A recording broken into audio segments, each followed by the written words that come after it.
gentlemen, my name is Dustin, and welcome to the Dusty Rose Gaming channel. A couple disclaimers. First off, sometime today, we've been having weird thunderstorms roll through the area, so if for some reason the stream just dies, just assume that lightning happened or something. I'm actually going to pull up the radar right now just in case. Second thing is, in a few minutes I do have to go do something. I'm waiting for something to happen, and I just need to quickly go log into my PC is pretty much it. But I'm waiting for a few minutes for that to happen. Let me take a look at the radar real quick. And then, yeah, it's definitely tonight, thunderstorms. So that's exciting. Pretty much what we're going to do today, we're going to hop into some Black Desert Online, or just Black Desert as many people know it to be these days. We're going to do some daily sort of stuff, kind of show you guys a little bit of what I do day to day, plus I need to, like, honestly really get to my farm, because I think it's been a bit since I last did any farming, so I need to do that today. So let me hop into the game. Here's hopefully, let me just double check my settings. I do not have Raven accompanying me. I need Raven to help me, mainly because I don't want you guys looking at chat boxes and stuff. And also what server I'm in. So let's go ahead and hop into the game. Another thing I wanted to mention, I have been listening to music in my spare time and just like whenever I go to stream. Today's music choice I'm going to post in chat in a second. I found a band that I like quite a bit. They do a lot of stuff with synthcore or like synthesizer music. They're called Aim to Head. Now, I'm gonna say this for YouTube's sake. YouTube algorithm, if you're paying any attention, or YouTube bot, whatever you might be listening in on my stream, if you hear any music today, look at chat. Okay, if there's gonna be any issues, this says copyright free for what it's worth. But it is 2 hours of dark synth cyberpunk mid-tempo mix called Empire by Aim to Head, and it's about 2 hours, and we'll just kind of put it on loop. So that's what we're listening to today. And if there's any issues, it says copyright free. But I've been listening to them quite a bit, and there we go. Let's turn it down a little bit. Maybe it's right about there. Maybe not. Microphone check 1, 2. This should be all right. If not, then you guys can't hear me at all, and that's fine too. But yeah, let me double check setting.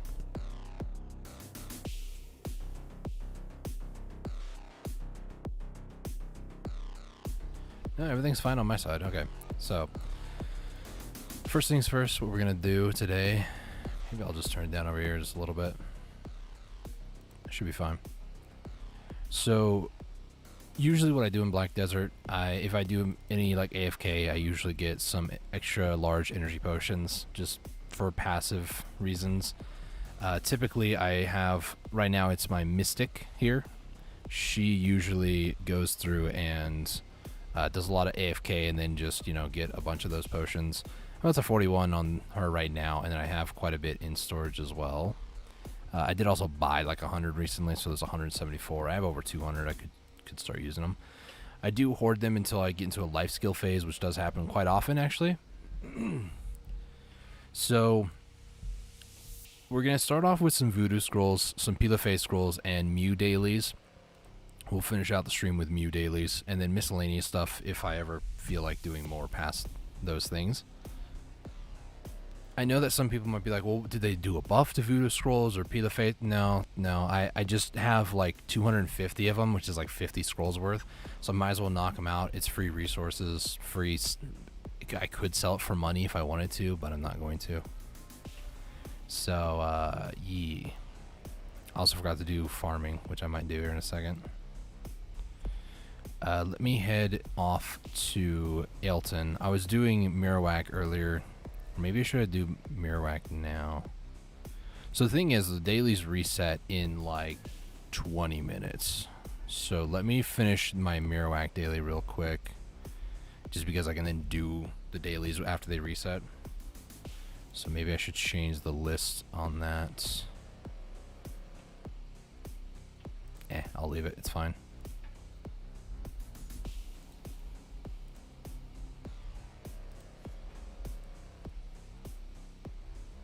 Maybe I should change the... There's a hashtag that I use called... No, I don't have it. Okay. I thought there was a hashtag I used that was awakening. I used to do that when I was Kuno main, but now I'm Meiwa, and it's more like secession than anything else. So I'm gonna turn on blue, turn on my Agris, just because I just have so much of it.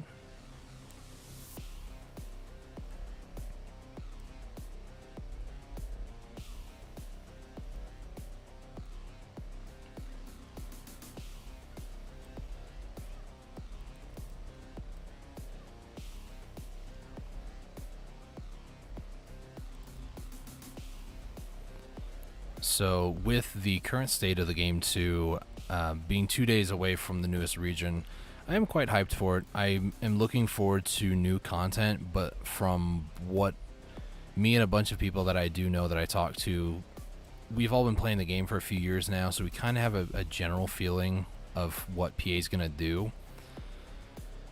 A lot of us are kind of in agreement more so than a disagreement with the new region. My personal belief is more along the lines of they're going to make it like a tourist spot for a bit. You can go there and you get to like see everything, but then you're not able to actually like do anything important, which would suck. But I hope they don't just do something like that and they actually do kind of similar to how they did Mew. I don't know. I default to the most negative thing I can think of, because Pearl Abyss has made some very questionable choices in the past pertaining new content in particular. They're not known for their wisest decisions. Maybe they're I don't know, maybe they're trying to make people mad. I don't know. Like recently they did a bunch of quality of lives that I personally believe should have been in the game for a very long time, but it's like when you guys don't have new content on the rise, or maybe when you do, you guys are like, oh, maybe we should finally address that one thing that plagued people 4 years ago, you know? They recently changed workers around to be, I think they can get extra skills and get up to level 40 or something stupid now. I don't know. There's just like there's certain design decisions that they make that I'm just like, really? Now you're concerned. Now you care. Yeah, see? They can get up to level 40. And it's like, why? Why does that matter? I guess they can get better stats, but whatever. Also, for anybody watching this, and my character volume is also quite low, so I'd be surprised if you can really hear my Meiwa most of the time. But those of you who are very, very aware, like maybe you've watched my channel for a bit, I don't know.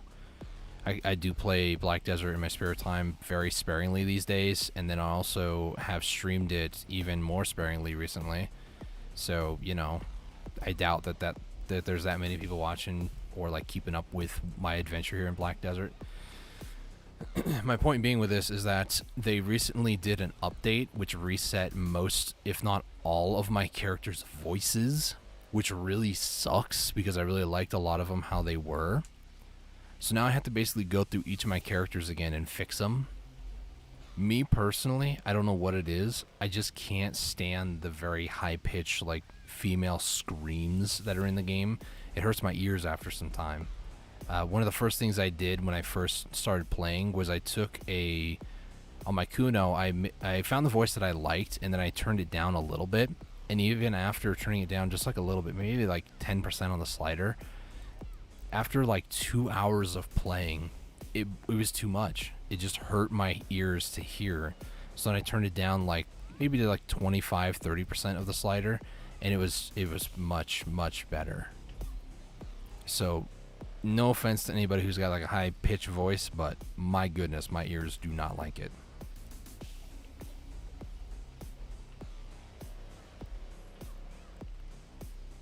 default Kuno and default Meiwa, there's a couple skills where they just let out this like blood curdling, just yeah. It's one of the most annoying noises I've ever heard in my life, and I do not like it.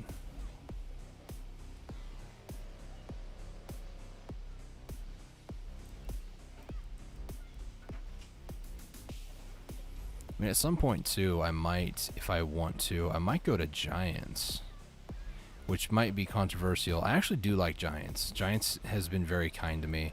In a 2-hour session, I got 3 distos, which was very odd. I never liked going to Stars Inn. The very first disto I ever dropped, I was just kind of like checking out the spot, and I got one. Tends to be how it happens with me. And then the next time that I went, I was like, oh, distos drop here. I forgot. And then I went there specifically to get them. I didn't get a disto to drop for almost 20 hours. And then the next one after that was like another like 10 or so hours. And I'm like, I literally am not making any progress here. The trash loot is horrible. I'm barely able to kill things very quickly.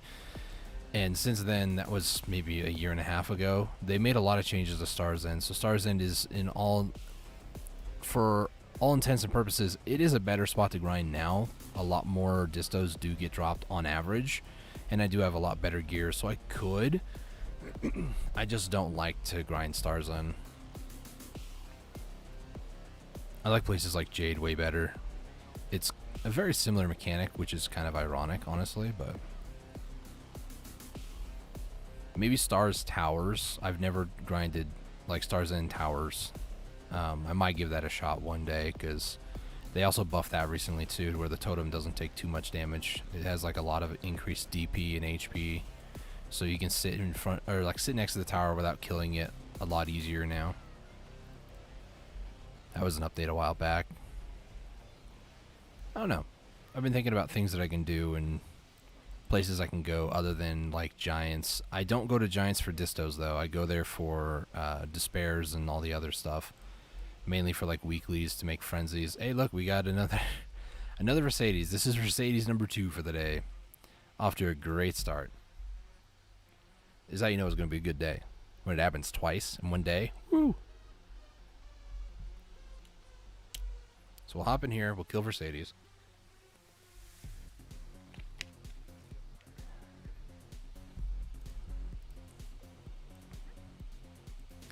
Also would like to talk about the Rakshade outfit, the one that my Meiwa is wearing right now. I wanted to get this outfit for a while, and I just didn't want to spend the money on it, so I kept like asking people when I was at Garmoth in like World Chat and stuff for this outfit. I really like it. I really enjoy the desert of Black Desert, so any outfit that's like the Valencian attire and that sort of stuff, I really like it a lot. And I know what some people are going to say, oh, it's just the top that you like. No, I actually do like the headbands and the like legs portion as well. It could be something to do with like one of my first early on experiences in video games that I really enjoyed was Gerudo Valley, or Gerudo Valley, however you want to pronounce it, from Ocarina of Time. I don't know why I really liked going there. The music was fantastic. A lot of like the bad guys and that sort of stuff, the character development. The whole reason Gerudo exists, and he sneezed. Oh, sorry. There goes another one. Oh, thank goodness for mute buttons. But the whole reason Gerudo existed was that was the main reason why, I almost said Gandalf, why Ganondorf existed. He was the evil king born of the Gerudo. And without the Gerudo Valley like existing, there would be no evil king. So for story and lore reasons, I understand why Gerudo Valley and Gerudo exist, because they give birth to the antagonist, which is cool. And then on the other side, just everything about them, they're between the music, where it's at, because it's a desert. I love deserts. And then also like all their weaponry and stuff, their clothing and that sort of stuff. It's just very, the culture of it all is really cool. All right, let's just back up. Hang out here. And now she's going to summon Morasto.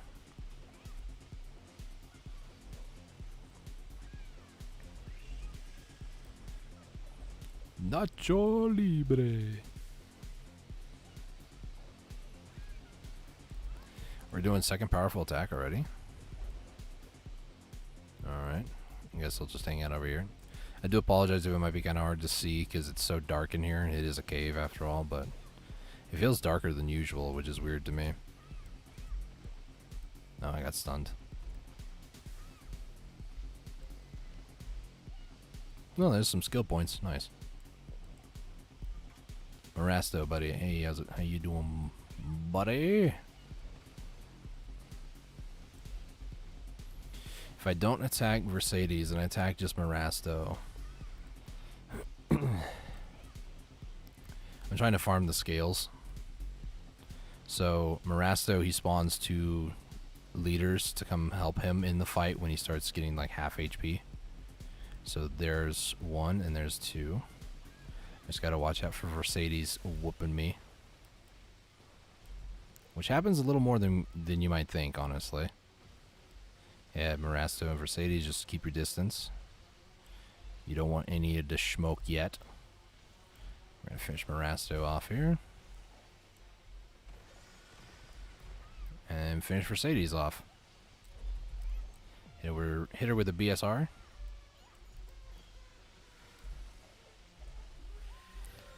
Cheered for an iridescent, baby. Nice. And now I hit my weight limit. How much trash did she give with yellow Agris? 687. Not bad. Alright, so let's put some of this trash away. I was also grinding Jade and doing some of my dailies earlier, so yeah, that's kind of what's been going on. So I'm gonna hold on to that iridescent. It's a good item to get. They're like half a bill right now too, which is very nice.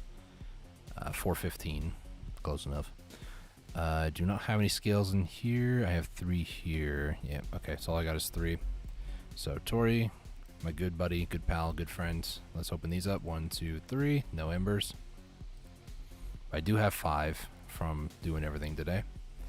I want to point out, since Mountain of Eternal Winter, I'm not gonna say I go here like all the time, right?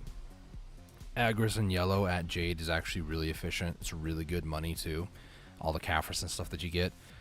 It's not a bad spot.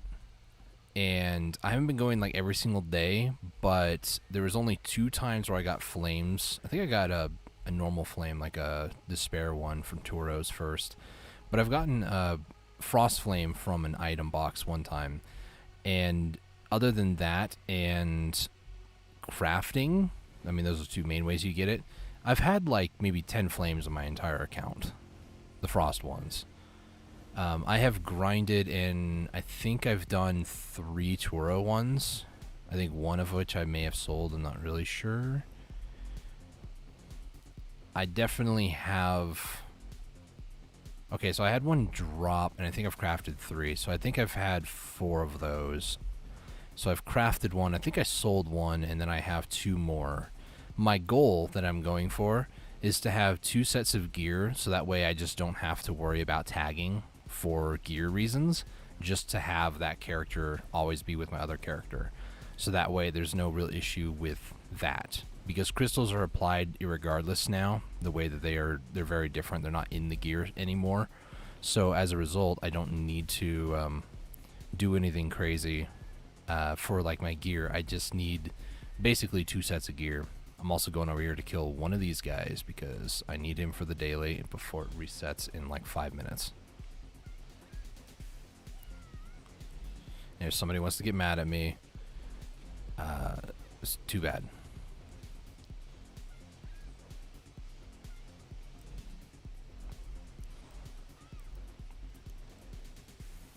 Becky, you're with me on this one, okay?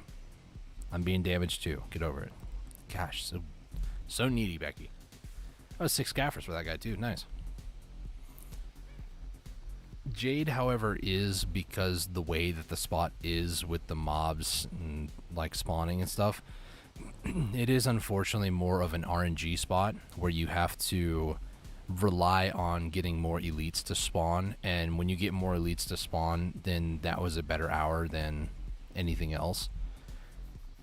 So Jade does have that element of RNG where you do have to, depending on your hour, you do have to require on mobs being spawned as elites, or maybe just killing them way faster. Like, by the time I do a normal combo rotation on Beiwa, it does actually end up killing the whole pack, so it works out. If you are playing a class where your AP is lower and it takes you, like, say 3 skill rotations, it could technically still be more profitable than going other places, because you do have the chance to drop the iridescent, the flame, you know, things like that. But it would definitely be a decision of asking yourself, is it really worth my time to continue grinding here when I can grind other places? Like, that is something to consider at a certain point. I got that weird thing that if you try moving too many things at once, it just like freaks out and tells you to get lost. Great times, man.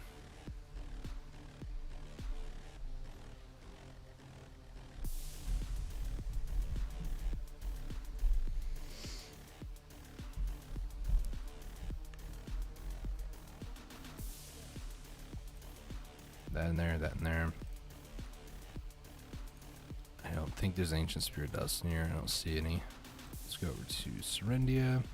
And then I will go ahead and throw this out there. Our guild is recruiting. If you guys are interested in joining the guild, you have to be on the NA server. Let me know if you guys are interested in joining Gods of Blood. It is not a PvP guild as much as people would like to say it is. It is a PvX. If you guys are interested, let me know. I might be doing some guild missions today as well to help out with that. We got another Mirwak Labyrinth. I am going to eventually do this, so I will accept this for now. The Mew dailies, by the way, for the checklist on the bottom right, that is more so, it does not include the Winter Tree Fossil one, but the Winter Tree Fossil, the dailies do give quite a bit.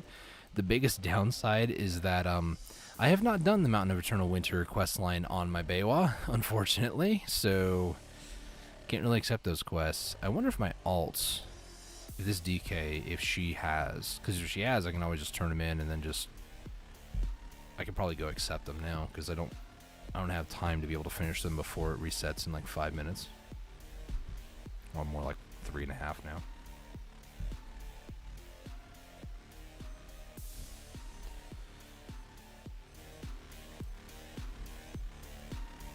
Alright. Have you done the main story? She has. Okay. I do not have a horse. Well, I guess we're running. It's not too far away. Is there a horse in here? No, there's not. Alright, we running. My DK is typically the one that I do PvP on. I was doing a lot of practice last night with our guild leader, Omega, and a few other people that I do know from previous guilds. We're all just kind of having fun, hanging out in BA. And I learned a thing or two about DK that I kind of knew, but it was a good refresher. And in Beiwa, I learned a lot.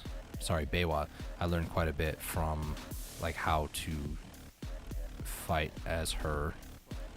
Mainly one ability is just, it feels very broken.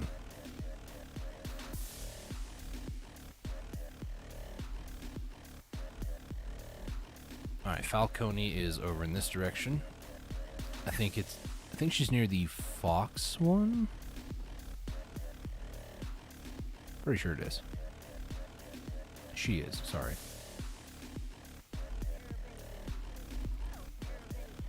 Alright, so that is getting all the dailies for Winter Tree Fossil. I'm not going to stress that, but if I have, I don't know, ambition to do that later, I'll do that. They're not hard to do, they're just more time consuming than anything else. It's these things, by the way. So I'm gonna look to see if nobody's not doing the Pila Fey or Voodoo Dolls, so that's fantastic. We're going to head back to the Storage Keeper. I almost said Stable Keeper. What? Storage Keeper, and then we're going to start making the Voodoo Scrolls and the Pila Fey ones. I think I'm gonna do, just for the sake of breaking it up, I'll do DK for the Pila Fey Scrolls, and then I'll do the Voodoo Scrolls and Narc ones on Beiwa, just because. A, inventory reasons, and B, I just don't want to play that one class the whole time, so.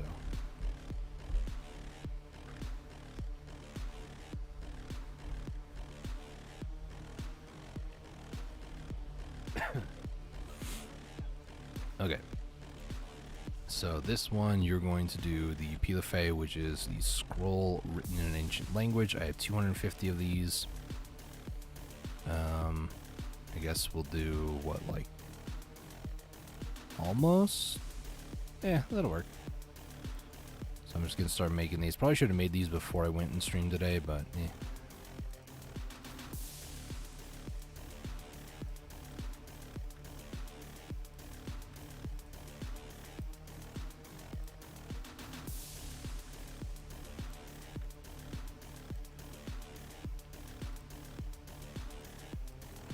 Let's put that over there.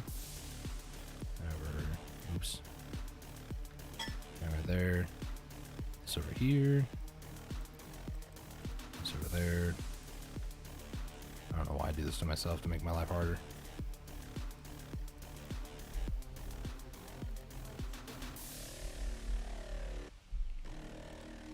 $170.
Hey sir, how's it going, man?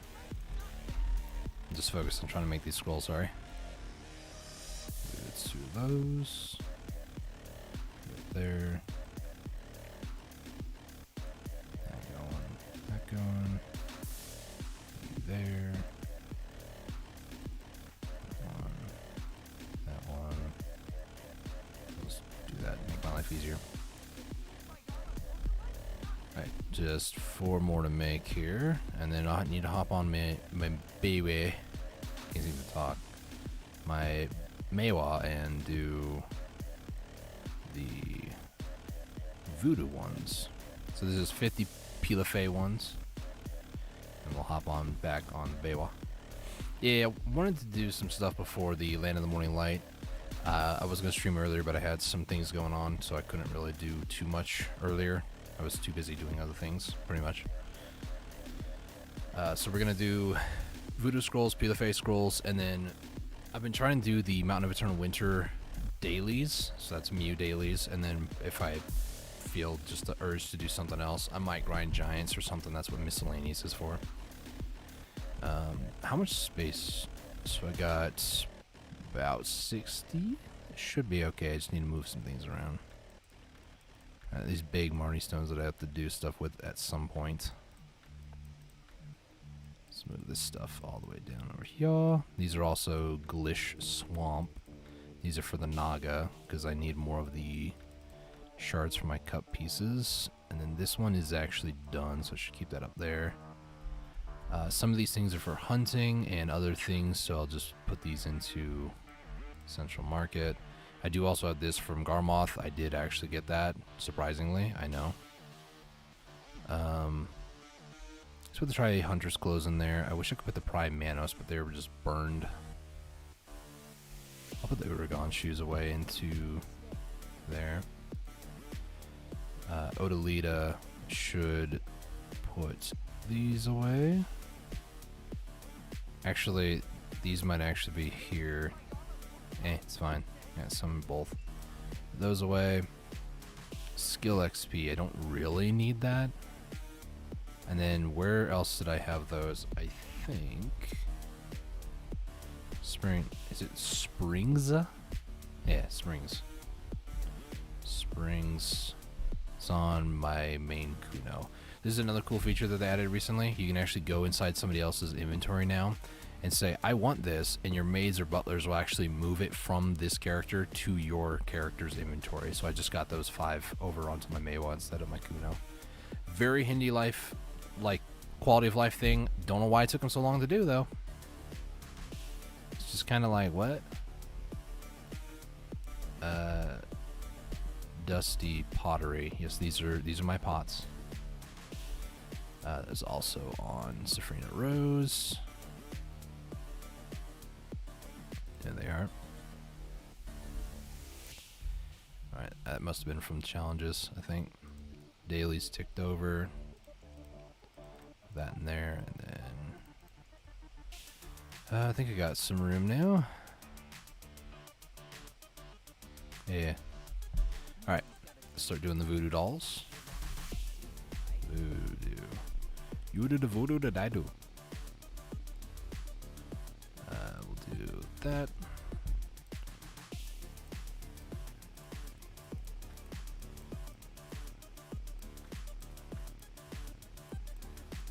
We'll do that one. That's that. That.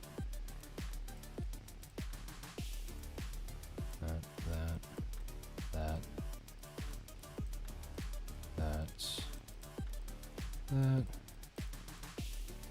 That's such a backwards way of doing it, but whatever. So voodoo. So this one's actually going to be, I think, 60 scrolls. There's 300 of them, so we're going to do 60 voodoo and 50 Pilafay.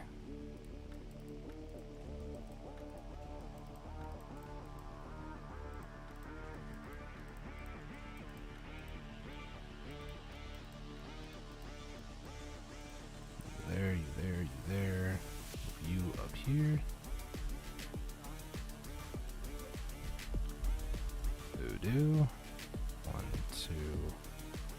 I can't do that third one. Could have done like 10 or something, but it's fine.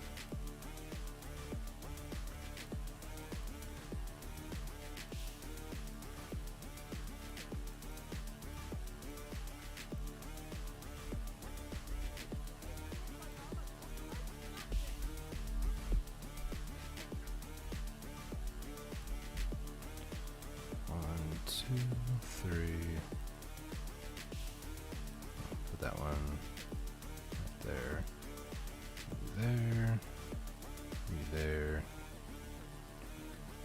there, and this one there. Nice. Voodoo. Side note, Mountain Dew Voodoo. Every year they give like a mystery flavor for Mountain Dew. Some of them have been just like absolutely killer, and other ones are just kind of meh. I think this last year they did, I can't remember what flavor it was. I want to say it was cotton candy because I didn't like it. It was like a couple years ago. It was really good. One of the years was fire. That's all I know.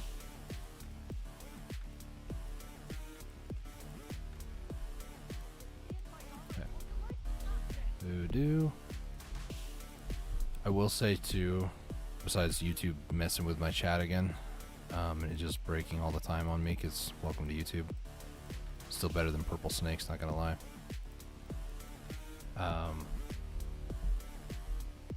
The reason why the number of these scrolls and stuff that I had was very, like, perfected was I actually bought the last, like, few that I needed, so. Alright, so here, this one, we can pretty much go to a lot of different places to summon them. I don't really want to go to Heidel because that one seems to be issues. I can actually go over here. So let me set a waypoint over there, I guess, because that's where the other one is too. Typically you would want to go to this one because that's where the summoning point is. If people are doing groups, that's where they would be. I'm not too concerned about that. So I guess for now, let me just click on Medea. We'll head out that way. Use the well. I'm not going to use the well.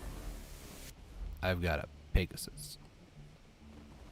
Becky, she's been very good to me. We're gonna make it to our destination in approximately anywhere between 3 and 2 hours, 3 minutes, 2 hours, somewhere around there.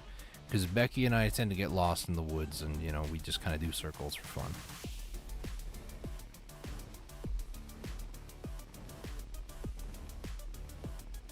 And I will say that I need to take a pit stop in Altanova. My DK, when I was in BA last night with some buddies of mine. We were in there for, oh gosh, Vel occurred at 2 o'clock our time, 2 o'clock Pacific. We finished guild bosses a little bit after that. I think I stayed in there until like 2:30, somewhere around there.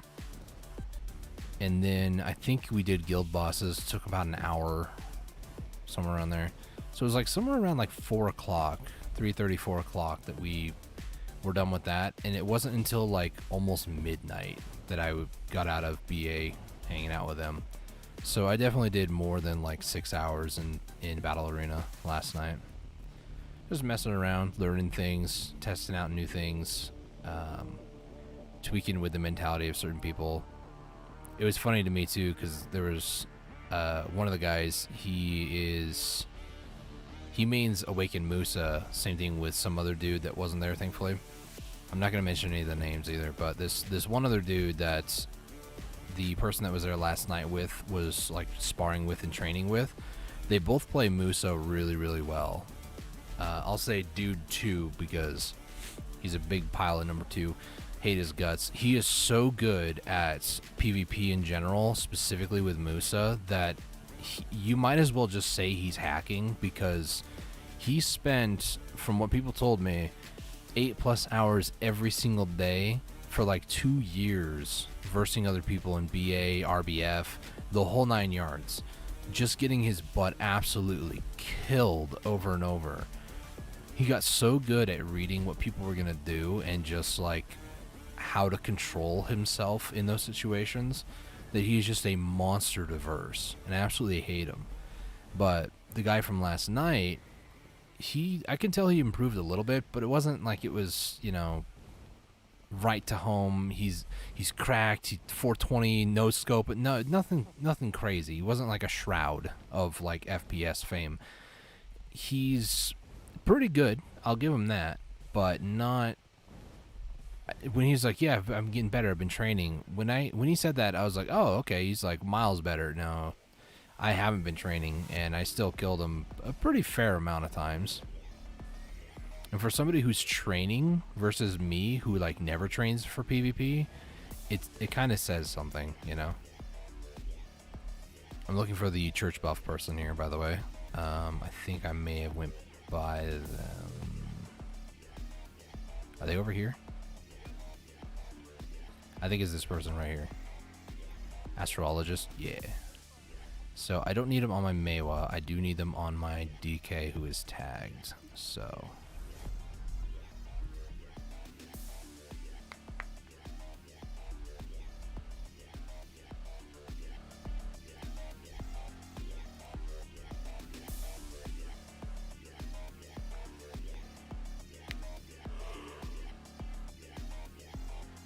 I should probably change the order. No, we're doing Voodoo first. Voodoo, then Pilafay, because Pilafay feels easier in IMO.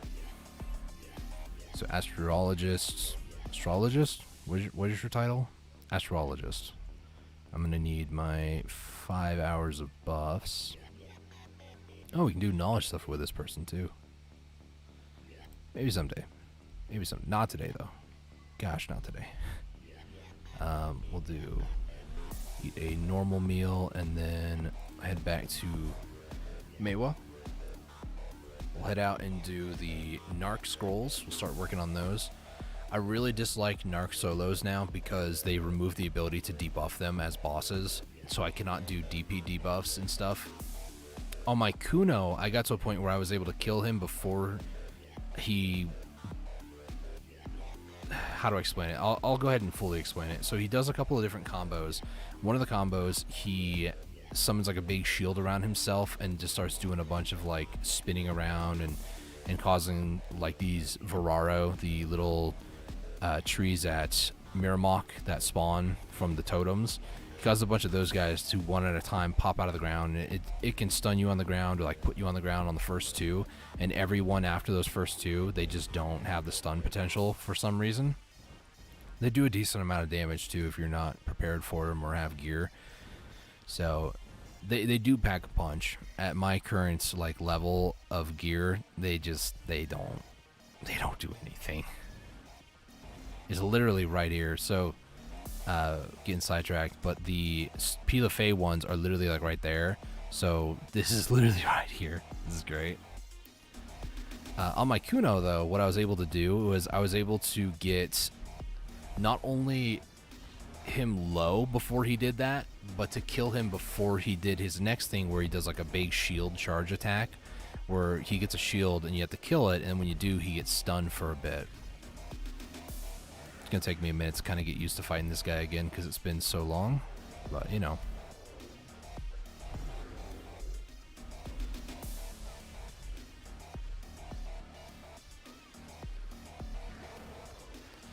Perfect.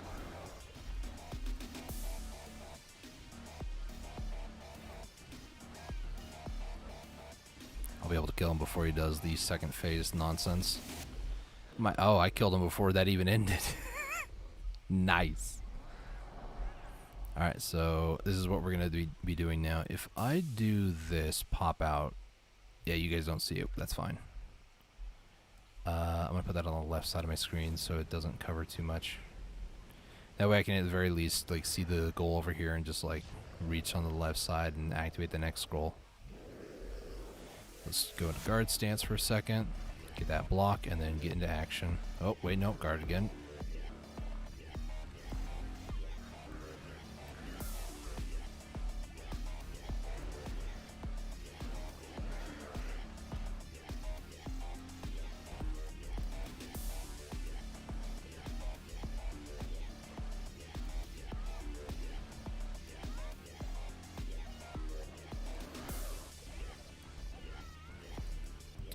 Okay, when I don't mess up the combo, it works just fine. So yeah, usually before this barrier is what I could do consistently on Kuno.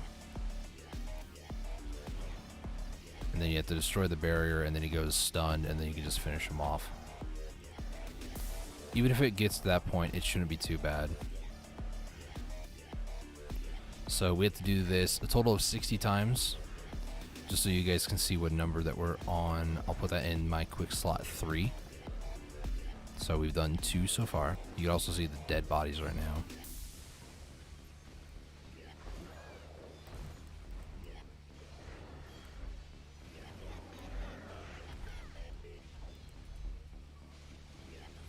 Can I just divider him? I can get him kind of low, but I'll run out of stamina by the time he dies. I can divider him near though. Just full commit. Yeah, there we go.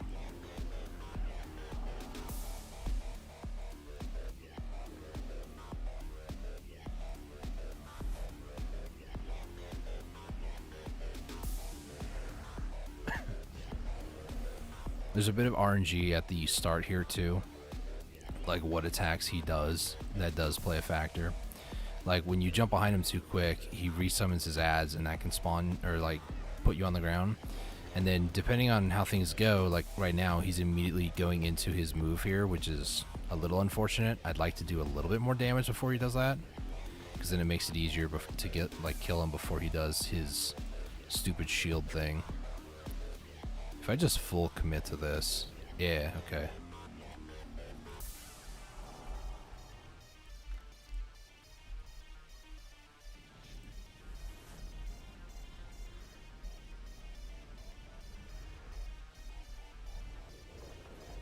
Guess I also could do E-buff to kind of help out every once in a while.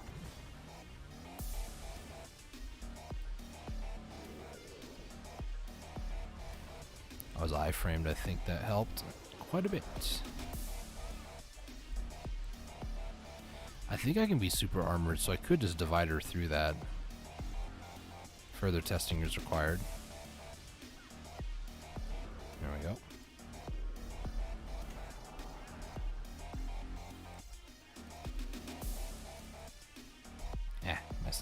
buttons here.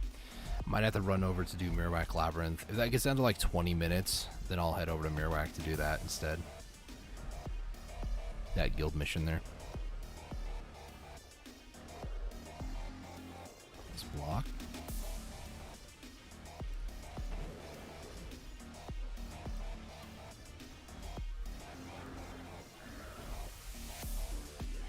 Okay, super armoring. Seems to work. Nice.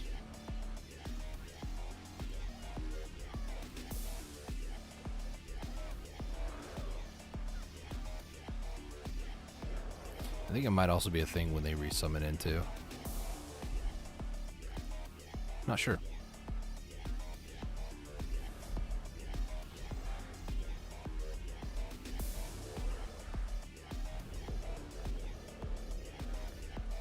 Should probably actually move these so I don't accidentally hit them to num 6.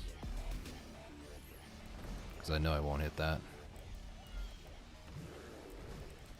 What? Excuse me.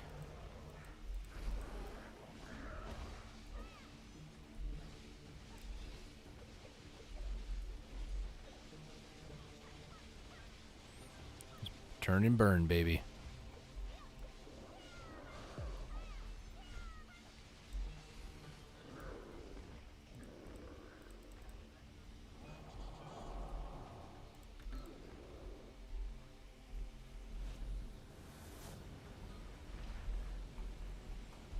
Let's try E-buff on this one, see how fast it goes.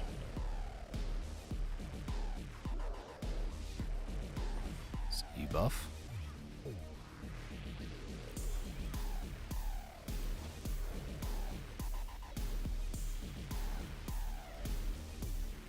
Don't do your shield. Ah. So that's the other thing with this guy. If you get him low too quickly, he activates his shield. It just buffers his health, sadly. So that took about 30 seconds, the whole buff time.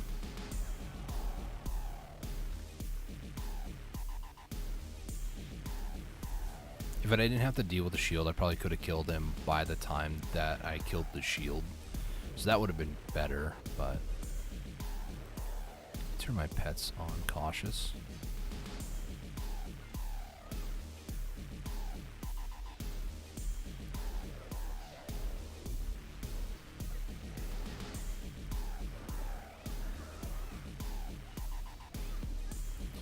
And there was the stun.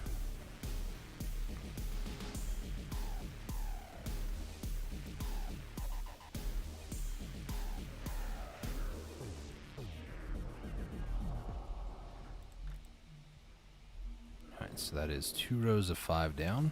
This was the 10th one. The end is in sight on my screen. I can see, so again, I have my inventory kind of popped out so you guys can't see it, but it's basically 1 full page left to go, which really sucks.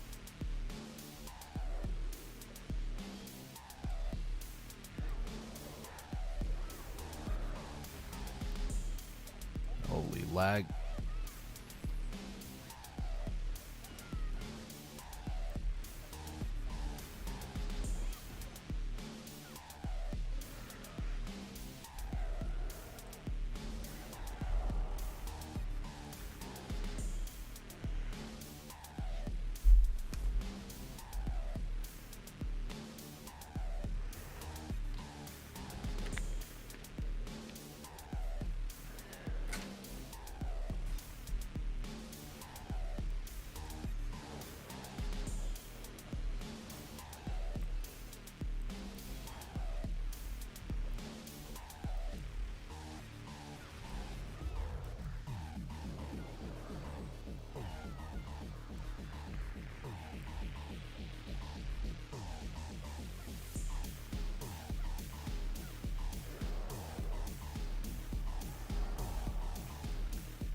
every time I try to use it the second time.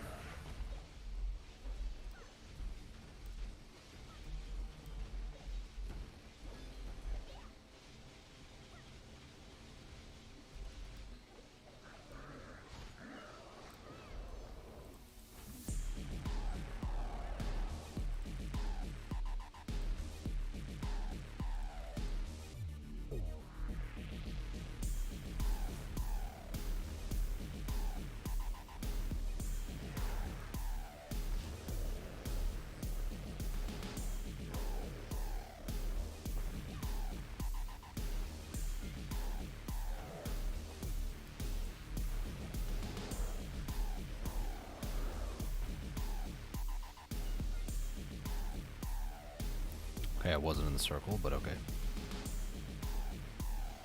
Either that or I got bumped out of the circle. I don't know. I don't know what the excuse or story is.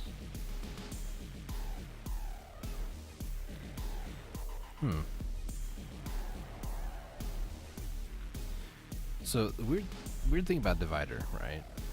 I don't mind it, and I probably use it a bit more than what a lot of people would recommend, but it feels really good to use at the same time.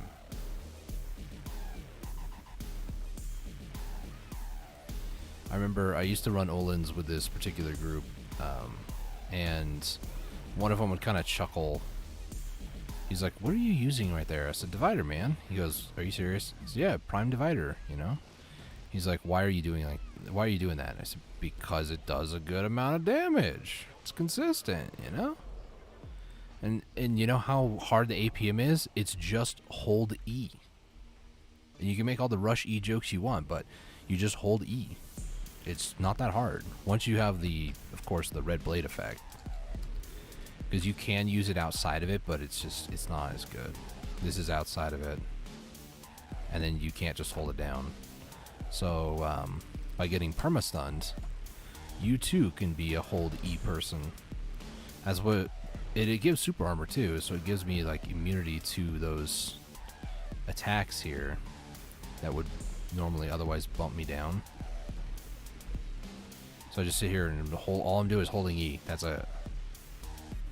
Feels great.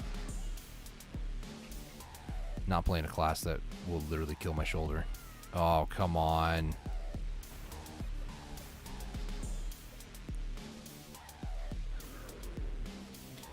It's unfortunately one of the main reasons why I hopped off of Kuno, was because it was just too much.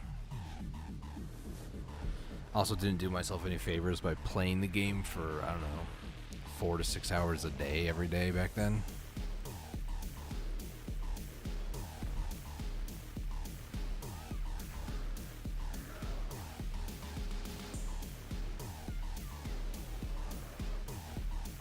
Fall guard.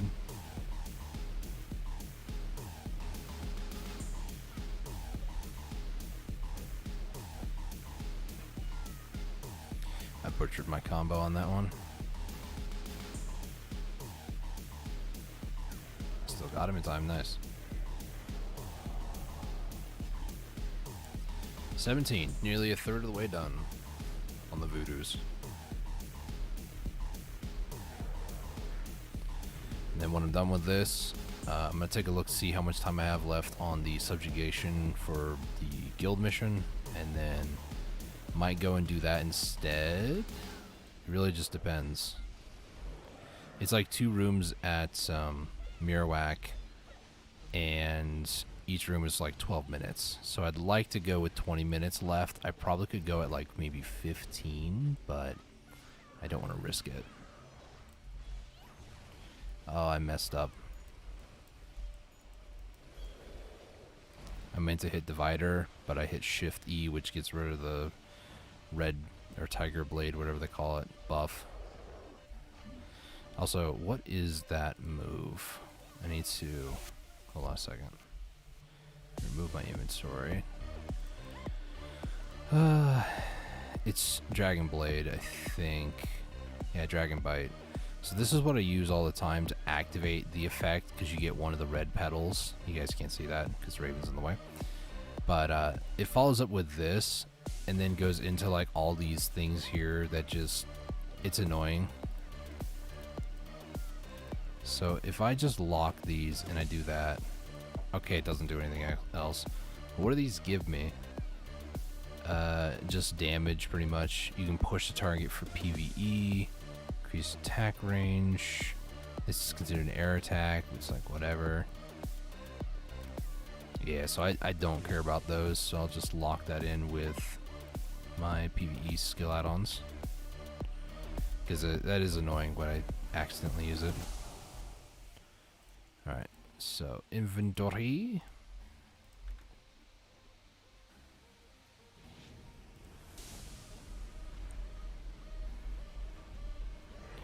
This is number 19.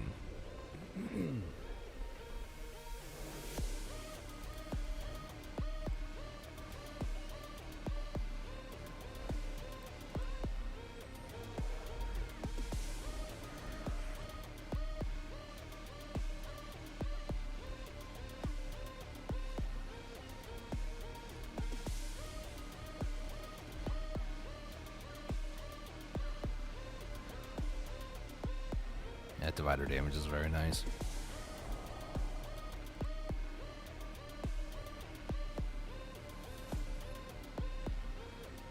Oh, these are solo, okay. I was like, maybe somebody wanted to join me, but we have to like go all the way over to Grana. We have to do the little shrine one, like the Ibidor scrolls.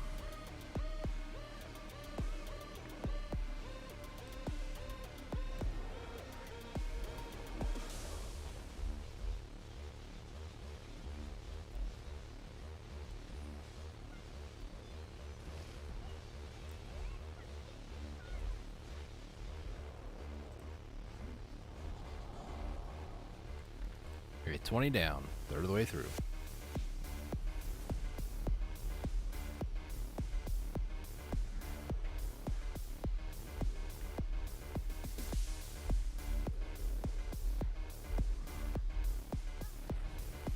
I hit Q as soon as it happened because I was too busy yawning.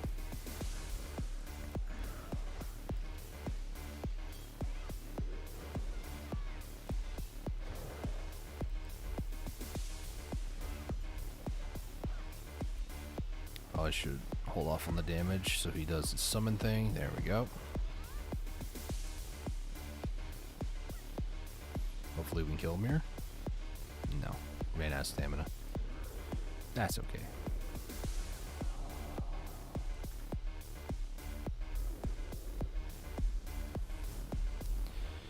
I like to point out that I have done many of these solo and in groups, so it really has come down to it's boring, but it's mind-numbingly like simple. So I don't have to think about it too much, thankfully. Which is both a pro and a con, admittedly. Just watch the HP drain as my stamina drains. Nice. I think one night, so this was back in December. I was still in that previous guild and stuff, and I was hanging out with some guys, and we had at the time we had mice issues. Mice were just getting into our house, like little field mice and stuff. And my brother didn't want to sleep in our bedroom because one of the spots that one of the little mice like made a nest was like underneath his bed. So he didn't want to sleep in there at night. So I said, you know, he can take my couch, you know, the spot out that I usually sleep, which is the couch. And because we do have two couches. It's one for me and one for one of my other brothers. I have an older brother and a younger brother. So younger brother, I told him, sleep on the couch where I usually sleep. I'll just sleep during the daytime. So I stayed up all night. And one night, it was a terrible idea. I made enough for 400 of the relic scrolls. Yeah, yeah, that was a dumb decision. I ran through all 400 of them by the end of the night. But it took me like 5 hours or something stupid. I felt like a former husk of a human being when I was done. It was mindless, but it was mind-numbingly mindless.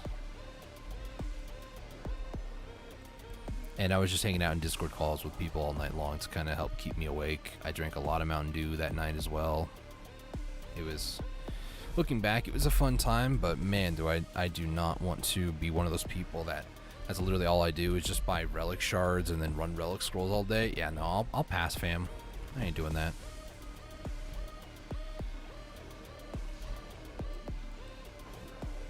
If I did more AFK fishing, I might. Maybe that's what I could start doing with some of my seasonal characters. I don't know. The thing is, right, like, my seasonal characters, they mainly just go for health potion pieces, like pity pieces, or mana potion pity pieces. Because I do the weekly for certain spots. So this week I did the weekly for Force Renaros, which I think I might still have the big mission to do. I'm not seeing it. It's probably in here somewhere. I just didn't see it or something.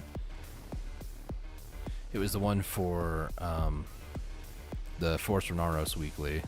Getting that piece because that's the one I'm working for my second health potion, which is the one that my Meiwa has right now. My Kuno, she earned all 3 pieces, so she gets to keep that one. So my Meiwa is kind of like working toward getting all 3 pieces herself, but I'm only doing the weeklies. I am not grinding those locations for, you know, more than like an hour a day. And I can just about get Force Renaros done in about an hour, which works out really well for me.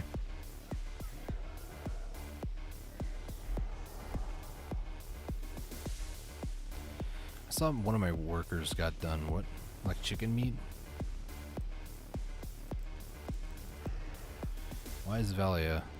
What happened to Valia? Why? I'm not sure what happened to Valia.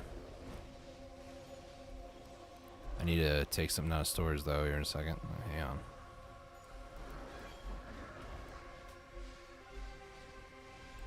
Okay. Didn't get knocked on my booty. Just hold down E.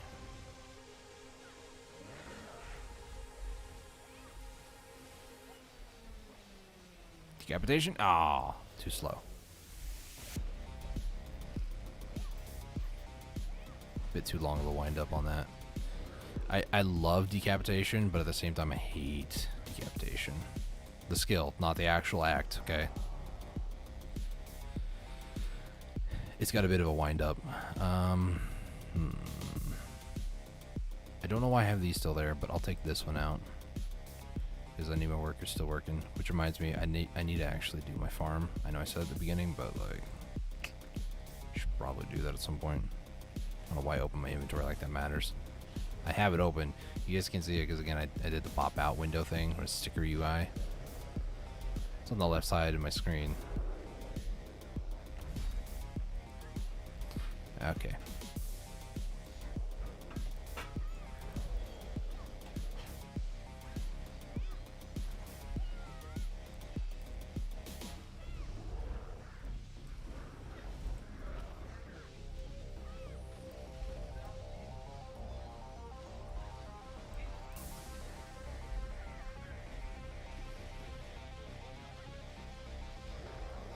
Alright. Next. This will be 29 out of 60.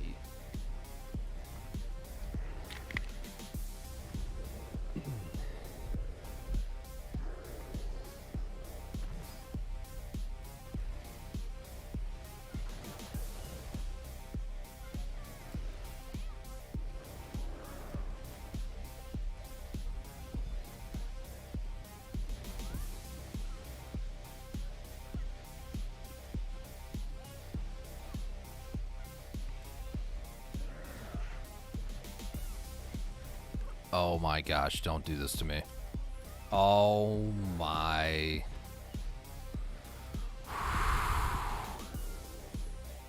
You had no HP as far as I was concerned. Toxic. Trying to live. Meanwhile, me being toxic, trying to kill. It's fine. It's fine. Don't worry about it.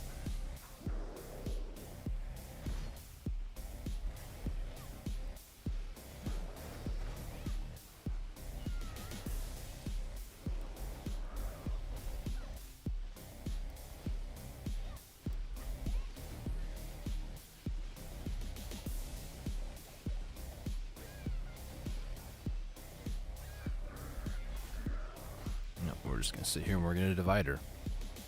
Nice.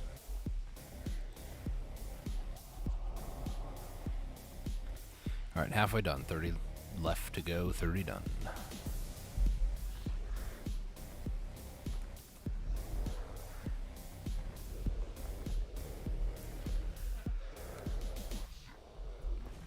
I was hitting the wrong button.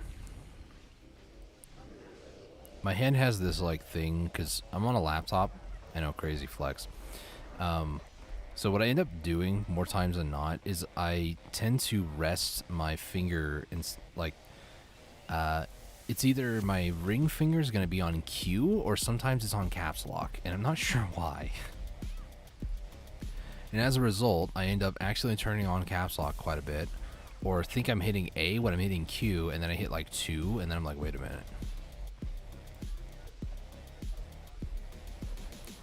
Or the other favorite where I accidentally, I'm like one lower, so my ring finger is on Z, and then I end up like hitting V or something because I'm trying to like hit F. It's weird.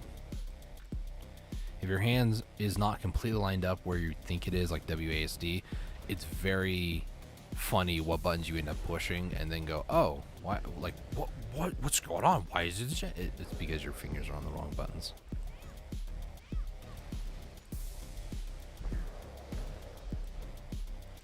I didn't need to do that.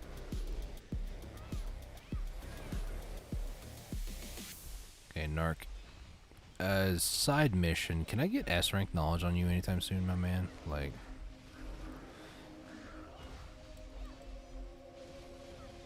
it's not really what I'm doing today, but it would be nice.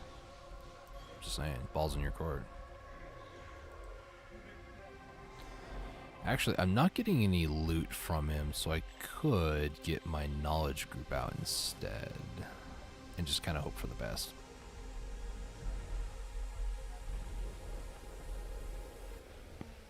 Imagine the very first one here, I get it. I can take out my knowledge group. Proceeds to get S rank.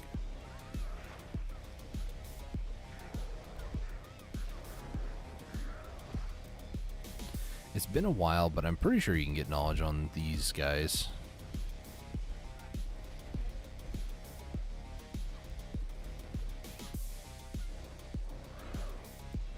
There we go.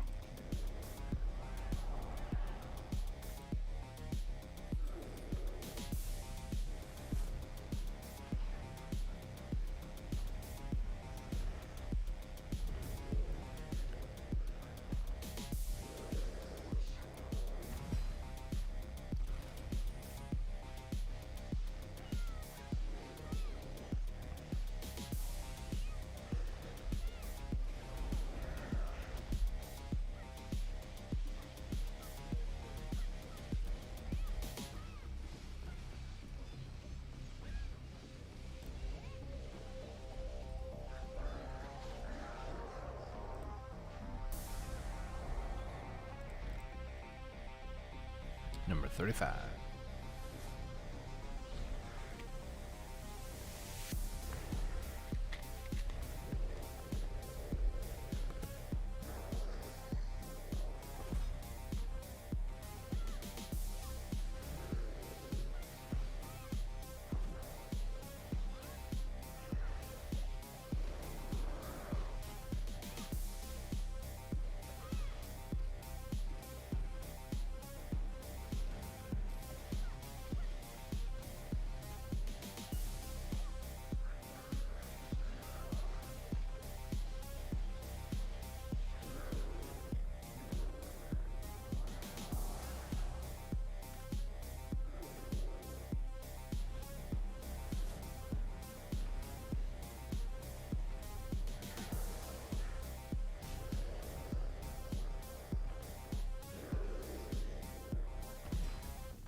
after this one here, I need to take a short little brief break. I was muted for a few minutes having some conversations. So I need to hop off for a second to go do something. Then I'll be right back after this one to finish. Hopefully the rest. No. Divider. Go. Yeah, there we go. Okay. I will be right back. Sorry about this.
Alright, sorry about that. I am back. Alright, let's hop back into Black Desert. Do the next one. I think I might have to run over to Mirawak, do the daily after these last 32. Wait, no. 22. I know how to count.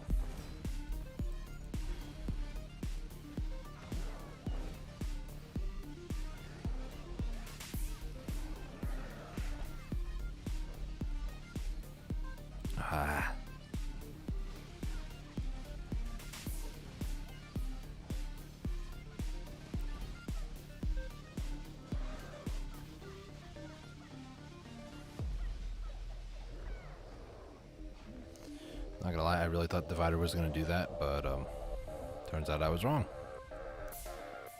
Divider's good, but it's not like it's not game-changingly good, you know.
Another 19 to go. We're definitely over 4/6 the way done. Yeah, I know there's a problem with my chat. Thanks, YouTube. 503 error. Lies. Let me just e-buff.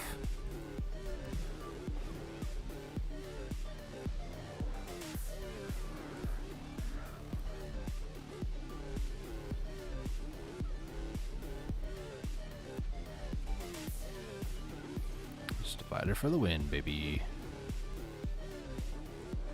I feel like I should probably have like a Zerker for this. Just do spin to win at that point, you know? I don't know. I said I do like Meiwa because, granted, so there's two differences between Meiwa and Kuno that I'm not giving a fair and balanced opinion or perception of this. Kuno, I basically taught myself how to play the class, but like a lot of other things in life, I just learned how to do things and just kind of figure it out on my own. I didn't really watch any videos or like guides on like how to combo efficiently as Kuno or anything like that. I just kind of played and had fun with it. And that's kind of what I'm doing with Meiwa, but I do have some guidance because there are some people that have actually played the class before who were like, you should have like skill add-ons for this, that, these, and those. This is a, you know, a general combo that you can follow for like PvE. And then like the PvP side of things, I found out with my buddy that we were in BA with, he died as a hash with like a decent amount of evasion. It was definitely over, definitely over 1100 evasion. He died to like 3 moves, so I don't need to do like a full combo like Kuno was in order to get a kill in PvP, as weird as that is. So I don't know, man. Like Secession Meiwa, or Suck Meiwa as I wanted to call her, is just absolutely really good. Okay. We got 61 minutes. So yeah, I'll do the rest of these, and then we'll head over to Mirwak, do the guild mission, and then come back and do the Pilafay ones.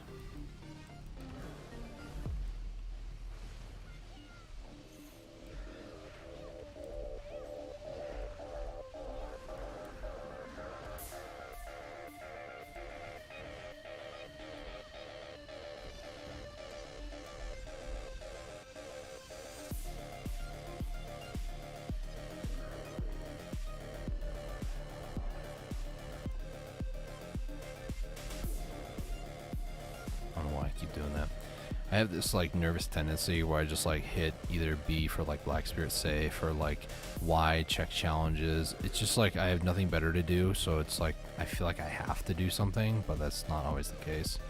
My food buff right now, might as well pop that.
down to the last 12.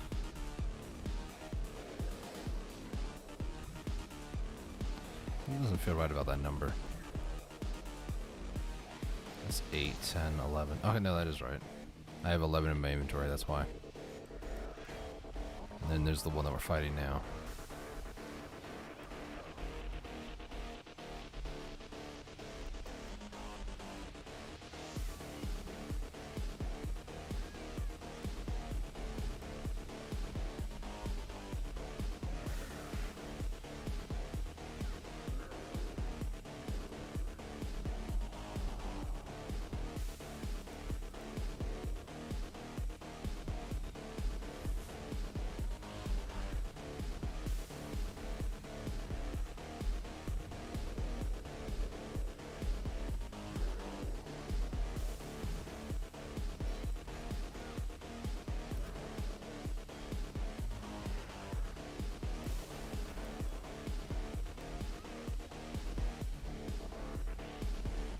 Okay.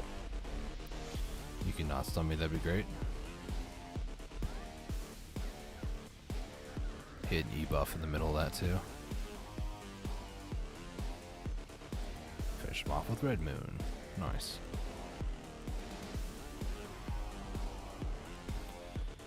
Alright, last 10.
When was that setting turned off? I had a noise gate on my microphone and for some reason it was off. Now it's on now. There might be some like white noise that you might have heard in the background or something. Usually I try to have that turned on. Just in case there might be like other like conversations and stuff that happen on in the background. Or like a jet flies over the house. Pretty likely these days.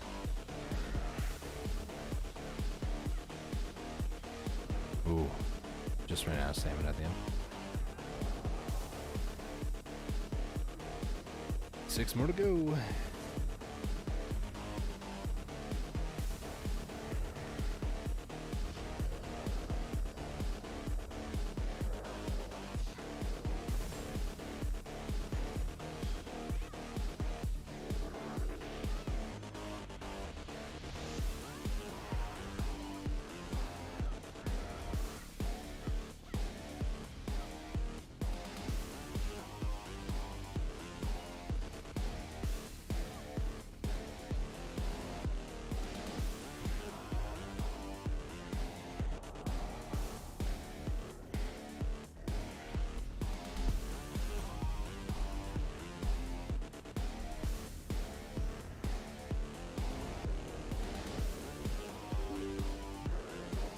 Don't mind that noise, it's nothing.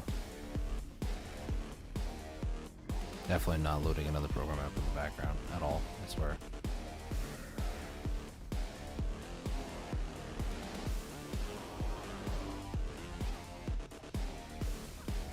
Another program before anybody asks is Discord.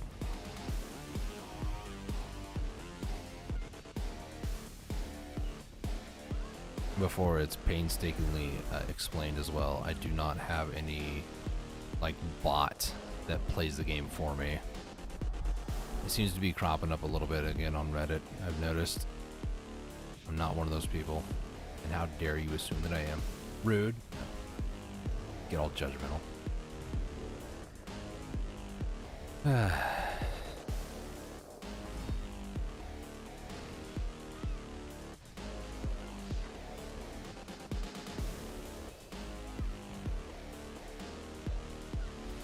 Speaking of, so this might take you guys back on a you guys can see this Discord overlay. Stream it to your friends. That's what YouTube's for.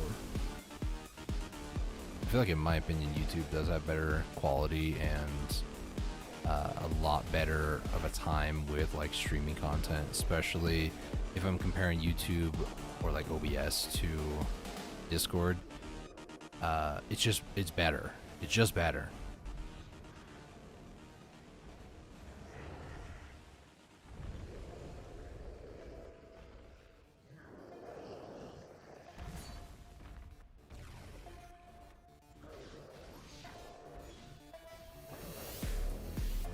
There's BSR.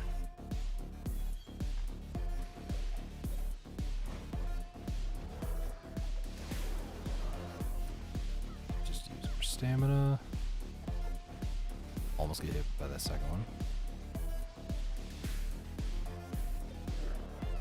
Last two.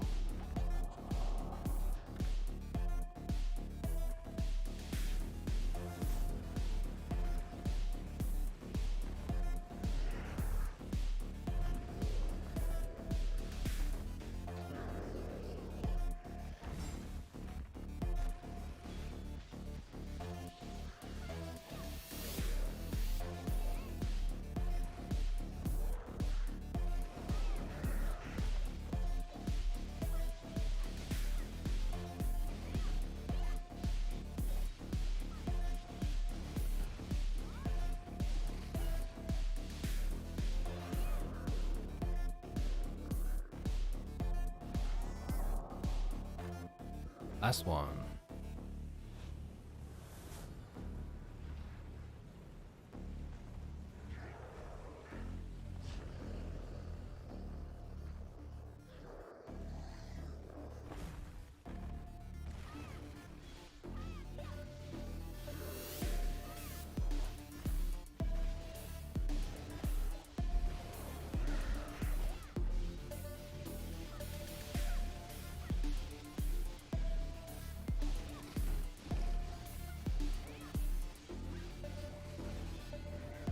Alright, there we go. Buddha scrolls are officially done. So now I need to go over here and then I need to add a simple little X. There we go. So Voodoo Scroll's done. I go find Becky. Here, Becky. We're gonna head into town real quick to Altanova, the storage keeper.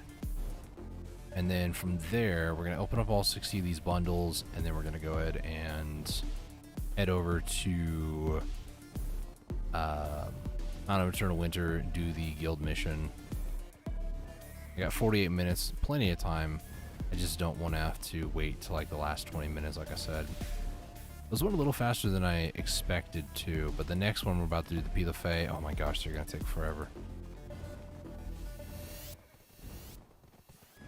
Thankfully, the guys by themselves are very easy to kill, but it just takes a long time. Alright, let's open up our inventory. I did find out a long time ago, if you spam the button and also click, they open faster, so we'll just do this. Valtara after 8, nice. Another one after 23. And then we also got 4 of these sturdy fossil treads, which these make the better whale tendon potions and elixirs. So, all in all, 50 Caphras for that. There's 1 Caphras per, 72 mil for each of the Valtara belts. Not a bad time, honestly. And all the other stones too. I mean, I'm not going to go through and count every little thing, but pretty decent haul, honestly. Also got 3,000 trash loot, 300 Peridot leaves, which I can also put those in Camp Sylvia, as well as the other 2 things that they were the spirit things. I think it was these 2, the earth and wind. Looking at the stream, yeah. I love having stream delay, and then I can actually see what it was that I just did. Very convenient. So let me go ahead and put these things in here. I do have 678 Caphras. I want to hold on to them and start C10ing. Like, I have Beg's gloves. I could C10 those. My shoes that I have, the Muskins, they're not C10 at the moment, so I could actually upgrade those if I wanted to. I could do that, but I think I'm not going to worry about that right now. Alright, so we're going to head off to Ailton. I'm going to go by Jodin near Jade on my way to Sherikon, collect the dailies. I should have... I can't do that, because it would be 6 missions. I'll worry about Jade later.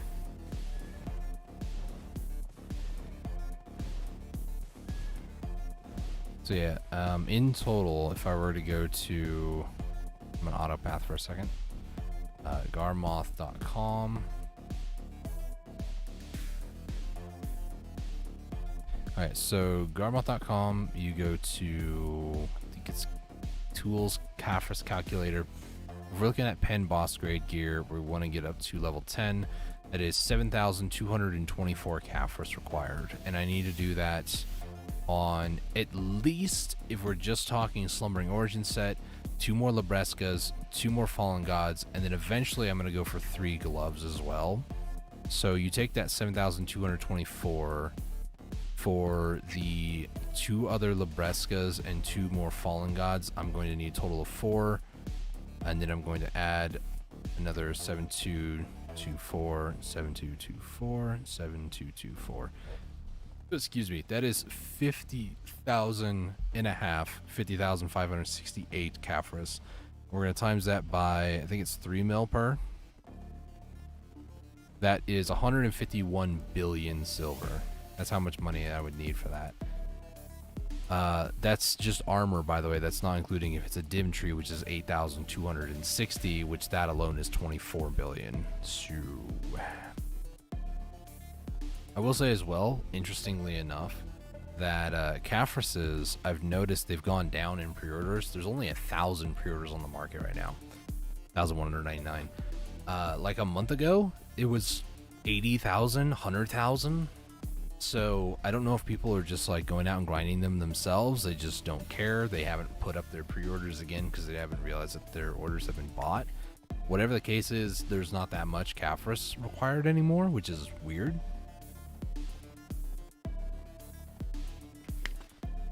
As far as Land of the Morning Light, getting the gloves, I do have C10, so I'm good. It's only just the shoes, really, 9 to 10. Which, let me look at that, actually. So, If I do 9 to 10, it's 1,274. And I have 679 pretty much across my entire account. So I'm like halfway there to getting that one. I'm not too concerned about that though. There's no need to get it to C10. I don't care about getting it to C20. I probably will never go and get a gear to C20 unless it might be my Pen Kudum offhand. But I'm not too concerned about that either. Eventually, I might just go Black Star for... I think it's for like the extra monster damage more than anything else.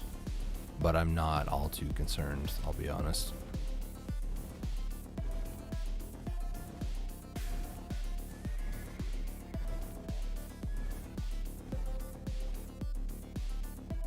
Has been damaged. That's great. Moving on. So from those scrolls that I just ran, between the 2 belts and the 50 Caphras, it's about 300 mil. I could sell those 2 belts and then get another 50 Caphras, and that's 100 Caphras for that. What I'm gonna try to do, I'm gonna try to save my Caphras till I get like 10k. I feel like that would be a good thing to do, to save them up. Because then I can decide to either use them for like a gear, you know, get that 7,000 or whatever I needed for 1 armor up to C10. Or I could just decide to sell it, and that's 30 bill. You know? Well, minus taxes, it would probably be like maybe near 25, 26 bill. Still, it's a pretty healthy amount of money.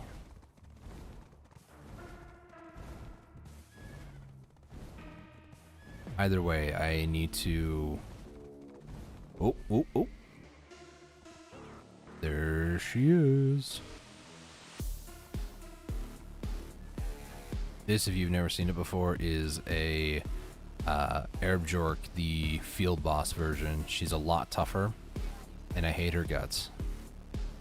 I'm gonna wait to turn on my loot scroll until I get her nearly killed. So what you do here is you have to focus on the pupper, the emissary, and then once you do, she gets a attack buff but also a DP debuff, and then from there it becomes a lot easier to actually finish her off.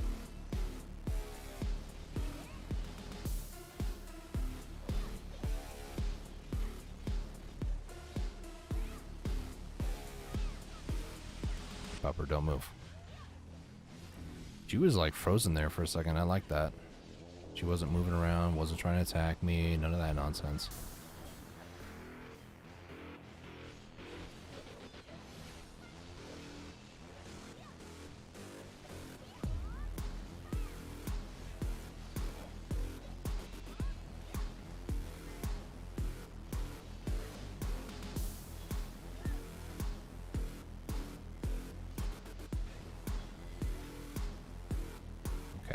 Stop that now, thank you.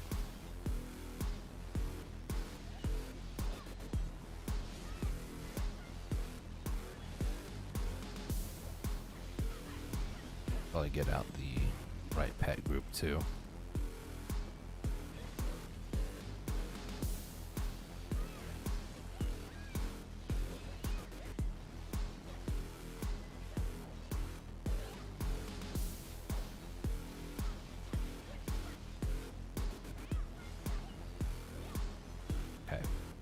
It's just me and you, lady. I try to get her AI to do the attack that she normally does. So if she's attacking and you attack her, she will like phase out. But this attack here, if she gets that first hit off, typically you can kind of just sit there and just let her keep doing the attack. Also, the other annoying thing about her is that she always wants to teleport behind you.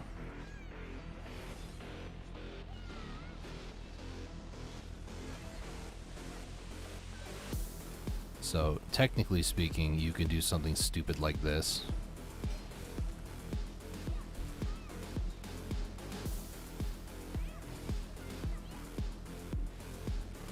Excuse you, stupid guardian.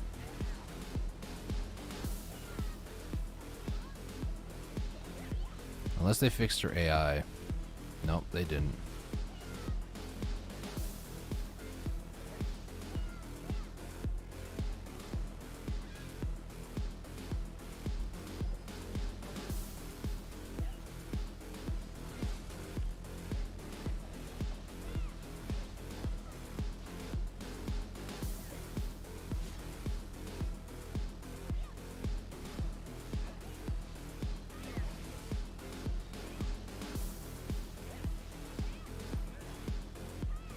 Yeah, keep doing your combo. Allow me to do mine.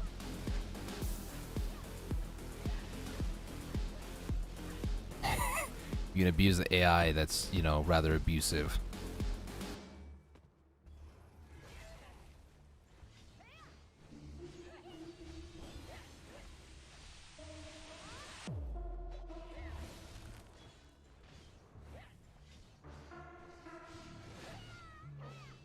This only unfortunately works at certain spots that have rocks and that sort of stuff that you can use to just typically abuse the AI with, so.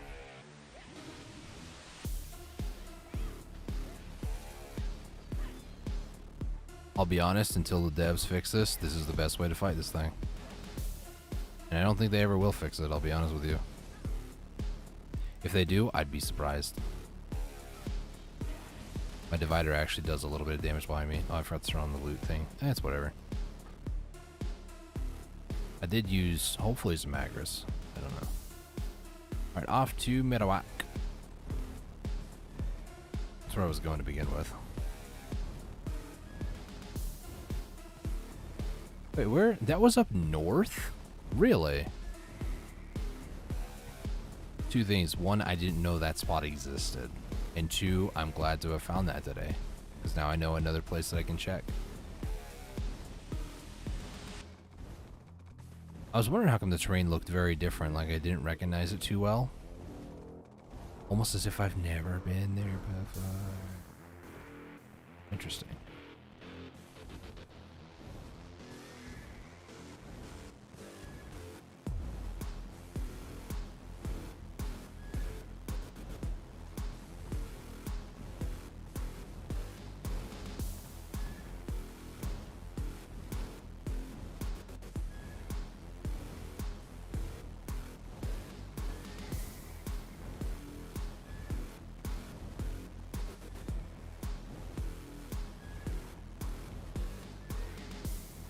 Alright, let me go ahead and grab the dailies over here.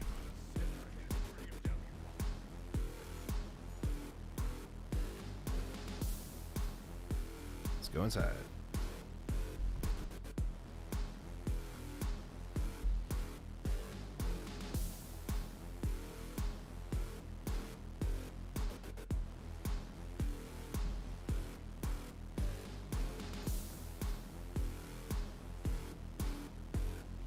So let's turn on. I like to do blue and yellow, or excuse me, blue and Agris here. Agris is technically yellow if you think about it, but the color that it represents is yellow, but whatever. So that's active. These are all good. Just gotta remove that because that annoys me.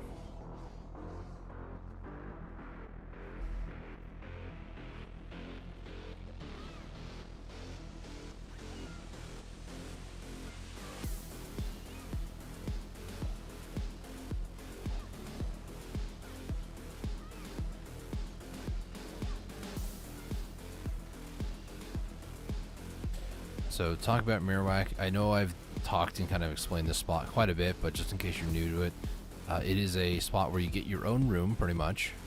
Nobody else is allowed to go into your room here, and you basically just kill mobs that spawn literally from the ground. And it's a really neat spot because you don't get bothered by other people. The only time that you ever should get bothered is if you were going to the Mercedes room, which is like the boss. After being inside one of these areas, or just like being inside the main Shere Khan Iron Mine where like the NPC is, you can actually spawn the final boss just by hanging out there, which to me feels like a design flaw, but design flaw, not design flaw. But whatever. Everybody develops their own video game their own way, I guess.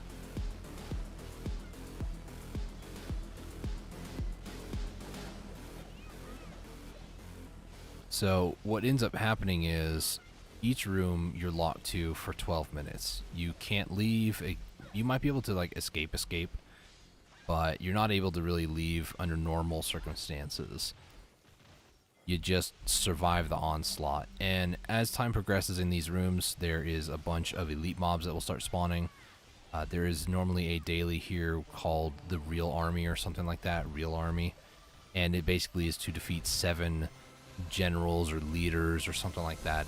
It's basically when the message pops up that a leader or a general commander or somebody like that shows up, those are the ones that you got to kill. And per room, I think there's 5. If you count Morasto and his 2 minions, then technically it's 7. So right now there's like a commander. He's that big chonker right there. All the mobs in the area, they get an AP buff, and they also get very aggressive. They will just straight up target you, roll to you, and just start doing massive amounts of damage if left uncontested. Something you can do to kind of help yourself grind this spot is leave the leader alive like I'm doing right now. And what you're doing is you're basically letting all the little mobs go straight to you, making it a lot easier to kill, because once he's down, their AI tends to go back to wandering and occasionally lunging at you like they're doing now. So typically it can be better to leave the leaders alive, but I do so much DPS that it kind of doesn't really matter too much. If you're really wanting to try to increase your kill amount, definitely leave the leader alive. The last couple of ones can get a little tricky though if you leave them alive, because the room goes silent after 12 minutes. If you don't kill the enemy that's there, you do not get the loot credit even though you hit them. If you were so close to killing a mob, he had like 99% HP gone, he only had like 1% HP, yeah, no, you don't get kill credit for that. You don't get loot from him. You have to kill it before they basically just despawn, but it looks like they die.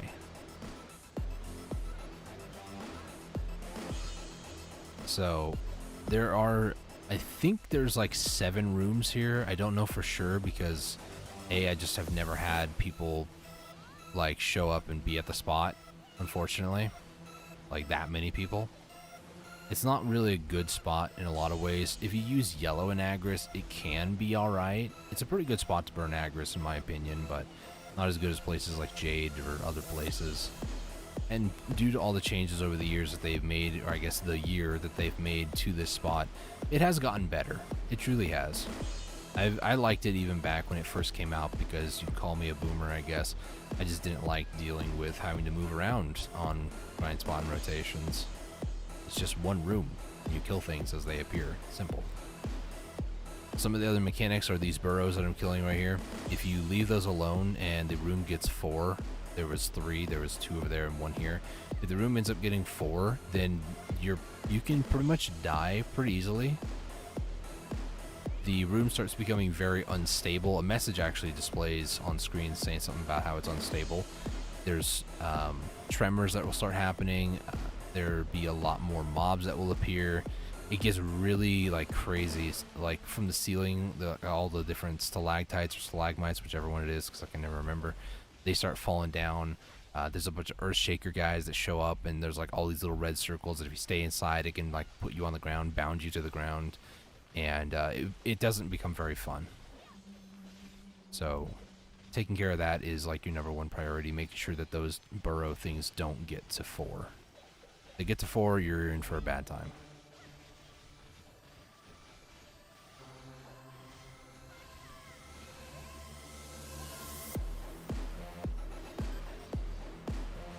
And then the only other thing about this location is just waiting to get into Versailles' room.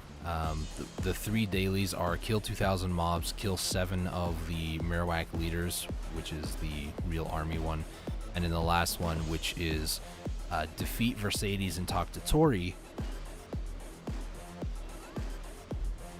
Excuse me, I had to yawn. And Tori is Marnie's assistant. It's a wolf, or maybe an abat. I don't know what they actually call them. It looks like a wolf.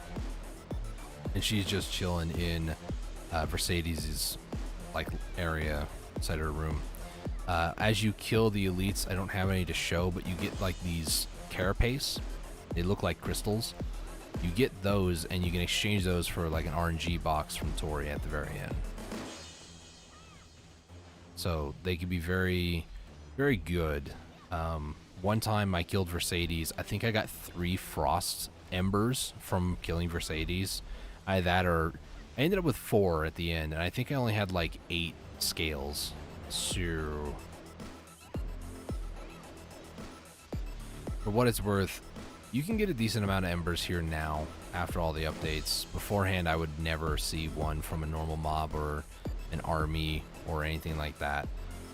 It's a very swarm-based location. I do like it quite a bit, not gonna lie.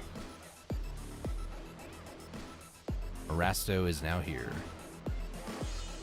Morasto, he is who I call Nacho Libre. I see him over there, stomping around. He looks like a matador, not gonna lie. And I only call him that because of his move right there, because he's kind of chunky and then jumps on you like that. He also makes the Morasto turn into an enraged form, so they all charge at you just like they all kind of have been here. When he gets to 50% HP or lower, he will summon in his own brood of Morastos, or Maraskas as it says there, and those are 2 leaders, that the big Chungus guys that come after you. And if you kill them, you have a higher chance to get well, not higher chance, but you have a better chance of getting more scales by focusing them first and then killing Morasto, because they each have a chance to drop those scales, as well as just a decent healthy amount of trash loot among other things. So Morasto dead. There's the carapace I was talking about, the Maraska's crystal carapace, and that's what you exchange for the random boxes at the very end. I'm going to turn this up a little bit because my pets are really struggling now.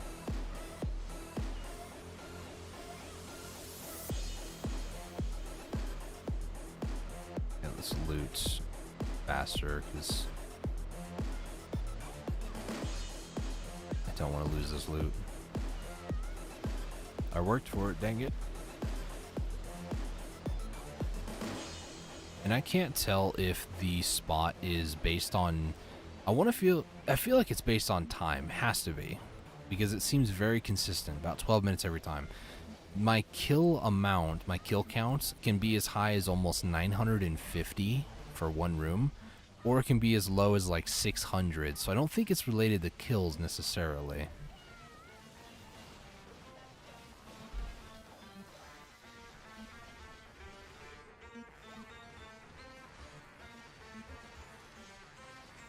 General has appeared.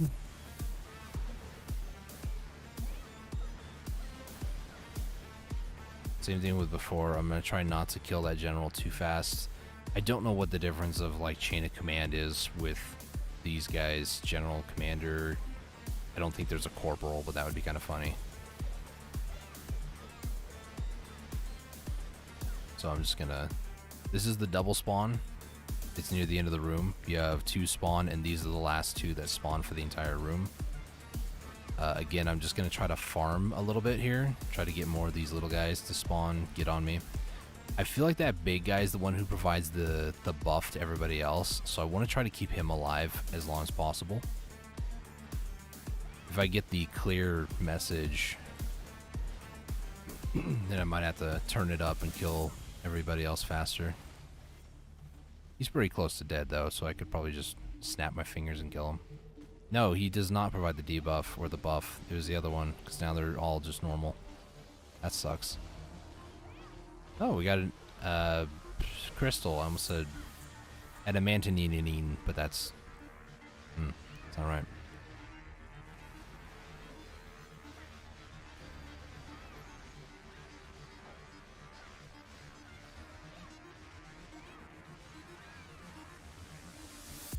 Keeps applying the buff. That's annoying. Take it off. Thank you. Typically after those 2, there's either like an Earthshaker that appears or a brood one that lays a bunch of eggs, the egg brooder. One of those 2 spawn, and it's shortly after that where the timer expires pretty much. So yeah, I got about 903 in one room. Yep, burrow's activated, and then everything despawns, and then we just wait. So the thing is with this spot, you can wait in the same room if you want the same spot, or you can hit go to Marowak Burrow and it immediately starts the event. Well, a little faster Otherwise, I think you have to wait like almost a full minute inside there. So if you don't want to waste time, you can go and do that. Go to the next room. Like I said, you kind of go down to room 2. And then if there's nobody in room 1 by the time you get done and you want to switch, you go back to room 1. You don't go to room 3. The only thing to note here is that it does actually turn off your auto use items. So if you are doing this and you wanted to just turn this on and leave it on for a while, don't switch rooms. Otherwise, you'll have to turn it on every time.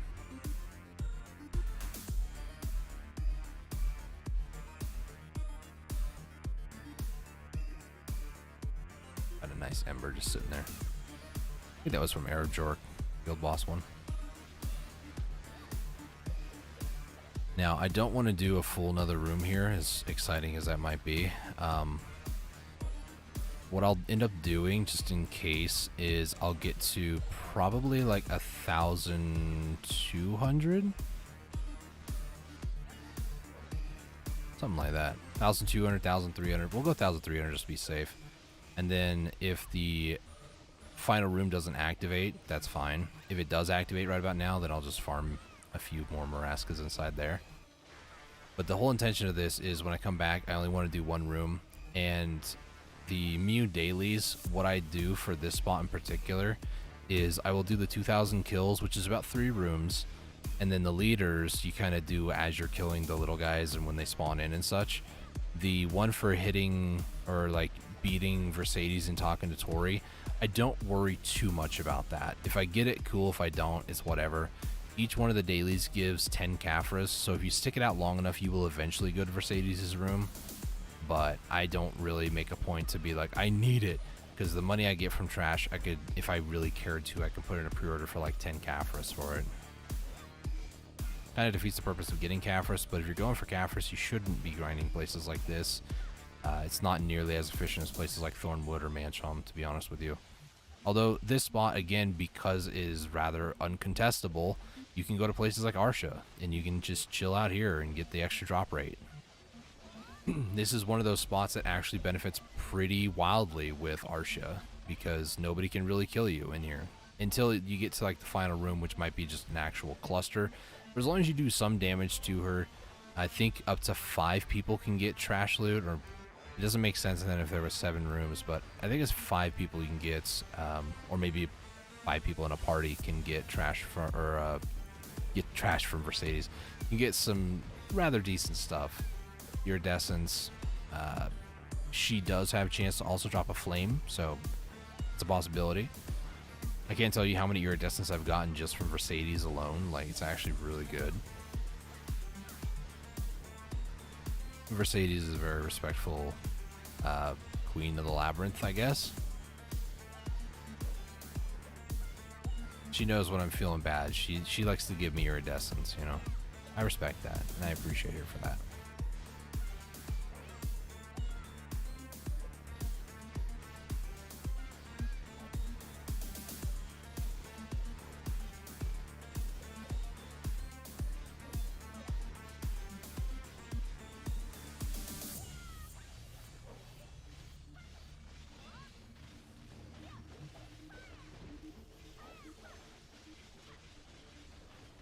Yep, here's the egg brooder. I don't know if you guys can hear it, but there's a motorcycle idling outside. I apologize if you can't hear that. I hope you don't.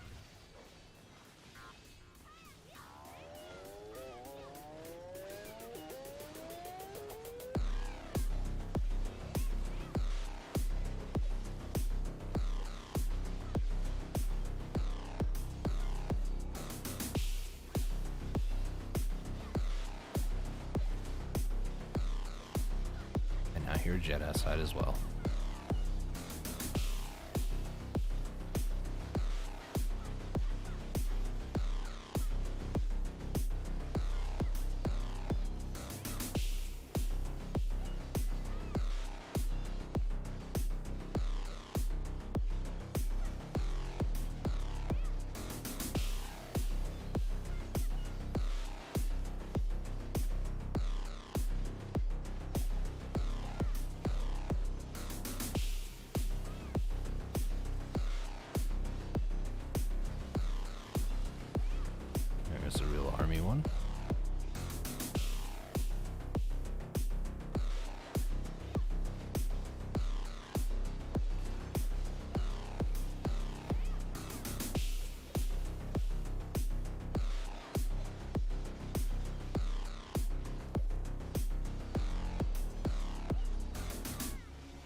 115. Or rather, the weight warning, I should say, not the limit.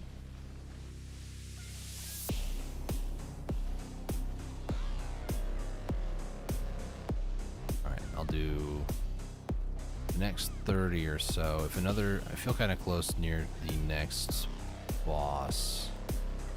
Part of me is like, just F it, might as well do another room. I don't know.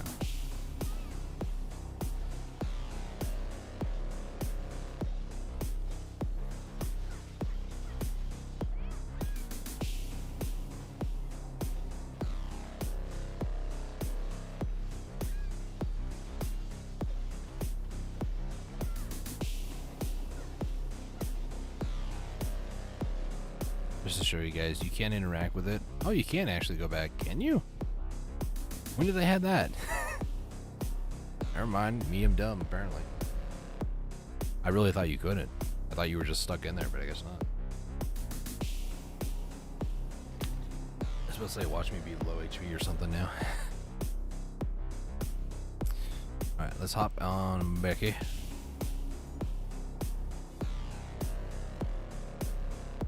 Alvaro. I'll be back for the rest of this stuff. It changes the game quite drastically. I don't have to commit to a room now. If I ever need, like, let's say it's like 600, not quite a full room, I can just leave whenever. I don't have to stay. Makes my life a lot easier. Let's turn Agris off. I'm down to 61k now instead of 100,000 for like 3 weeks.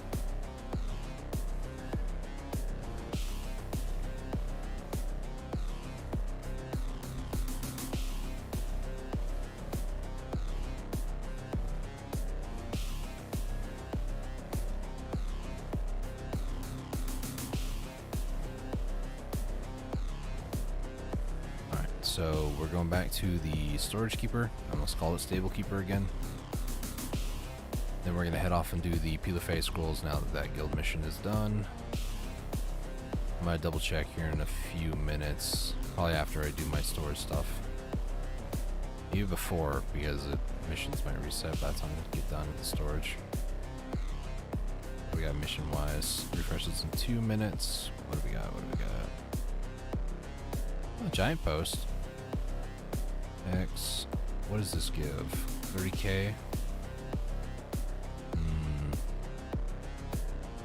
It's tempting. It's very tempting when 800 is not that much over there too. 4 hours to do? Why not? Well, I can't do it anyways. That mission's gonna be gone. Well, that was kind of a waste of my time, but you know. Doing a good job.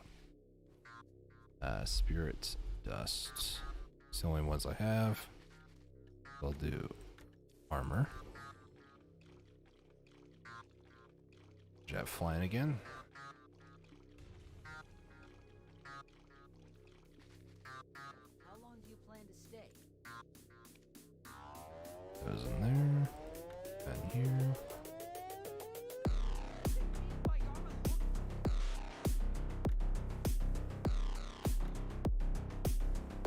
Alright. Actually, I do have a Layla pedal in here too. Alright. Let's head over to Altanova again. I feel like these jets are just doing circles around our house right now. Either that or that's like the 4th jet that just flew over. Let's go this way.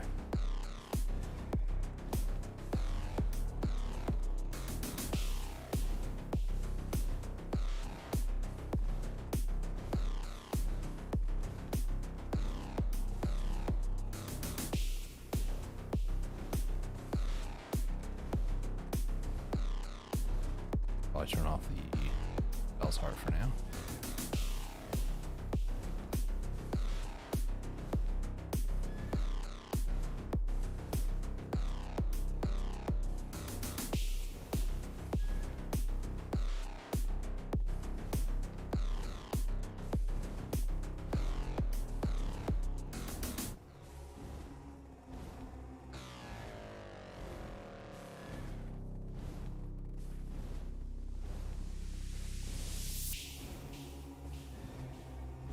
trying to do some mental math right now, and I feel like I'm way out of touch with the numbers. So, Thornwood, right? You can get a decent amount of Caphras in an hour. A good hour, actually a great hour, I should say, is like more than 80. 60 to 80, roughly. If you can get a Caphras for at least every minute that you're there, you're doing good. Because that kind of tends to be what feels like at Manchom as well. Not for me, obviously, but some people, they go to Manchom and they pull like 60, 75 in an hour, and I'm just like, sheesh, you know. But Thornwood for me has been better for that. Everybody has their spot, and you got to find your spot, is what I'm getting at. The mental math I'm trying to do is that if you're at Thornwood, the trash loot's not great. So like per hour, maybe 150 to 200 million. So if you push drop rate there, and you get like, we'll say it's like 50 Caphras an hour and like at least 100 mil in trash loot. How many hours would it take for you to get 10,000 Caphras?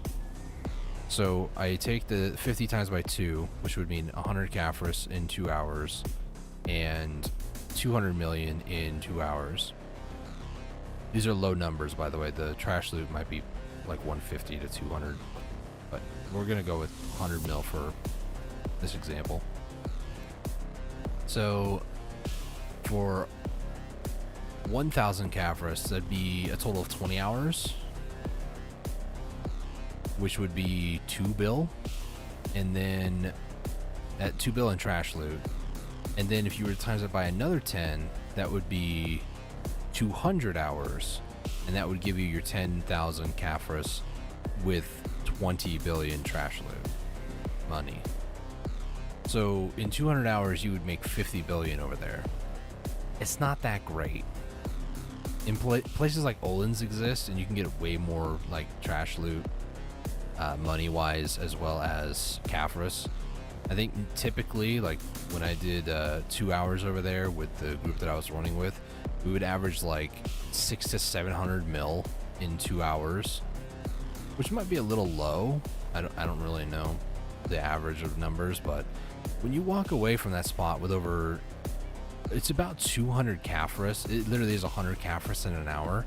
It's hard to argue with the results. Like trash loot was like 300 mil. I think trash loot was like 600 to 700 mil now I think about it per hour, or 2 hours, excuse me. It's 300 mil in trash loot, and then like another 300 mil with Caphras, and that's just Caphras. You then combine weapon armor and weapon armor, Blackstone weapon and Blackstone armor. You combine that with everything, and you got yourself quite a bit of money. Okay, let's hop to DK, and we'll do the Peel the Face scrolls now. I'm gonna double check Party Finder and see if somebody is doing any right now, because I only have the 50. If we could do some times 5s, that'd be great. It'd be only like 10 times by 5s. If they want me to make more, then maybe. I don't really feel like doing 20 times by 5s, but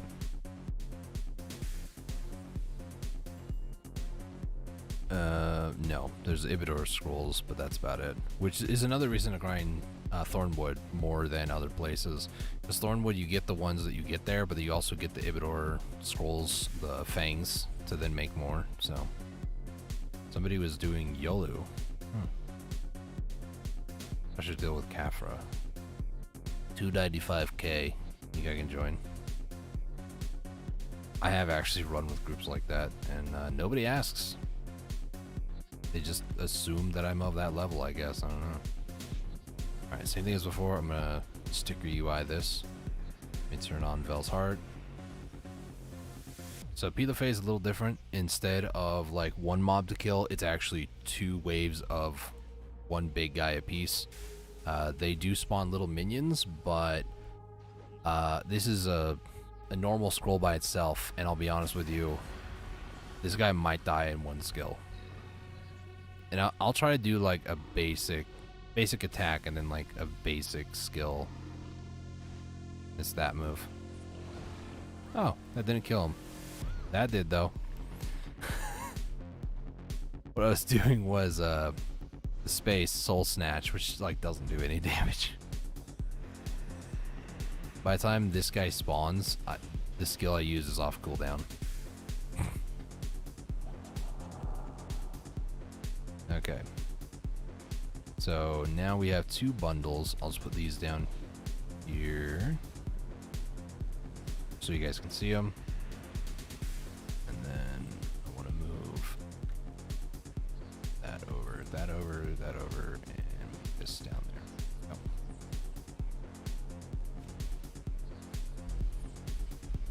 I know it looks weird on the stream, but it's sticker UI'd, so it's on my screen, but you guys can't see it.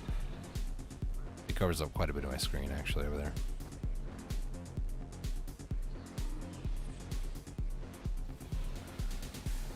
Okay, BSR is locked, good.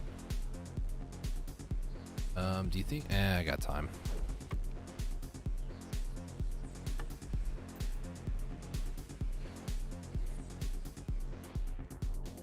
Oh. I bought the potion, was like trying to open up my inventory. It's literally on the side of my screen. I already forgot. Move that down there. I did get my first mem frag though that time, so that was nice. So, Narcs, the Narc Brisca one, that one gives you a ton of Caphras. These ones give you memory fragments. And the scrolls required to get these, the scroll written in ancient language, you can get across all of Valencia. If you go to any of the monster zones on the map, like for instance Centaurs is like right over here, you can click on it, you can see that you do get these scrolls right here, and it's most Valencia spots that you can actually get these from. I don't think there's anywhere else. There might be some other places, but Valencia tends to be like the spot for these. And a couple of the spots that you would normally get, like the treasure ones, like the compass pieces, History of Ruins, Akmen, or the map pieces, Raud Sulfur Mine, Pilaku, those all drop these scrolls. So while you're doing a treasure grind, you might stumble into some good money with these, because they are actually pretty decent money. Memfrags and Caphras both sell for 3 mil in the marketplace, so it may seem kind of dumb and boring and just kind of sit here just like do one scroll at a time, but it is very profitable. And then depending on who you are and like how you go about things, right? If you want to just sell the scrolls for other people to run them, you can make some pretty good money that way. Otherwise, you could be like other people and say, well, this is kind of a waste of my time. I can just go grind, you know, like an hour somewhere else and make more money and then just order the items I want off the marketplace. That's true, you can. But days like this where it's just odds and ends and I'm not really like, I'm not streaming or playing to like grind heavily to get a bunch of money. I'm just kind of playing around, having some fun, realizing it's a video game and just, you know, enjoying that. And as a result, is this the most efficient? No. Is this probably an efficient use of my time? Maybe not. Do I care? No. I'm having fun.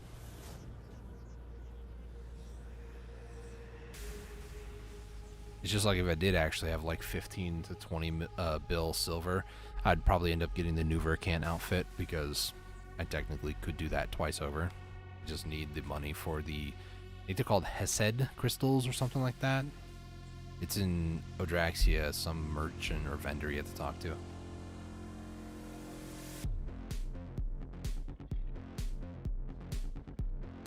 Alright.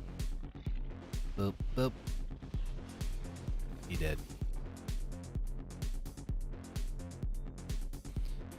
And we got the Calc to fight here. Come on, buddy. Show up. Thank you for being here, man. Appreciate you. Bye.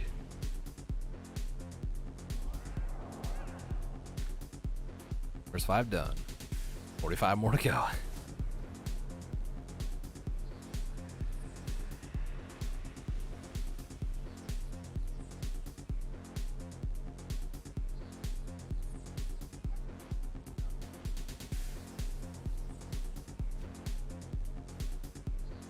much time do I have on my farms here?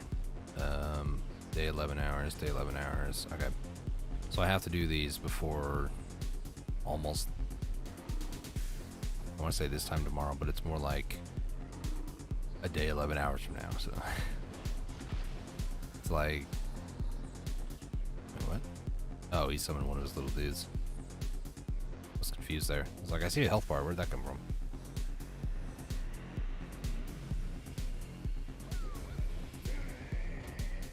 Thanks for the mem frag, dude. So I've gotten 3 mem frags from just killing the guys. So out of 6, it's like every 2 I get 1. Not bad. If I end up with 25 before I even open up any of the bundles, I'll take it. More than likely, I'll probably end up with like maybe 10 to 15 though. That's what I'm feeling.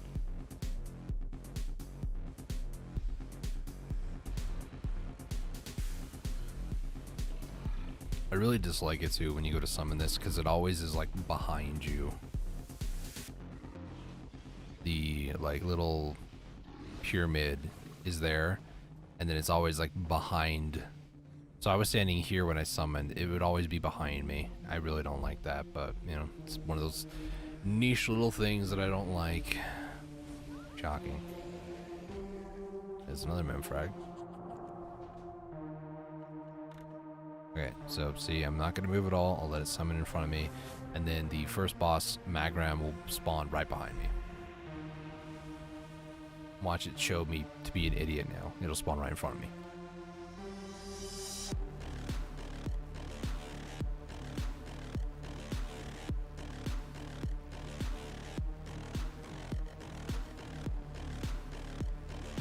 Nope, always behind you.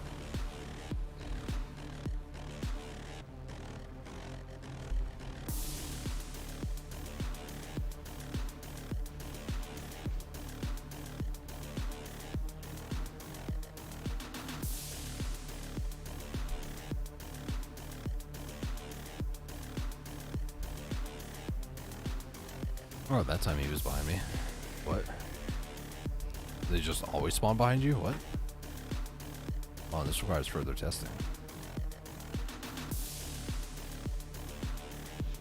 So once I get done with this, I'm gonna look the other way and then I'll tap back.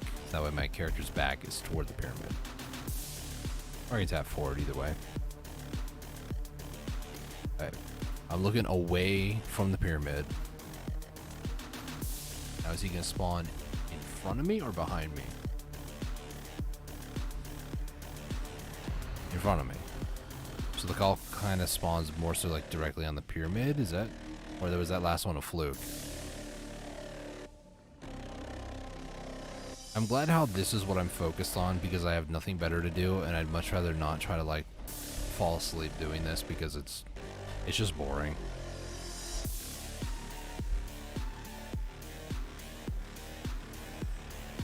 It probably was a fluke.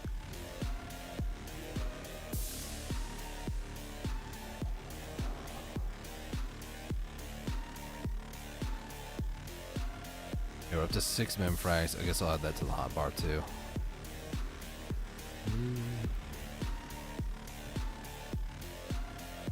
Oh, can't be added. Never mind.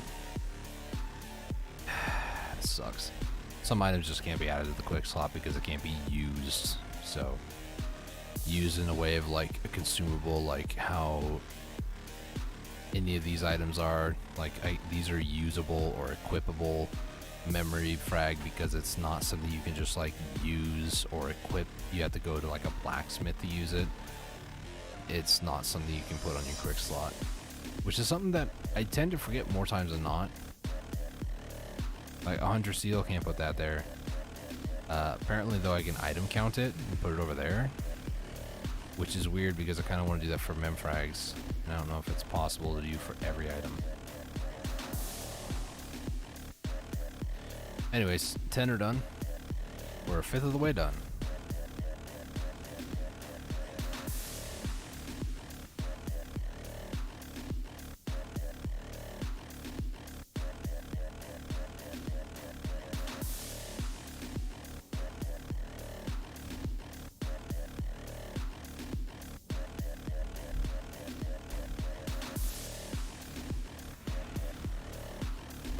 Half tempted to pick up my controller and just start using my controller because, I mean, It'd be faster though on mouse and keyboard, just because the like go over here talk to Black Spirit, or would it be? I don't know.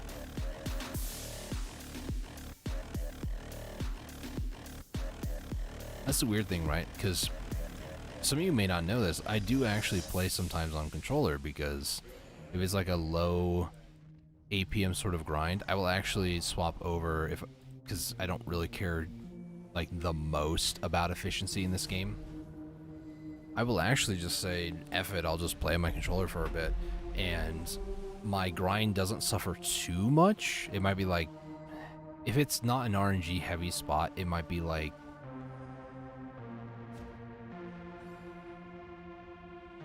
maybe like 1 to 200, maybe sometimes 300 or 400 trash loot less. Which I mean, at places like Jade, that actually means quite a bit, but Jade's also an RNG loot related spot. Places like, for instance, Pilaku Jail, right? If I'm going for treasure grind is controller's actually really good for that, because I don't know how long it's going to take for me to hit that goal anyways, so controller on going for like map pieces and stuff, that's totally fine, or like compass pieces, totally fine with me. If I wanted to get sweaty and go for money, I'm definitely mouse and keyboard, because I just have a lot more experience with that. A good buddy of mine, actually, he plays primarily on controller, and it really surprises me how well, money-wise, he gets per hour.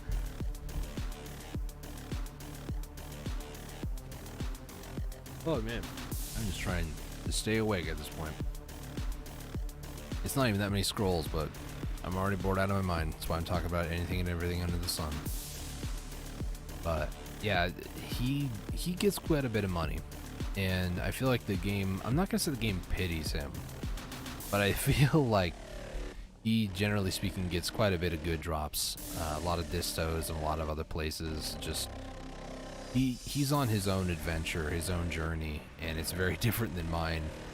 Mainly, whether it be PA feeling bad that he's on controller or something, I don't think that's true, because they have, you know, console console Black Desert. But it's just funny to me how crazy good he is on controller, and then pulls better hours than me. And even places that aren't really RNG heavy, or like you have to get distos to have good hours.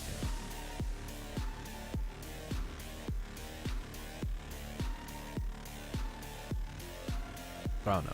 It's just something that I think about sometimes with other people, and like playing the game. There are a lot of people who play with controller, a lot of people who play mouse and keyboard, and all of them are like, every single person I would say on controller I have respect for, barring like maybe 2 or 3 select type of people, and that is just people that just, oh, toxic, you know, PvPers, griefers, gankers, whatever you want to call them.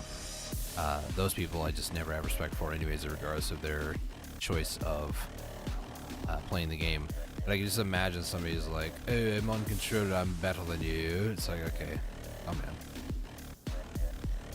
But that's just people. It's not really like the preferred play style. But something like this too, the reason why I brought up the whole controller thing is this is a prime time for me to do controller. I have like 2 or 3 buttons that I push and call it a day, because that's all I'm doing on mouse and keyboard. The only hard time is like when my hand has to move this much. That's about it.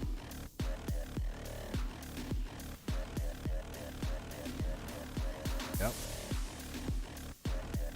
Next. After this caulk dies, we have 35 more to go.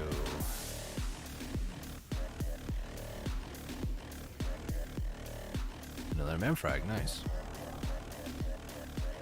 I'm still averaging a memfrag more than once every 2. I have 15 bundles and 8 memfrags. So if I can get 25, that'd be great.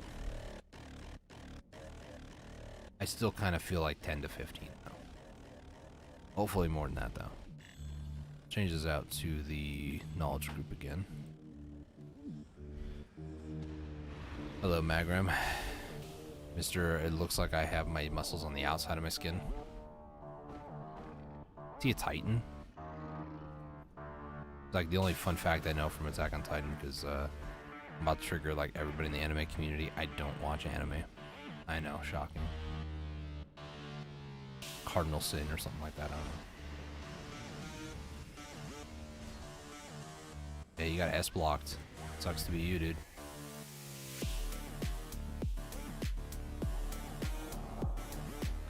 One of these days, I'm gonna talk to the Black Spirit. It's just gonna be because it looked like it was, but one of these days, it's gonna be straight up just Magnum butt, or maybe the Calc.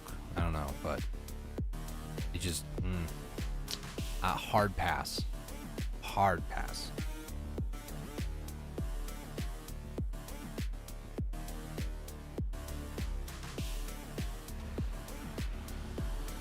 Hello, Magnum.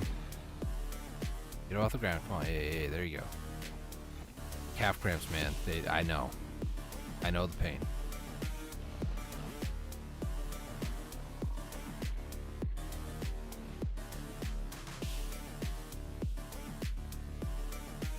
Alright, Calc.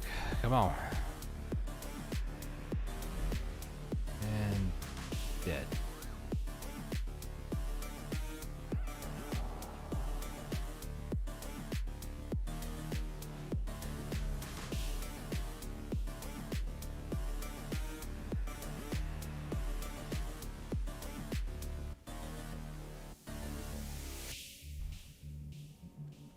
Alright, after this one, we have 32 more to go. Oh boy.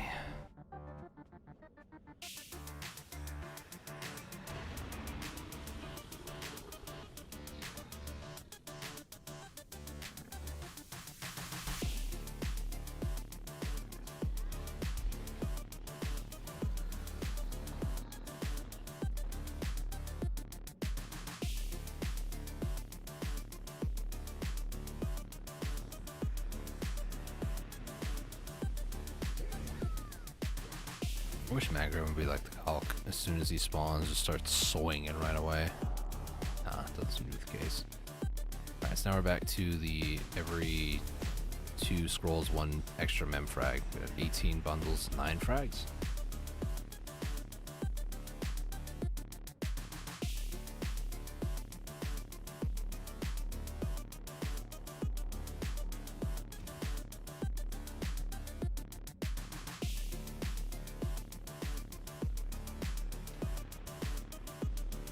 Alright.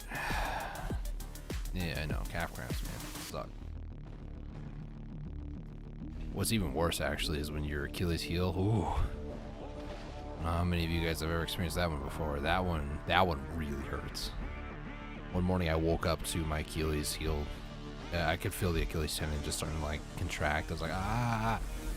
It was not a good time.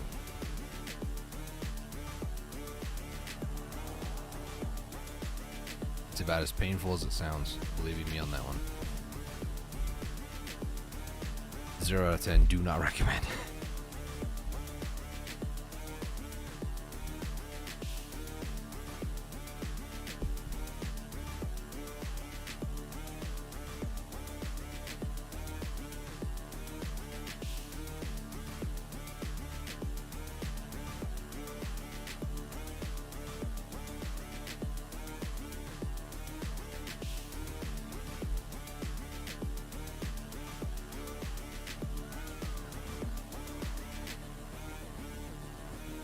Really hate the fact that they reset all the voices. Hear my DK and I'm like, that's not the DK I know. I can't change it because I don't have a value pack, and I really don't want to have to like spend 14 days worth of loyalties. I'm hoping they give out like another like 3-day or something for Land of the Morning Light, because I'm probably going to go through every single one of my characters just so I can change all their voices back roughly to what they were. And then not only that, but then what I will end up doing after I get them all right is save the character to like a preset, and then take that folder, like copy it and put it in a safe folder somewhere else. I could even put it like on an external hard drive or something like that, back it up. So if things ever go wrong, I could just put that contents back on the game files and then just go through every character and just load from file. That would be way better IMO.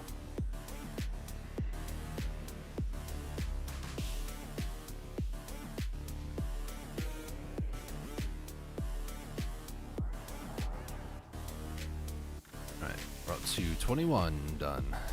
10 frags.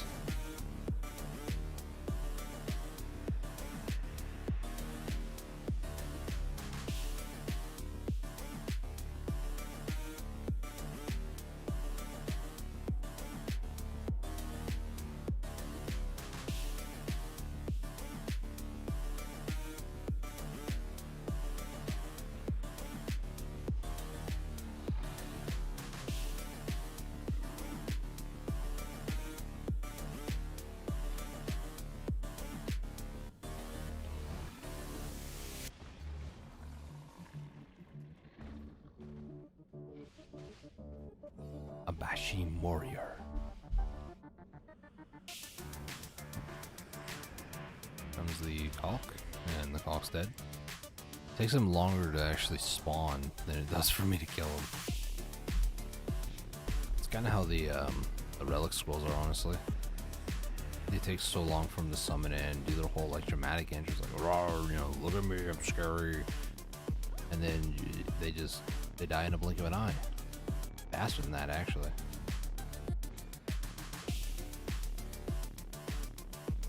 Like, I have so much time in between that I can just sit there, hold down shift and space, and recover all my mana by the time Magrum shows up. And my mana is good for, like, maybe 3 scrolls. Could be more than that, actually. Not really paying that close attention to it.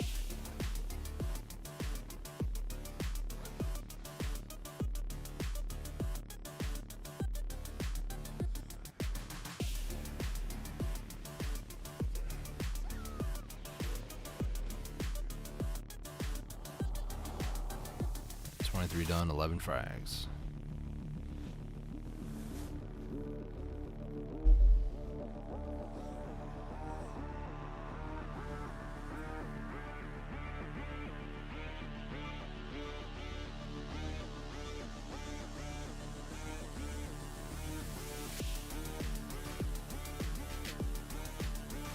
You know, I noticed, I saw the stream.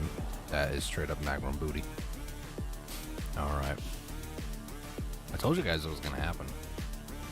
I just totally didn't notice it. No, then I was drinking some Powerade while I watched the stream lag after the delay. Yup, it happened. It did the thing I thought it was going to at some point.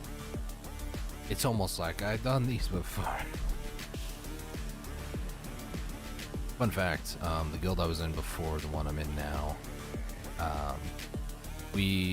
there was a group of us that we would run like Upper Gyfin or other things. We would like try to do a group thing once a week, right? Some of those people, I don't know if they play the game anymore because they might be on my friends list, but I don't want to check it because, yeah, no thank you. But we did these for like 2 weeks in a row, and we did like 100 scrolls worth. And at the time, I was grinding very, very hard for my, I think it was my Achman piece, and then Pilaku right after. So I was getting like, you know, a couple 300-400 in like a week's time, so I just bought the extra like 100 or so to do all 500. Some of the people in the group, they had like 10,000 of them or something stupid, and I'm like, to be honest with you, I do this more often than a lot of people probably do when they get their scrolls up to, you know, like 500 or so. A lot of people might be like, I'll just wait till I get like, I don't know, 1,000 or something like that. Meanwhile, I'm just like, nah, I'll just get them done and get them out of the way because I don't want to have to deal with them later. I know me now is really bored, but to do what I've done, so we've done half of them, 50, right? If I had to do 500 in one sitting, I would go absolutely insane. I know that because I mentioned earlier, I did that with the relic shards. I did I think it was 500 of them, and it took me like 7 hours. I would much rather do this, spend like maybe 30 minutes to an hour working on these guys, getting them all done, you know, versus spending all that time at once. Ugh. And if I'm going to do more than 100 in one sitting, I would want other people to be there to like help out, because they would also kind of keep me alert and awake and going, you know? It's that feeling of these other people also need to go through this, so in my mind, when I have to go through an experience with other people, it's more like I'm gonna stick it out to help them, you know? Not so much to be like, oh, I need you guys. No, it's I'm here to help out. It's the mentality that I adopt at that point. What was I looking for? Guild mission. Bassies, not gonna worry about that. Sonal camp. Not seeing anything that I would want. I guess we could start prepping for guild bosses again. I'm not seeing anything else that I would want. Also didn't really check the time. It just refreshed, didn't it? Lips. I guess I gotta wait like almost 9 minutes. I think I'll be still here doing this in 9 minutes time either way, so 27 finished. That was the 13th frag. Still 1 every 2. Still pretty good.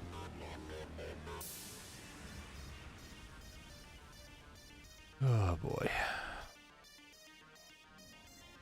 Thing is, it's like where I live, I'm West Coast, right, in the United States. It's 7 p.m., 7:15 almost. I don't want to have caffeine because then I'm gonna be up to like 2 o'clock in the morning, 3 o'clock in the morning, which isn't too like irrational or unresponsible. Most nights I'm up till almost like 1, sometimes 2, 0.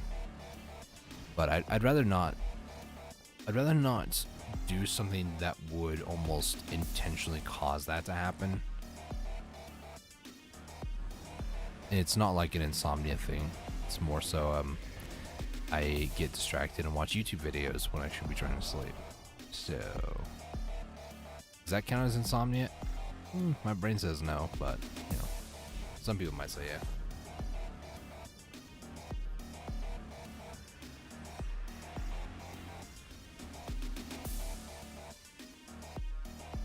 In my mind, insomnia is like you are purposely making an attempt to try to go to sleep, but for some reason your body just is thinking a million miles a minute, or it just won't just relax. It won't let you just sit there and go to sleep. That's what insomnia means to me, but alright. Alright, Magnum. Goodbye. Oh, that didn't kill you. I'm surprised.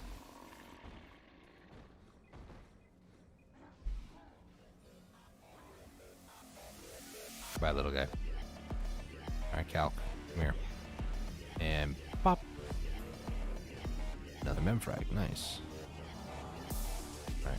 This is number 30.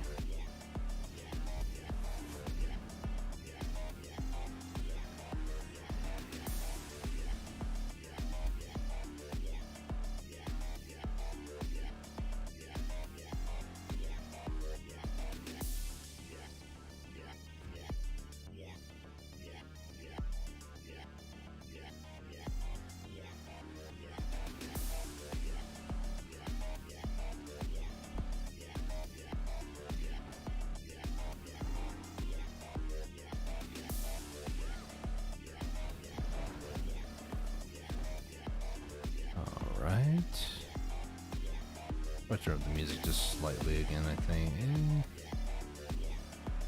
Yeah, I'll keep it where it's at, I guess. Should be okay. Excuse you, Mr. Calc. Rude. Alright, so 30 with 15 done. Is this really going to be 25? Is it really, generally speaking, 1 memfrag every 2 scrolls? I mean, it's RNG based, obviously, but if it can be like 1 for every 2 consistently, I'd be okay with that.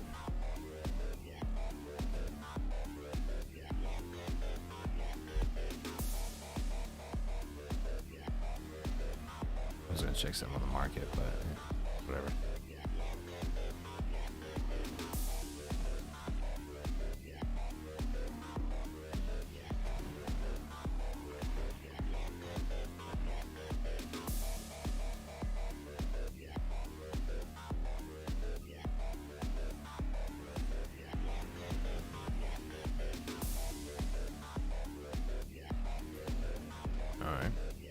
Try not to get my fairy to use a mana potion.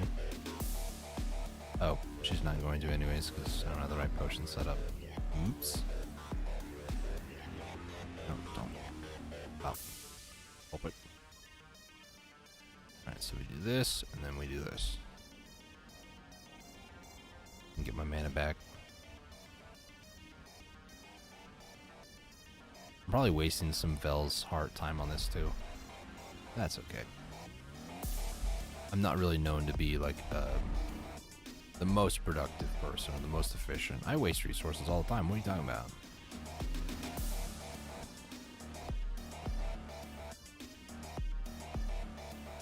There was that immediately reminds me of somebody I saw on the Purple Snake website. I'm not going to mention. I really don't like that website. Just a heads up. These days, especially, it's just. But it reminds me of somebody on there. They were like, their chat just blew up, and they were just like, Vel's Heart, Vel's Heart, Vel's Heart. And he goes, thank you guys so much for reminding me. I forget all the time. And I'm like, even if you left it on, it's not that expensive to repair. Like, that mythical powder stuff that you need to repair it. Where is it? 8,000? Yeah, I'm probably not going to go through that for like 2 years. Even if I just kept it on all the time. But he was just like, he was very thankful. Like, thank you guys so much for reminding me. And I'm like, is this a thing? Or is this just like a that person thing, you know? I feel like there's a lot of people that forget to turn off their Vel's Heart. And they're just like, oh, well, I wasted about like 2 hours. It's not even that expensive, realistically. The Treants tier, when I was going for Guru 1 Alchemy, I burned it 2 times completely. Maybe 3 times, actually, but I burned it 2 times completely. It's 10 minutes. It has 100, I think 100 or 50. I'm not sure which. Let me double check. Treants tier. It's 150. Never mind. 150 for 10 minutes apiece. Like, it's 1,500 minutes. I burned that thing like almost 3 times, or maybe I did do it 3 times. I don't know. And it took like 300 to repair. Like, it's nothing crazy. Same thing with the Vel's Heart. There were times recently where I'm like, maybe I shouldn't be using the Vel's Heart, and it's like, why am I doing this? Well, it would waste some resources, and you care because 8,000 of that stuff. And on top of it, I got like random life and destruction stones kind of dotted amongst different characters in the marketplace. Like, I don't really need. You guys couldn't see it anyways because it's stickered. It's like right over here. But I just don't need to worry about having the mystical spirit powder stuff to repair Vel's Heart. I have so much of it. But I don't know, that particular individual on that website, they were just like very adamant about, I just need to not waste this resource. My guy. Dirt cheap to repair. Unless he's one of those people that believe that you need Vel's powder to repair Vel's Heart, when it repairs higher durability, but it's not required.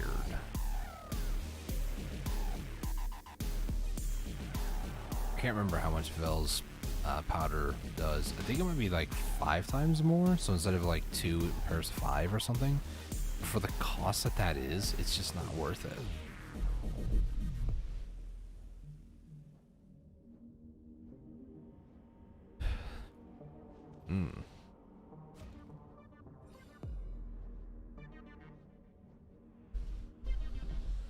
Okay. We have 14 more after this.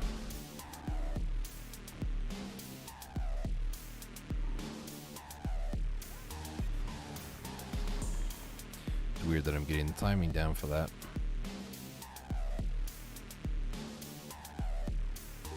I don't think, I'm gonna open Discord again. I don't think there's any like real crazy bosses happening tonight, is there? Xarka in 51, Karanda in 251, Gouda in 436, and Nuver in 11 hours. I don't think I'm gonna be streaming in 11 hours from now. I've said crazier things, guys. Garmoth is a day 51 minutes. So Garmoth is tomorrow. Often is not going to be tomorrow, but the following day. A day, 21 hours, 6 minutes until the warning, 30-minute warning. Telling people to get out to Vel, pretty much. Okay.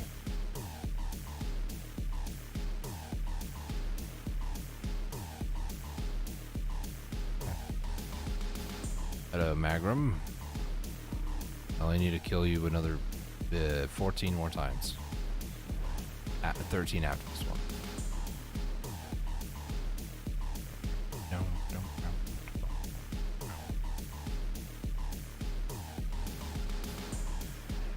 Hello, Mr. Calc. Goodbye, Mr. Calc.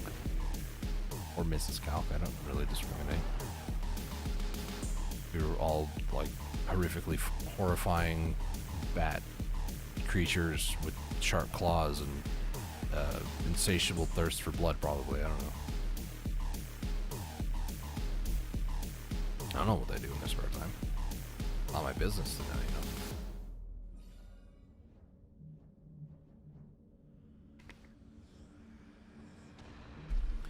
Okay, I don't want to say it too much or too loudly, but the memfrags have kind of slowed down.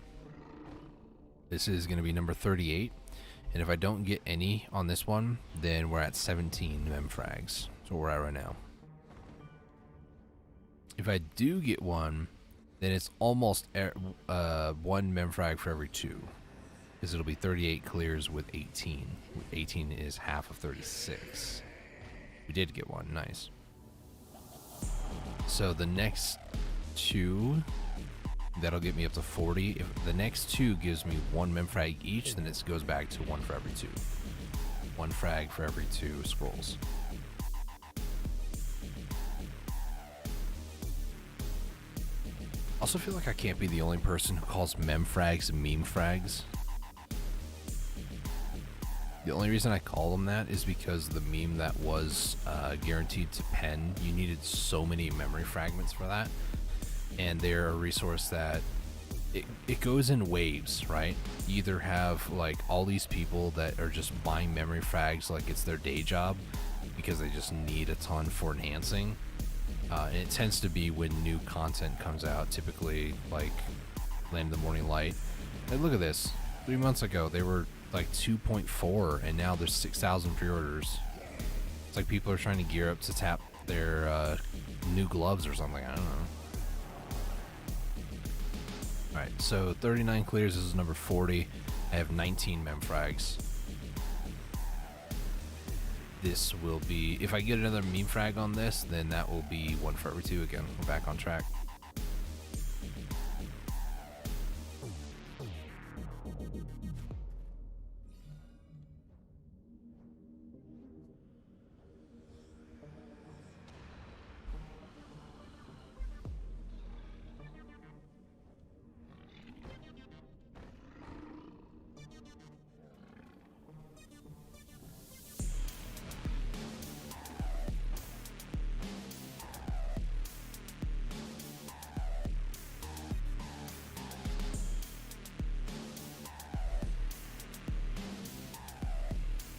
Hello, Mr. Calc. Goodbye, Mr. Calc. So did not get it on that one. Number 41.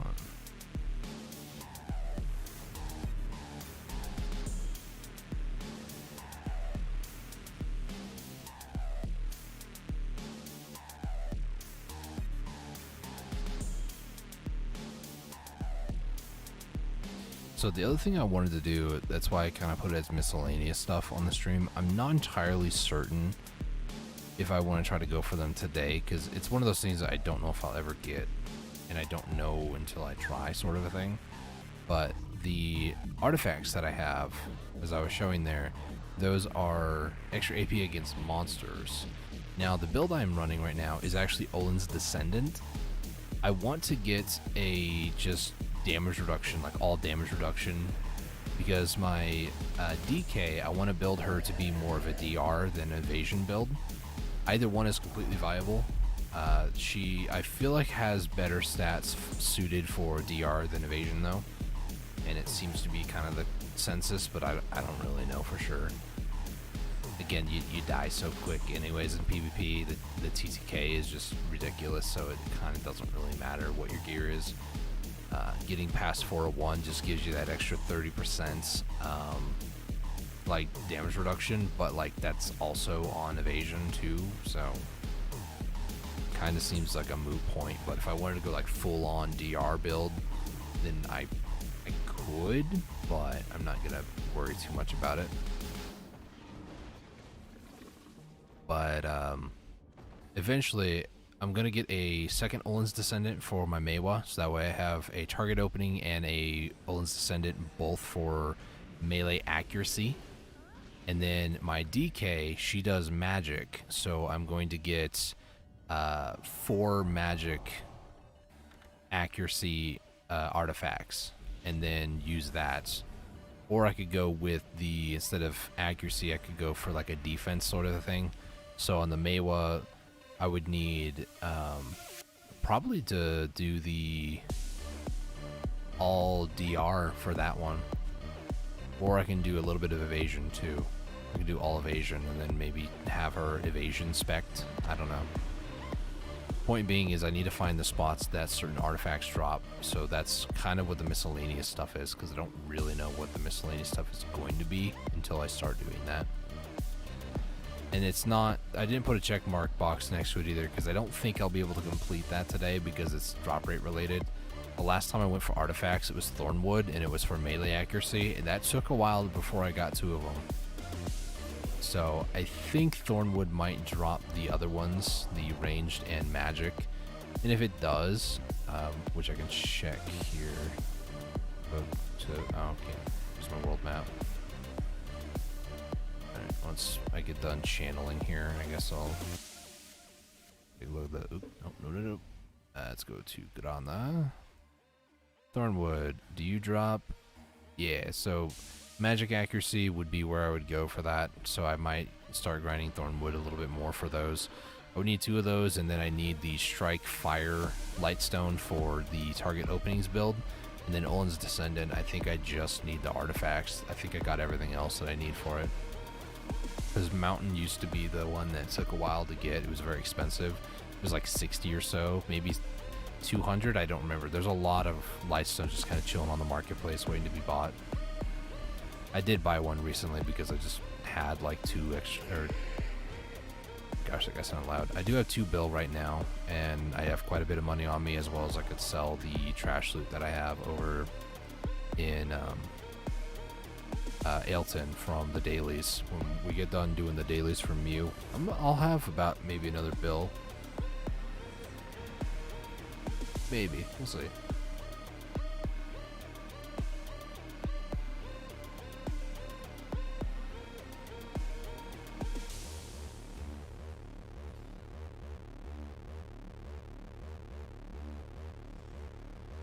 My tablet like refreshed there for a second, and everything looked fine on YouTube side, so I don't really know what happened there.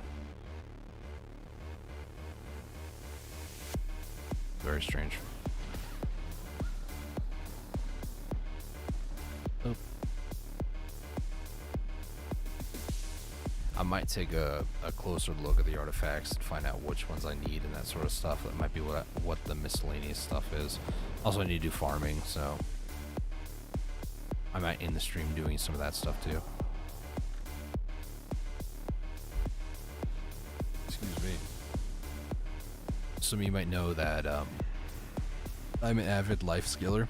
That's why in the description of the live stream, or I guess the VOD if you're watching it later on YouTube, it is like hashtag life skiller. I started off, my greatest appeal to this game was life skilling. It was hunting specifically, which just really appealed to me. And once I got into it, realized that cooking was part of it, and gathering. In World of Warcraft, I used to do a lot of blacksmithing. I would go around collecting a bunch of materials with my pickaxe, and I would go through and like make gear and stuff. And it was really cool. I really like mechanics that let you do that sort of stuff.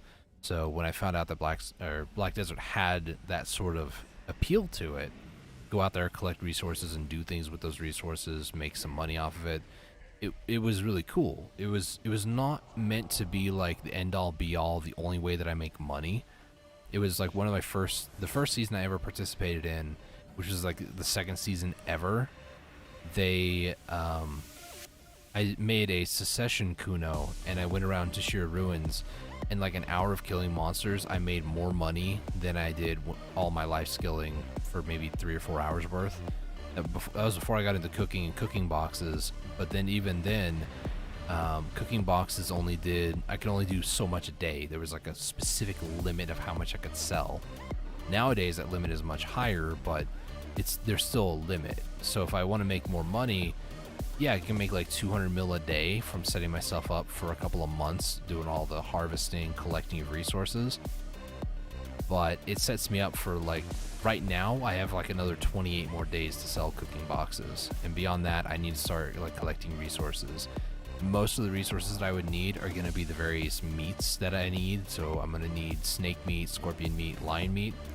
Everything else I pretty much have. Workers have been working hard, just going at it. I probably have enough fig where I can sell things. Like fig specifically, I know, I want to say it's at least like, some of the resources are like 200,000, other ones are like 500,000, and I'm just like, yeah, I don't need that much. I could definitely sell them on the market for some good money. And I might start, wholesaling some of it at some point, but it's just free, easy money that comes, and it just kind of sits there waiting for me to do something with it or sell it.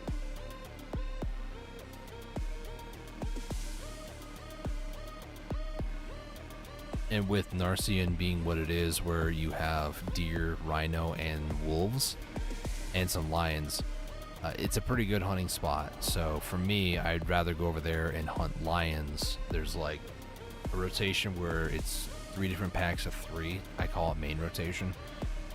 I think a lot of people do too. You just go between the 3 different packs, killing all 3 lions, harvesting them, and then repeating that over and over and over. That's your lion problem solved. You're done. And then you just need snake and scorpion, which Dregan territory south of Tashira, there's a spot that's a snake and scorpion one that a lot of people use. And with the addition of Agris being used for life skilling, it's way easier to get those resources now. When I'm running that rotation, I tend to get a lot more snake meat than scorpion, so occasionally I will actually go out into the desert and just go collecting a bunch of scorpion meat, because I do kind of have the rotation ingrained in my mind. The rotation... Hang on, let me dispose of this guy. The rotation north of Sand Grain Bazaar, it's like in this corner area over here of the desert, and it's just like this area right along here. I have that whole rotation kind of ingrained in my mind, because the very first time I ever did it, I kept getting lost and stuck, and then I learned. So that now lives rent-free in my head until the rest of the time.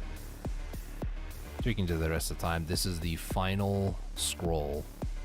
So when this is done, we can move on to some Mew dailies and then start doing a couple other odds and ends.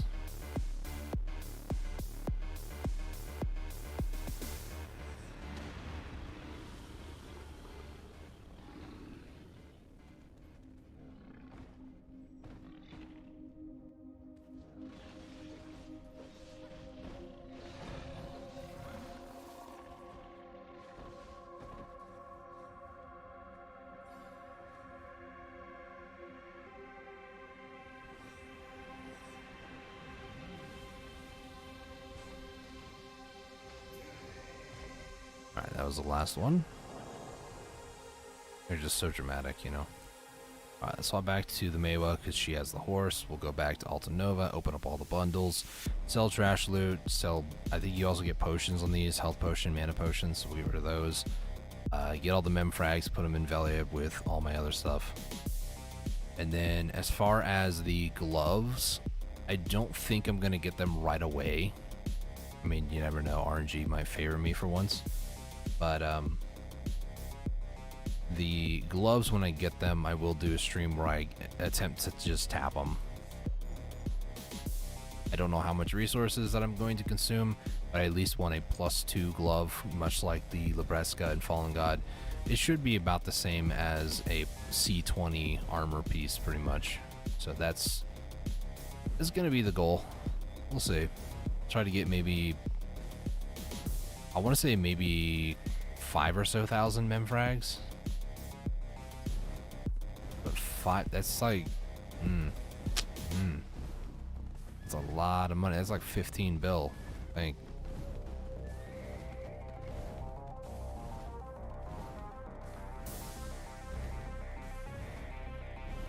Granted, that would be like, I want to say, would it be? It'd be like 30 hours of Pergaifen for me. It's 500 mil a piece, you know? Yeah, no, I'm good.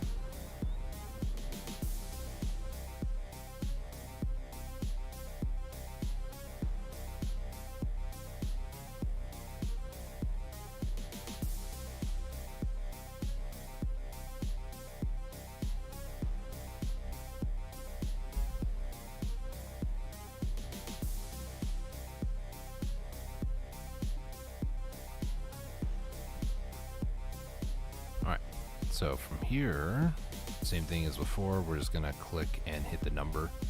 So here's hoping that it will let me do this, because I'm probably gonna run out of inventory weights. Yep, immediately. But hey, we're up to almost 50. Wait, what? Be a lot more memfrags than I thought.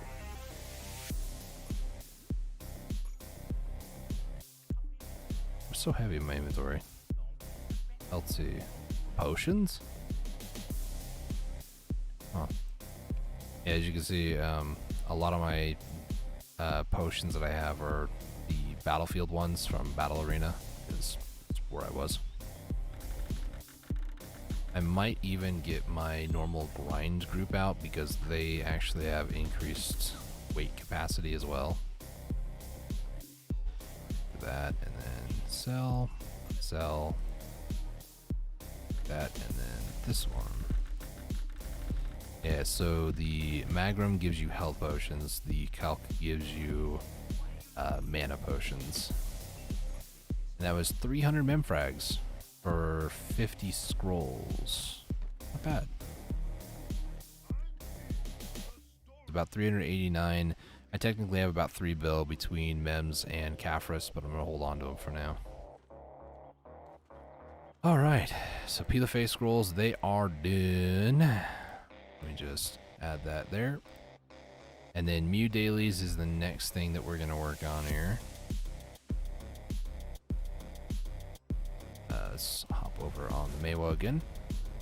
We're going to start by finishing off the Mirrorwhack, and then we're going to go to Jade, do the dailies there. It's about 30 minutes over there. I'm probably going to do the Dreadwinter Tree Forests things, because why not?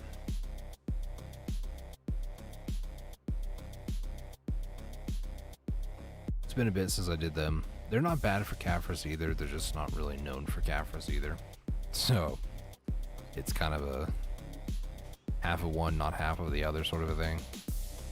So just throw that out there. And then let's head over to Elton, and then let's check guild missions.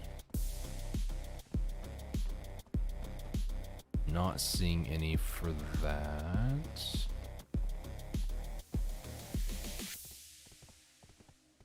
There's defeat any monster, so I guess I can do that, because I need 700 there, and then I'll do Jade, which is 300 for that, so that'll be fine. I'll be fine. So off we go back to Mew. We're gonna go do Mirrorwhack first, like I said, and then once I finish that one, I'll hop out of the thing, the spot, and then I'll head over to Jade and do the dailies over at Jade. There's my worker there. Nice.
So the trash loot that I've accumulated so far, which we're going to get pretty much double the Starlit Jade powder here. It's almost half a bill. So we're going to get like another almost 200 mil from this. And then this, I don't think it's going to be that much more, to be honest. I mean, it's 700 kills. Not that much. If even 700 kills, let's be honest.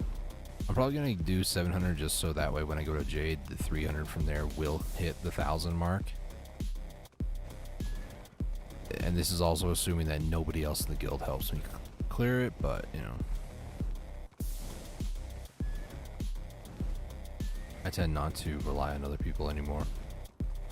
I'll be honest. I start a mission, by golly, I'm gonna do it. I'm gonna do it.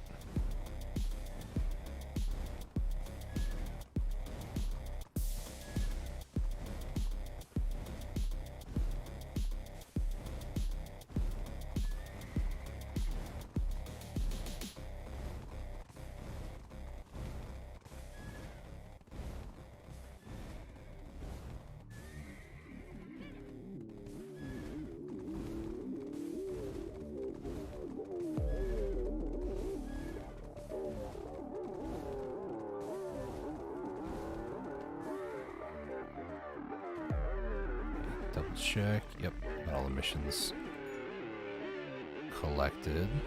Let's hop inside. Do about 700 kills and hop out. Maybe I'll just do another room, I guess. It's like 800, almost 900 kills there. We'll just do a room. Why not? It'll get me some more of the carapace too, so. Alright, so let's go ahead and pop a 50. Let's do a repair. And then we'll hit that. Barry is currently using Morningstar, I believe. It's kind of hard to tell because it's right there. Yep, she is. On Vel's heart. And that should be all I need. Should be. Oh, pets. Yeah, I need to feed you guys.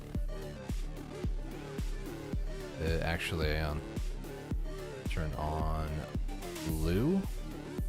And we'll burn some more agros, why not? Really should turn on yellow actually, but I can't change it now for 5 minutes, so it's kind of pointless.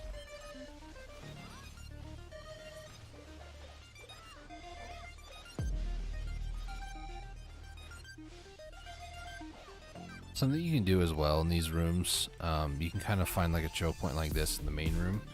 Most everybody will try to be around you, but you're kind of in a choke point, so they kind of have to get really close to you if they want to try to wander around you. Unless they go to the back of the room like this dude. Which makes kind of like the entrance area over here really good.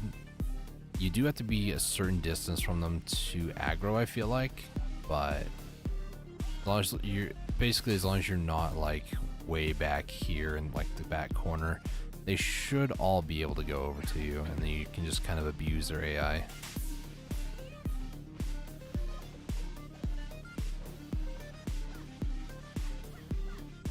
Until the AI puts a burrow on the side of a wall in a weird spot like that.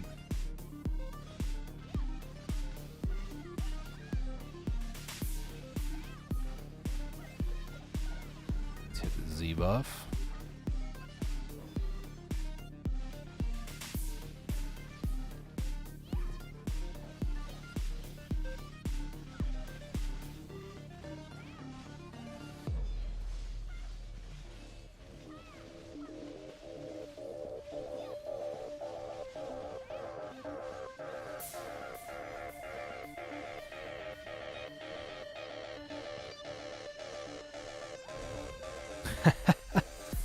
Oh, Witch's Token. Nice.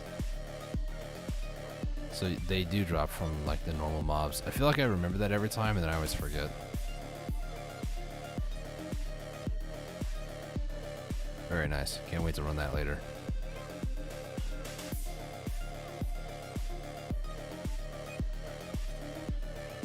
We'll see after I get done with the Mew dailies. I do want to do like the farming, a little bit of farming on stream, maybe to end out the stream maybe. I need to do it tonight regardless, so kind of just want to also show it on stream too, I guess. I know it's not the most like, ooh, look at my gear, look how cool I am. I could brag about being master too, I guess, but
man, hitting that Z and E buff at the same time just nuked that whole group.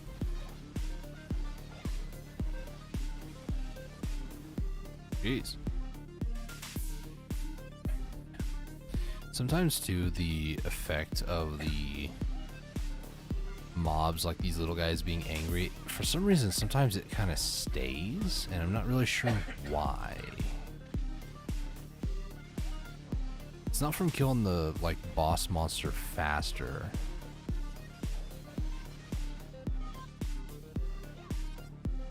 There's like one of them, I can't remember which one it is, because I don't pay that close attention to like, oh, it's a commander versus like a leader or something, I don't know. Like a general versus like a commander. I don't pay attention to that. Maybe like one of them, a very specific name associated with it. That's the one that gives like the effect persistent after its death or something for a little bit. Or maybe, I don't know.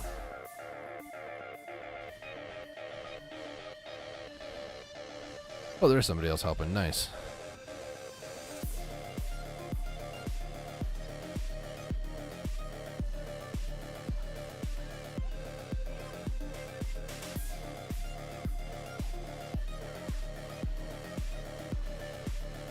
Yeah, see, they're still attacking me, like they're grouped up, and the big guy's dead, so I don't really know what's going on with that, I'll be honest.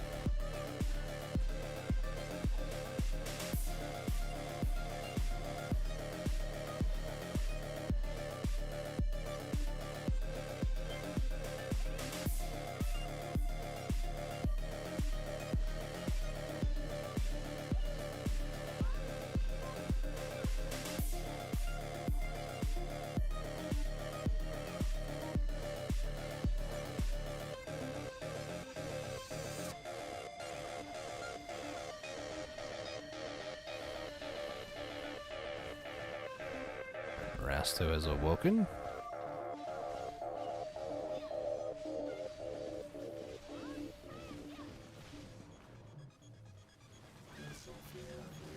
That Z buff.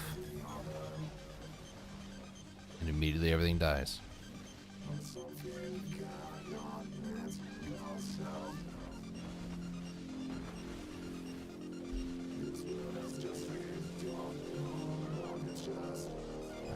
Get these 2 leaders here.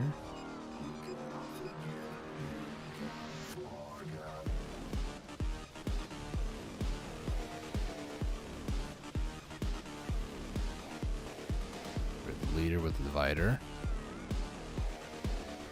Let me get rid of Marasto. He did.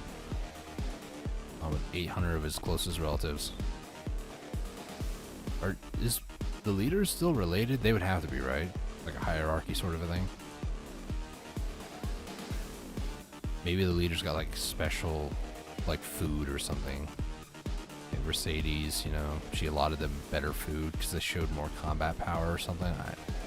Maybe it was like a Primal Zerg thing from StarCraft 2 where it was just like they killed more absorbed essence and they got bigger. I don't know. I don't really know too much about lore when it comes to Black Desert. I know there's like some like antagonists that are like really bad people that they exist. I know of like a little bit about like Kazarka being the god of wishes or something. He's like some genie pretty much.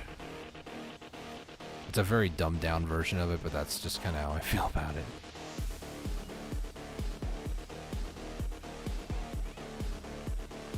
I got Z buff again, nice. And E buff. Let's go, baby. We'll wait to hit that E buff here in a second.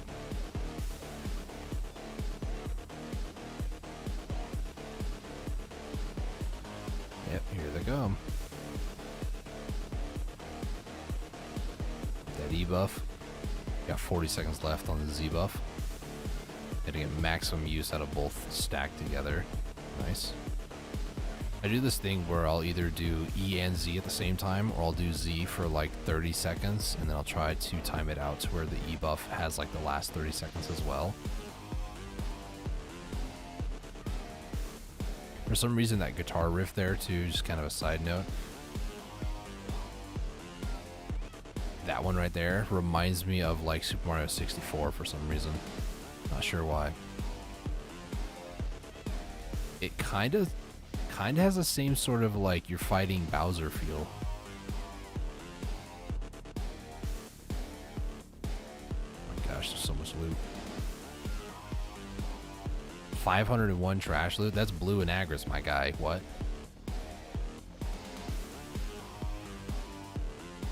Okay, I need to turn you up. And then I do that and the loot's all done. Grade A.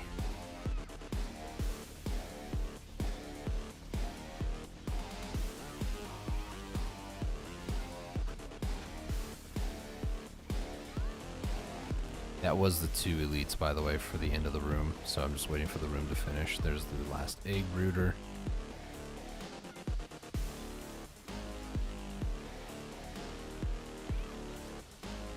Room's gonna go silent here. Yep, there it is. Try to kill as much as I could before it happened. Let's go ahead and finish the mission. I jerk on Iron Mine.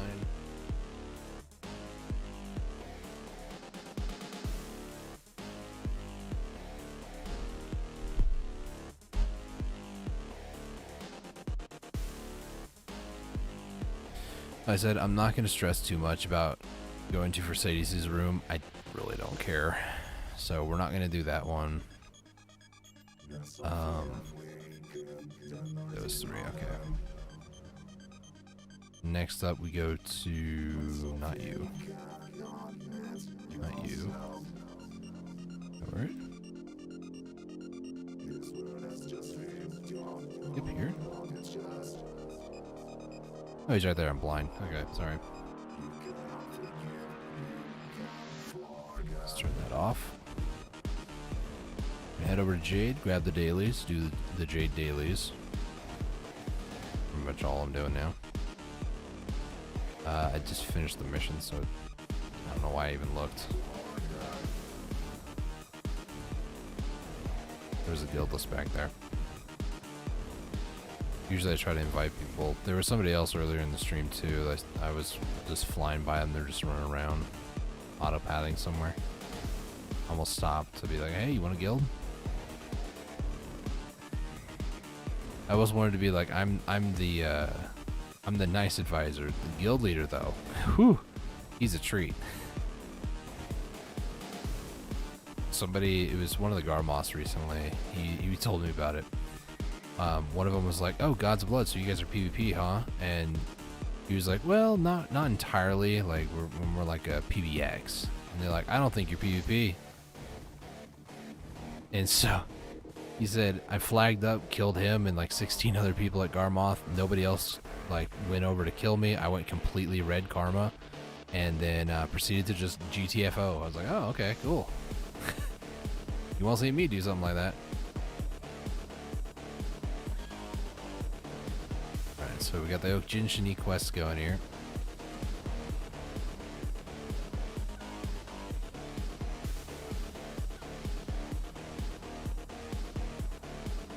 Before we get too involved, let me go ahead and throw all of these over into storage. I guess I could put these away as well. And the other thing, there was one other thing I wanted to do. Oh yeah, pets after this group.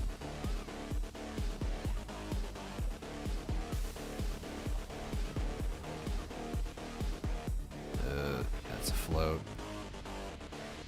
Yeah, it's whatever. Pets, we're gonna turn these guys to green because I don't really need them higher than that. Most that is in a group is 5. If I lure some elites over, then it might get a little bit bigger, but I typically tend to, if I bring elites over, I tend to just kind of wait until looting is done to move on to the next one. So, it's okay. Get that BSR, baby!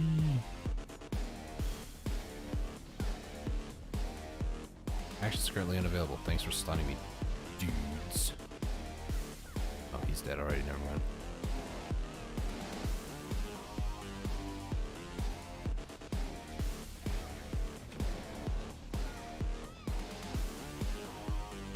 On to the next pack. I'm getting rubber banded.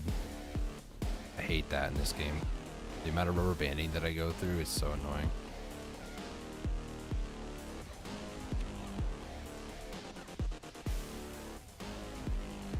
Ugh. Hopefully it didn't re-CC me that time. Ooh, okay, nearly got hit by that one. The biggest issue that I find when grinding here, especially if I use Divider quite heavily, is the lack of stamina. But if I didn't ever use Divider, I feel like I could just grind here no issue.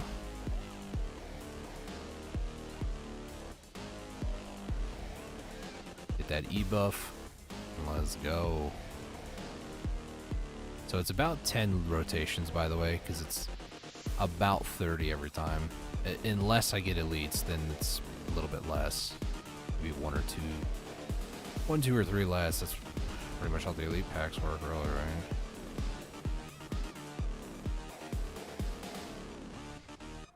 And you guys need to come over here.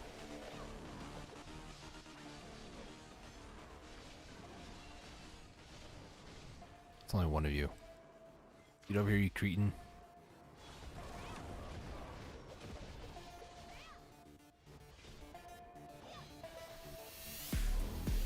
Okay, get over here. Jeez, you two are annoying.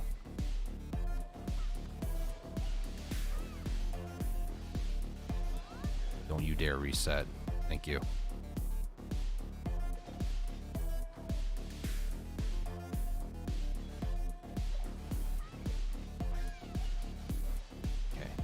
This totem. Those 3 little guys are waddling over. Okay, everybody kind of get over here, please. I don't want to bring him to that totem because these guys are not going to go there. Plus, they'll get a buff.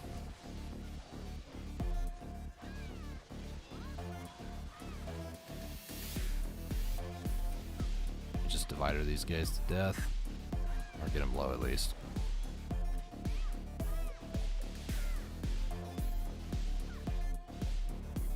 Yep. That's the 3 little guys elites done. I need 3 bait guys and then 1 more of the pack of the 2. I'll call them the old couple because I can't stand being near each other. Plus they're just really annoying. Not saying old people are annoying, but If these ones are old, they're annoying. Z buff. That's a float. Nice.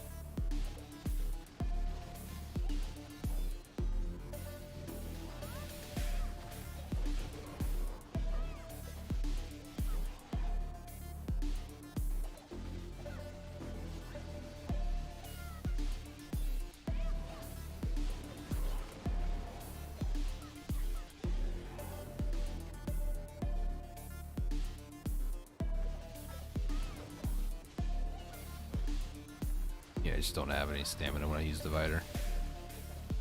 That definitely is a me thing. Just got re-CC'd. No, I didn't. Oh, nice.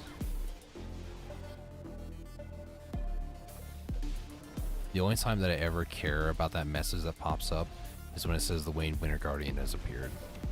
And the problem is that it's the same sort of style where it's like that darker red with brighter red text on it. If it was like the Marowak Labyrinth where it was like yellow or something to like give it a bit more of a pop. I also have gotten so used to seeing the message that whenever it's short, like the message is tinier in comparison, not as many words or letters, that's when I know that it's Wayne Winter Guardian. Because there's a lot less.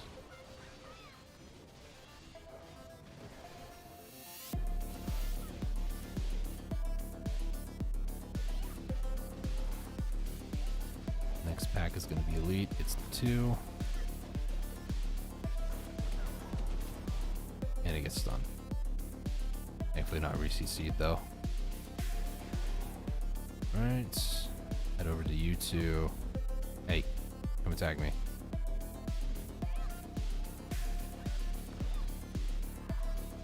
This one's kind of a tight timing as long as they don't get too close to it. I don't care if it communes. Don't get too close to it, guys, because you guys are gonna reset your leash. You guys are on a short leash anyways. Okay, I need to... That should be a stiffness. That's a float. No. Yeah, we're just not gonna bother about knocking anybody on the ground. Who cares about that, right? There we go. Wayne Winter Guardian, there it goes. So now she's going to take those guys, and maybe those guys if they spawned. She basically like soft locks any grinding in that area. That's okay.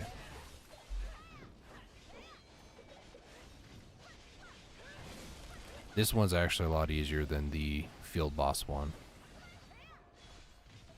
Easier only because it has way less HP. That's the only real reason why. Just as annoying.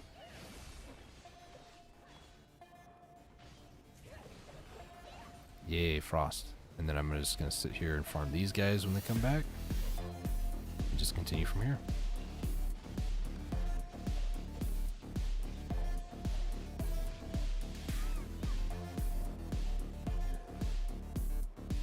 And some more elites. Unfortunately, the next pack is too far away, so I can't bring them over. This one in particular, if you get elites on, it's kind of hard to carry them to the next spot unless you backtrack to the pack that I was just at.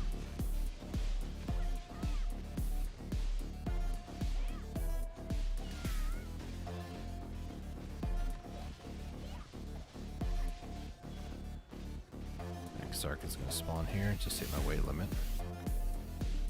So it's almost another 3k. We did get the Arab Jork to spawn, so that was good. So these three guys, they're going to waddle their way over here. Alright, come here, big guy. You might be the only way that these three are going to get... Okay, they're near the jade thing. Whatever.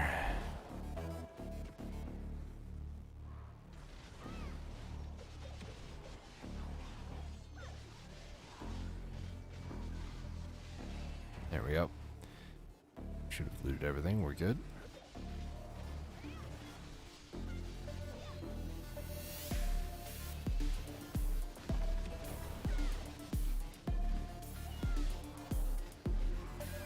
I actually stunned him with that. Nice. So beard wise, I need 5 of the big guys, 2 of the little guys here. And then I need to fight 3 of the elite big guys, and not a single one has spawned yet, so that's exciting.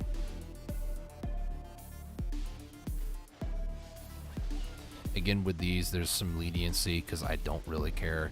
The beard mission gives you, I think it's 2 Caphras, and the other one gives you 3 for completing. Yeah, so the elite one gives you 3, the beards give you 2. I do not care because the beards is more of an RNG thing. If I don't finish it, I don't forfeit the quest, because if I do come back to do like the dailies tomorrow, I already have a head start on that. Most of the time recently, though, the beards have been very nice to me, but I mean, I still need like 180 kills, so there's still plenty of time. I'm not too stressed about it. Even if I don't get it, I'm not that concerned about it. Ooh, another ember, nice. Piece of candy.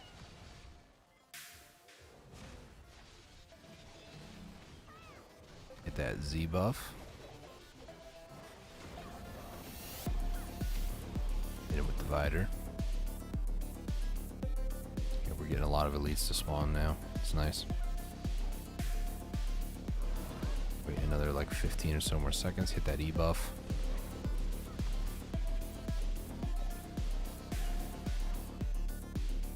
That stamina back. Hit that E buff.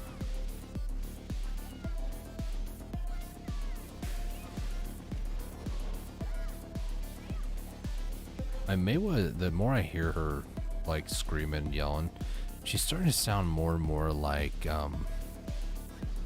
Ness or something from Mother or Earthbound, specifically from Super Smash Bros. Because one of the things she says sounds like she's saying PK Fire, but that's probably just me.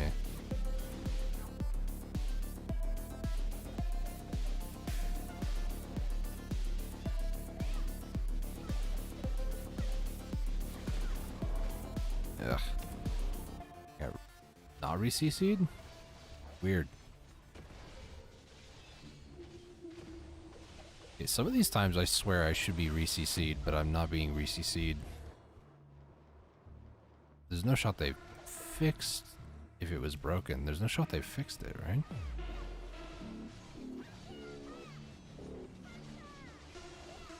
That is another one. It sounds like she's saying Hunter. I don't know why. That translates over to Ness to me. Or it could be Lucas, the other one. Ooh, another ember. Piece of candy. Nice. Alright, another big guy. We got 2 of the big guys' beards. We need 1 more of the little guys, 3 more of the big guys. And then after this guy is killed, I need 1 more big elite dude.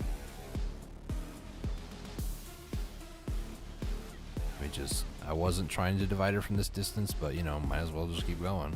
It's working.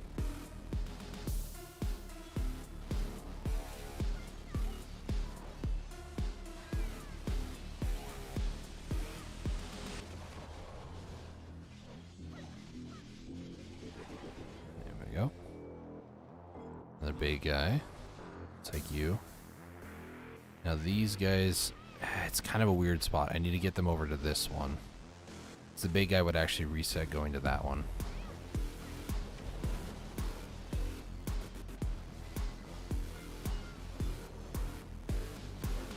Okay, if I can get him to do his midway attack right here. No, he's just pounding the ground though. He ain't going nowhere. Hey, it's Nightmare's Zarka, nice. Or Uber Zarka.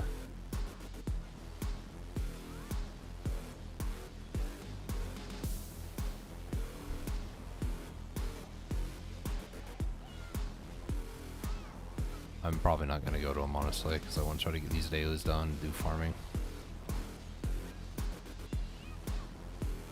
Hit that Z buff. I need to talk to my maids and butlers here. Put some more this trash loot away. We have none left. That's not great, but you know. It'll work.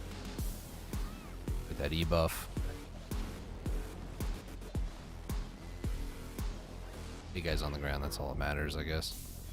He's got a slightly higher HP pool, it feels like. Either that or the procs on him most of the time are bad, but I'd like to assume he does have a higher HP pool, being chunkier, you know. Okay, that was the Dread winner? Something just got... Oh no, it was the small guy's beards. Okay, so I need the big guy's beard. Hopefully... I need to tell him to stop using Gorilla Glue. Because they don't like to part with their beard after they die.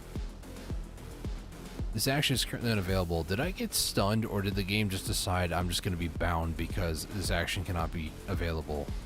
Or is currently not available? You mean standing on my own 2 feet is not currently available?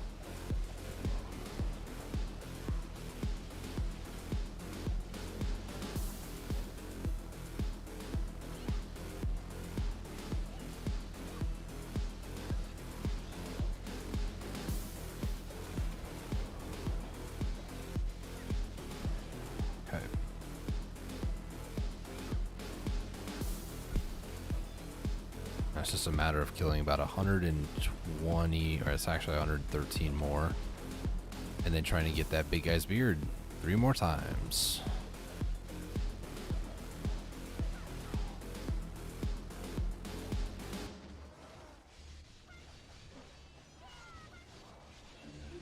It's at least like 3 more rotations. That's okay. That's what I'm here for. Earning some silver, getting some Caphras, you know, progress. Even if it's just like 1 bill at a time. Well, in a day, it's probably not going to be a bill. It's more like 500 to 600 mil. But if you include the cooking boxes I would sell and change everything to liquid silver, I'm probably making a bill a day, honestly. In like 2 hours of work. If even 2 hours.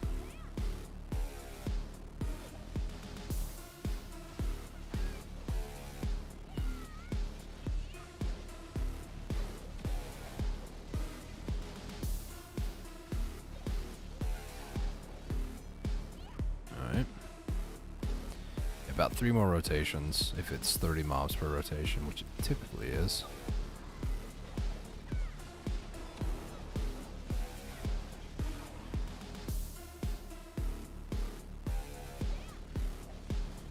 Get that Z buff.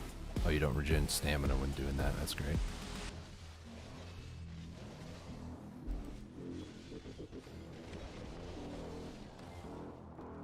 Got stunned.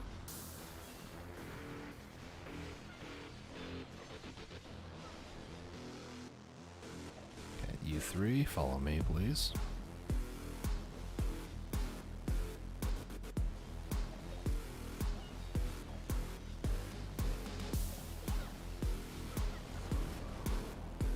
Okay, I got stunned and re-CC'd.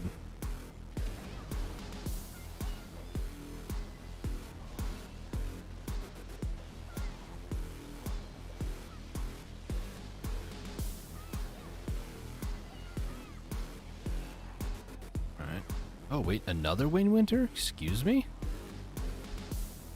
Usually I don't even get 1, so the fact that it was 2, okay. Hello, Mr. Emissary.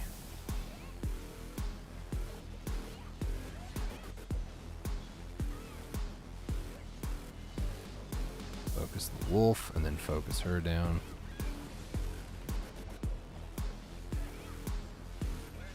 Hey, I do your combo. No, don't stun and re-CC and bound me and down smash me. I swear she has like 100% down smash rate. Down smash is when you... I learned this last night. Ooh, got the title. Nice. That's what happens when somebody's on the ground and you hit them and they kind of like nudge on the ground to like a nearby location. It resets the CC counter in PvP. Down smash or air smash can do that. Oh, somebody's at Dawn's. Dawn's Grudges. Nice. It's a pretty fun chill grind spot. It's a 2-player spot, but if you got enough time, You know, you don't really care about like the most efficient clearing, you can probably solo it at high gear. I went there myself. It was a slower experience when I was there by myself, but still pretty decent. You can get Dawn's earrings there, which are pretty good money-wise. They're kind of like distos, you know? But they're distos, but you craft them. And it's a bit of a pain to craft them, honestly. Because you need, I think it's 2 Guardian Shrine token rings, and I think they're called Mark of Shadows, 2 of those. Or you can get one to drop and then not have to worry about any of that nonsense. So, okay, it was a little dudes. I saw something like big and white, and I didn't think it was the small guys. I thought it was like this big dude here, but it was probably one of the circles on a rock.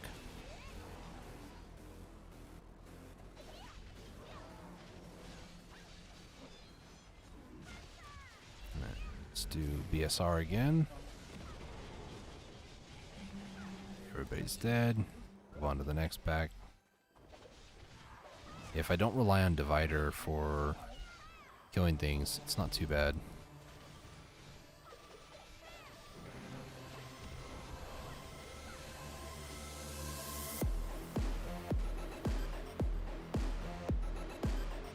The annoying re-CC there.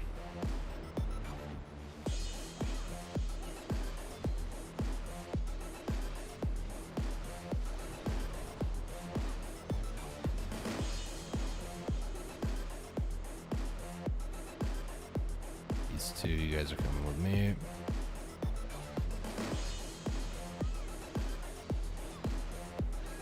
Coming by pretty quick.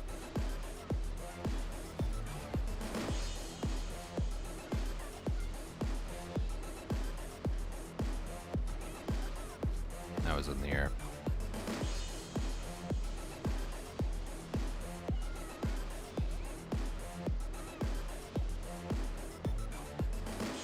Before I go any further, put more of the trash away.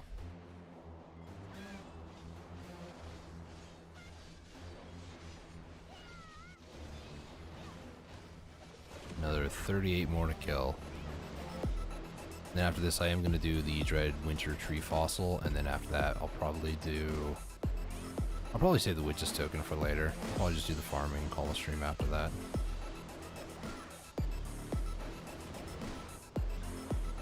I really should have dragged these guys to the next pack. Oh well. Just hit E buff, kill them off faster here.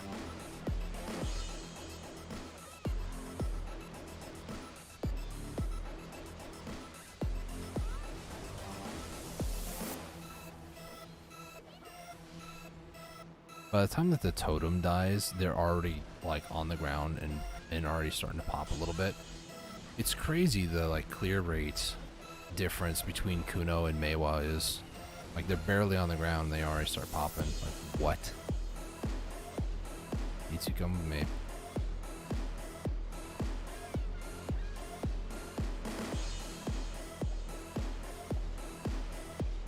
Statue communes, that's okay. I'm communing with the BSR that I have. Don't reset. You just reset? No. I swear he did. Whatever.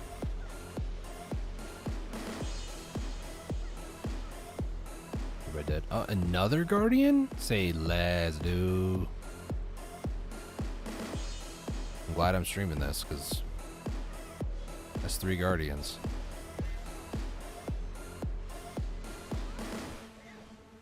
Alright. Thanks for being rude. Toxic. I was away from you. You just have like infinity range or something?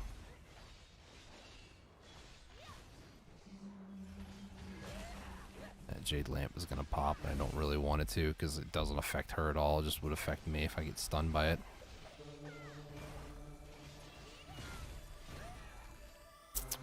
Thought that was out of cooldown.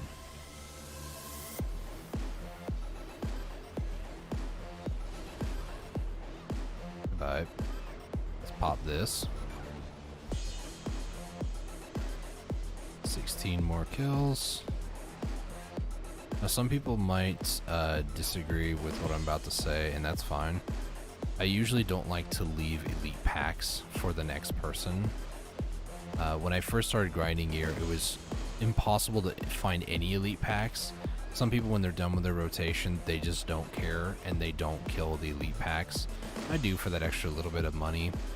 The trash loot that they drop, plus the higher chance for Caphras, I always clear the rotation, leave just normal guys for whoever comes next. So let's go around. There's one big dude here. You know what, we'll just go over here. You should be able to reach.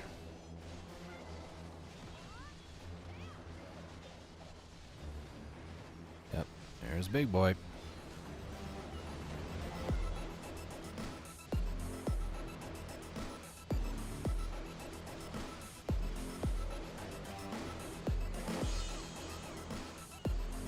Once one person pops, the rest of them just start to follow pretty quickly. Now again, I'm not going to stress too much about the beards. I don't really care, I'll be honest. So we're just going to stop our grind here at Star's End. Jade Starlight Forest.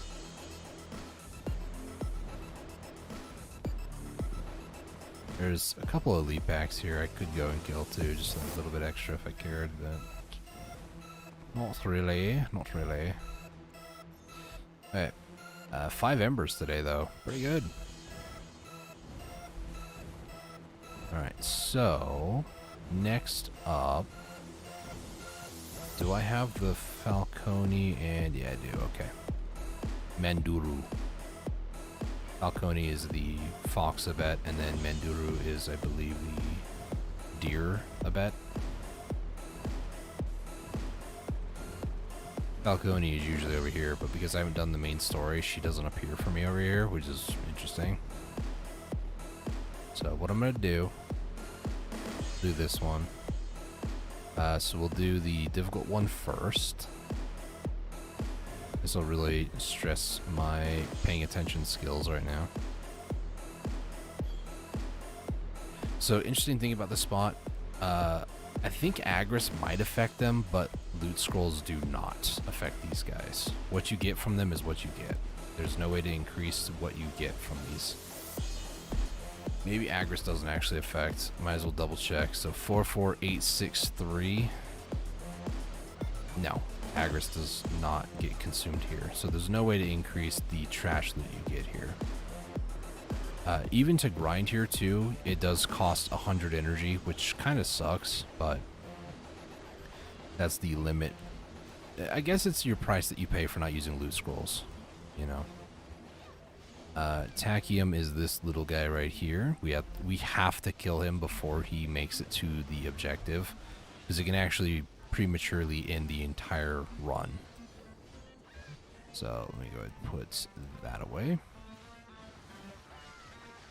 It seems like the boss, the final boss, tends to appear about 700 kills in, unless they changed it. That was the wizard dude here. I remember this is the difficult one, which they recommend 280 AP. I am 286 at the moment. I've also been like going to this location for a bit. Pretty much as early as I could have been. I was also grinding here too. The weird thing about this grind spot, I do like it because you don't have to go all over the place. You don't have to like lure packs and stuff. Just things just spawn in front of you and you just kill it. Very, what a lot of people would consider like a boomer grind spot where you don't have to do much, and I'm okay with that.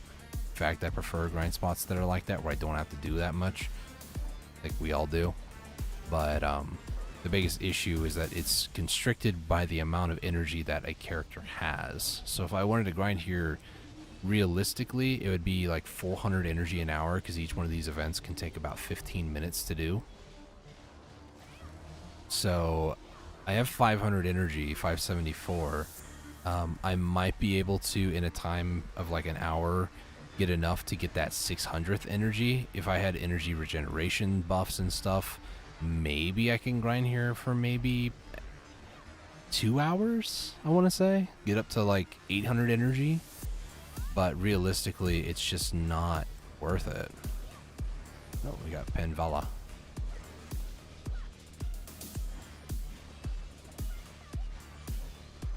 Even if you were to tag another character and grind here, you might be able to get like 4 hours here, but that's about it. And what those 4 hours would get you is pales in comparison to places like Jade. True, you don't have to worry about loot scrolls, so I guess, you know, maybe if you're like down bad, you don't have any loot scrolls left over, maybe this might be a good spot, but as I mentioned earlier, you get so much more at Jade, at Marowak. And I don't even think these guys drop embers. I'm pretty sure they don't. I'm like 99%. Yeah, they don't drop any embers, so you're not even getting a chance to get your Libresca this way. Which to me feels like it's a unique grind spot for sure, but it just feels very dumb in that regard. Like, why would you waste time or energy on this spot? All because you can get a witch's token because it's a change of pace, maybe. Like, otherwise, it's not really that great.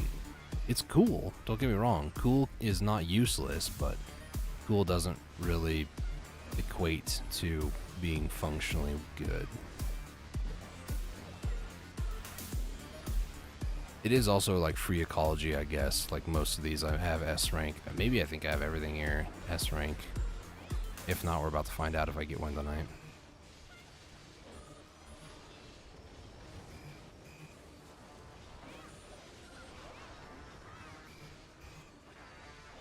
Okay, where's Tachyon? He shows up on the map as the spiky circle, or just look around and see if you can find him. There he is. So he tends to get a little bit bigger as the event goes on. The more that you kill, the bigger he gets, and I think the more DP increases that he gets buffed a little bit as the fight goes on and on and on. I don't truly know what the mechanic is if he touches the pillar. Sometimes the very first time he touches it, the whole event ends.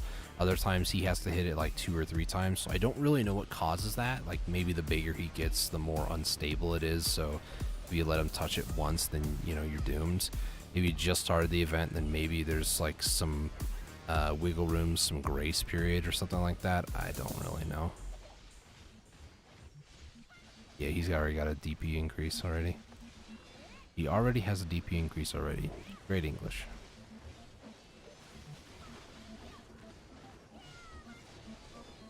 And Vala, you just not exist right now. Hello. How are you? Thanks for the 4 armor stones, I guess.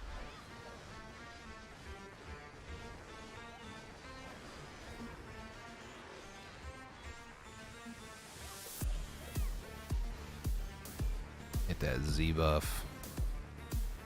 And then I was waiting for a skill to be used, but it's probably on cooldown, so way to go me.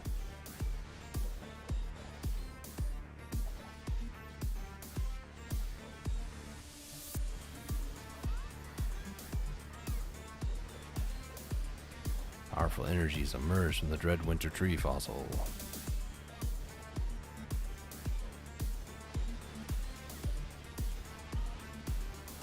Oh, it's the big one.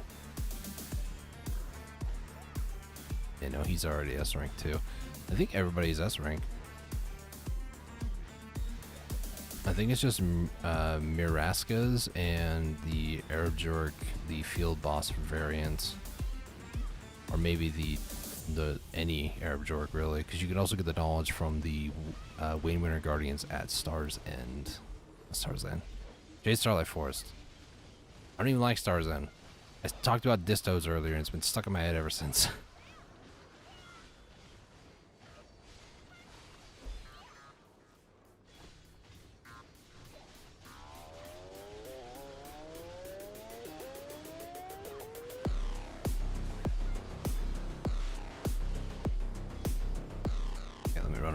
source real quick.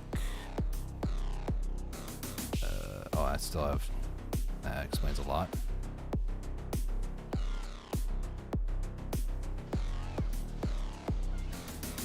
The event shouldn't end. All the mobs just kind of get reset in the middle, and then they like despawn and start respawning again. Yeah, the event's still going.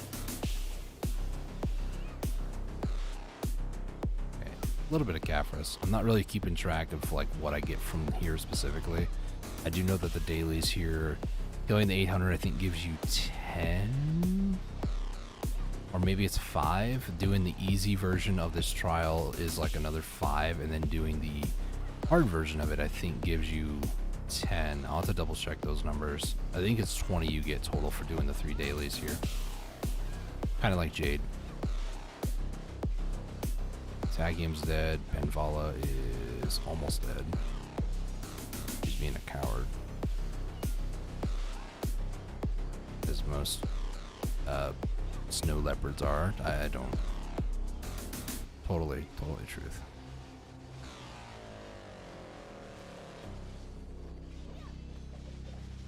I do want to mention too that in game it's about to be nighttime. I would like this event to be over by then, because it's not like they get tougher, but mobs do get that extra little bit of DP and AP increase at night, and it's that DP one that I'm a little bit like, maybe you don't, because it can tend to maybe sway things in a certain direction that I'm not too happy or excited about.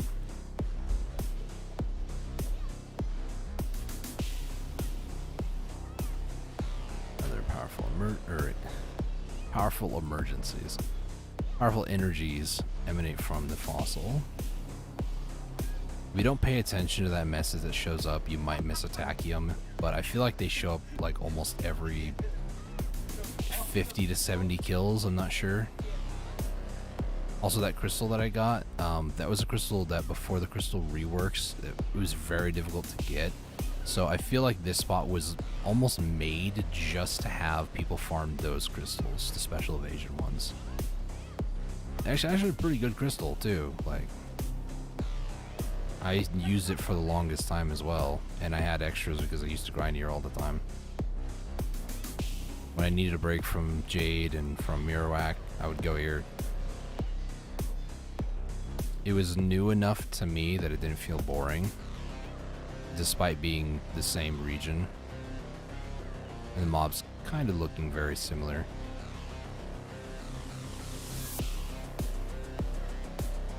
I know some of you were like, well, how do they look similar to, like, oh boy, big boy, dump truck? How do they look similar to the Oak-Jinshini or the Maraskas? And I'll be honest with you, it's just that they'll vaguely remind me more of Jade Starlight, because they're just so like snow colored. Everything about Eternal Winter that's not in a cave is just snow colored.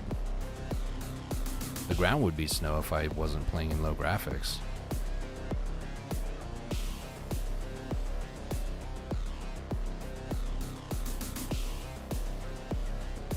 That's another pottery.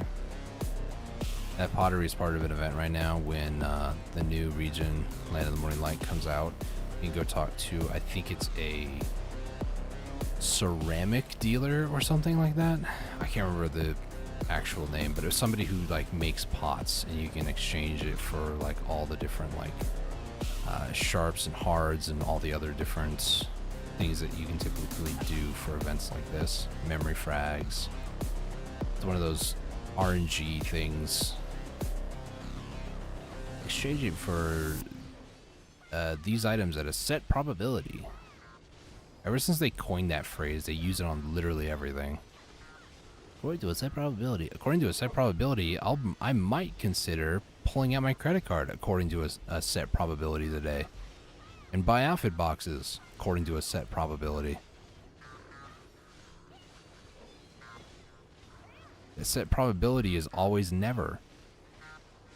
But we don't tell them that because, you know, it would be too heartless or something. I don't know.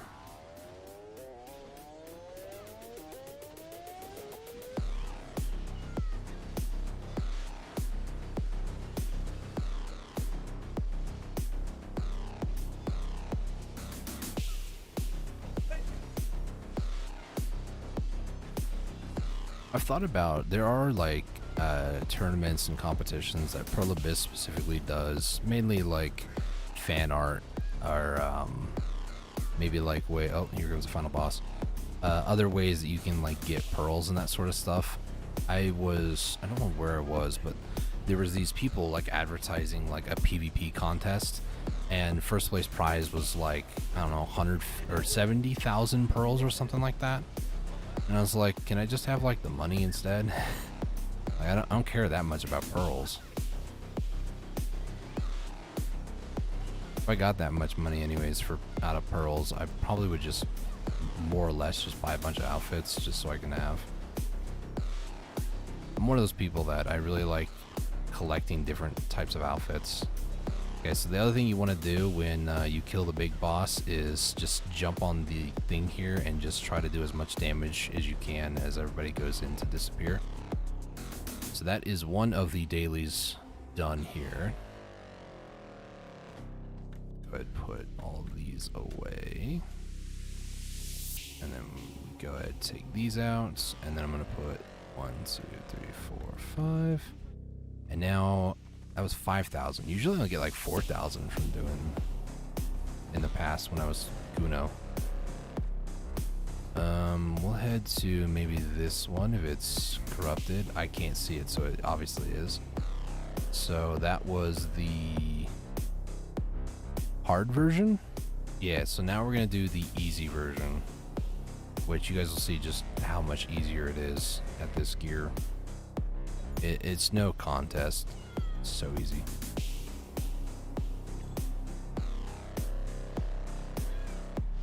This is also with nighttime buff, so bear that in mind, but most everything just dies almost pretty instantly.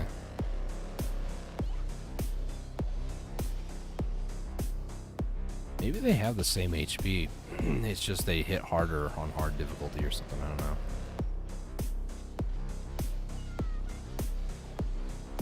Okay, is there another like kill 1000? There is. Excuse me, did it just refresh? Just refreshed. Let me kill Tachyon first so I don't have to worry about him. Oops, hit the wrong button. What the? What? Oh. They just continue to be there. Well, that's annoying. I was trying to do a guild mission. Rude. Defeat any monsters? Sure. Well, I gotta go find another totem. That's exactly what can end up happening. Even though it's easy difficulty, because I was busy trying to do other things. I messed it up.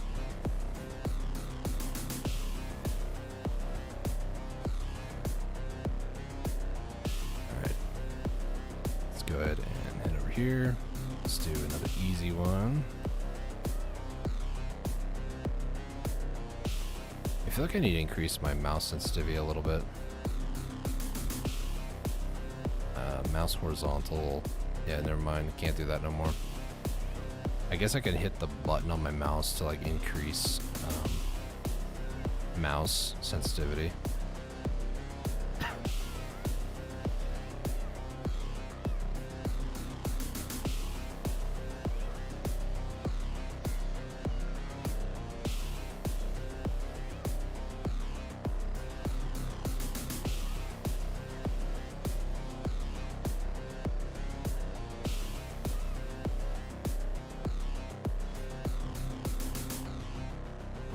There he is.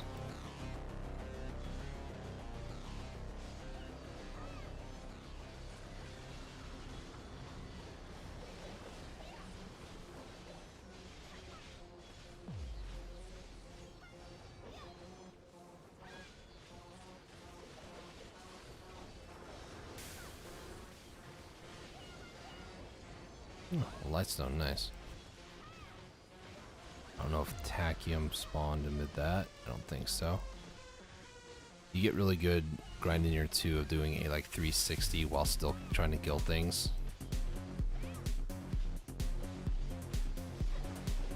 There's Tachyon on the other side. I see him. Mainly on the mini map first, but you know.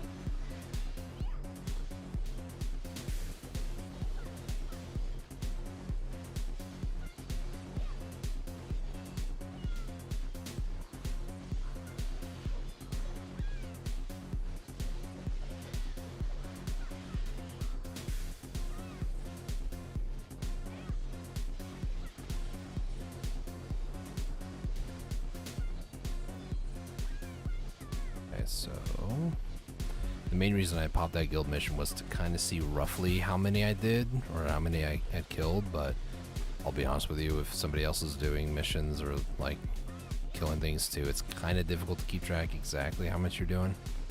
So it's a rough estimate, I would say. 200, I'd say I might be like 150 by now. Maybe even 120.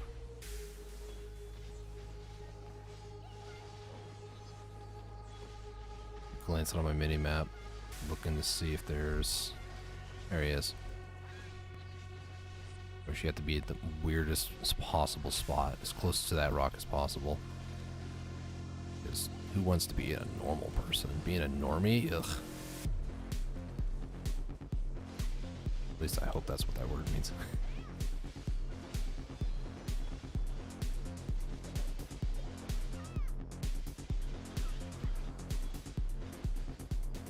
Tachyon is over here.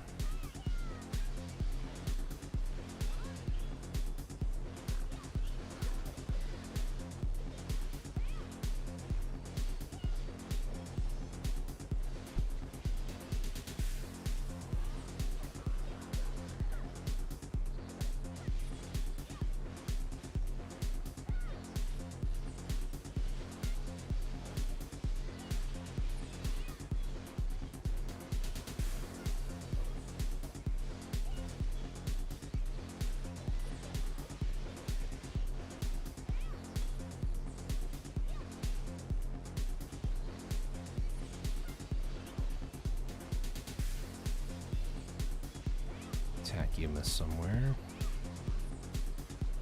It's Ryukia, but where's Tachyon at? There he is.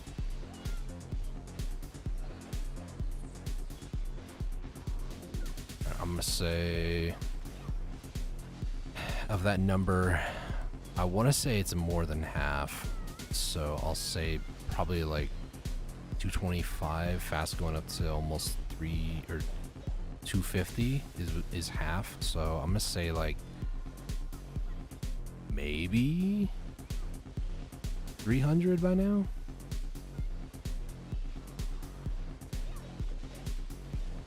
It's usually about 600 to 700 when the final boss spawns, which is why I do the hard one first, because I mean it's just so easy on easy at my gear. So I tend to do hard first just to also kind of get me paying attention. What I used to do, like back even before I got Fallen God, I would do hard version of this first. And the main reason why is, especially if it was like early in the morning, it would get my reflexes wakened up. So I would use it as a demonstration of waking up more than anything else.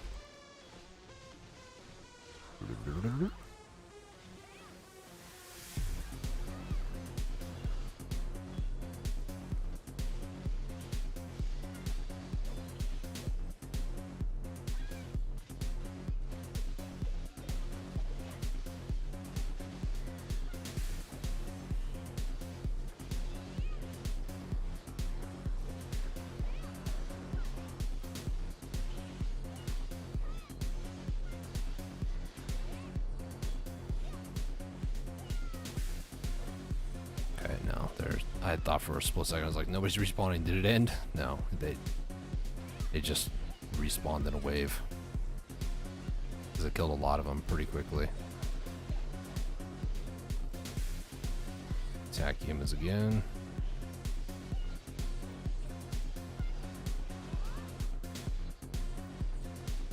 Tachyon. Yeah, so we're probably still in the halfway to 2/3 mark. Tachyon hasn't gotten his third form, which is when he becomes what I call the dump truck. If some of you have no idea what I'm talking about, there's a channel called Team Edge, and they were doing a like indestructible pinata thing, and it was I think it was Joey who said it, something about a dump truck, or maybe it was Bobby, I'm not sure which. They were referring to the pinata. One of them, they made like a metal one, and the metal one had like either some sort of a tape or metallic tape or something like that. I don't know what the technical terms are, but It had all the candy like resting on it, and it looked like a big fat just dump truck. Like, look at that dump truck right there, and the editor slowed down. Dump truck right there. It was very funny, very fun moment. So that's why I call him dump truck, because he's thick with the cakes, you know. He's getting there though. You know, he's been eating a little bit of candy, a little bit of some. I was gonna say cake. You are what you eat, right? No. If you got the cake, then you eat cake. You know?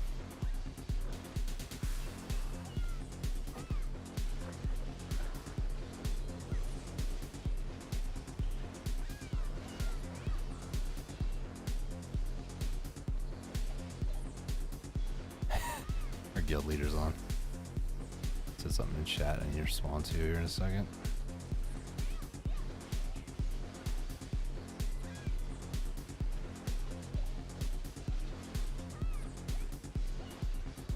I can't spend too long typing because then things are gonna go bad. I just wanted to say LOL more than anything else.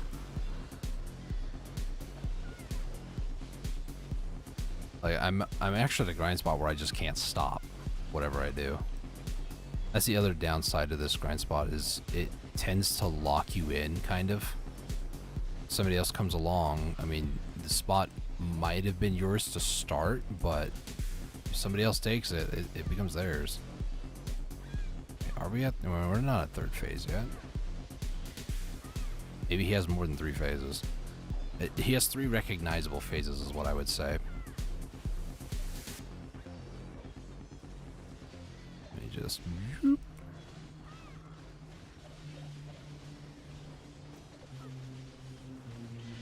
Powerful energies.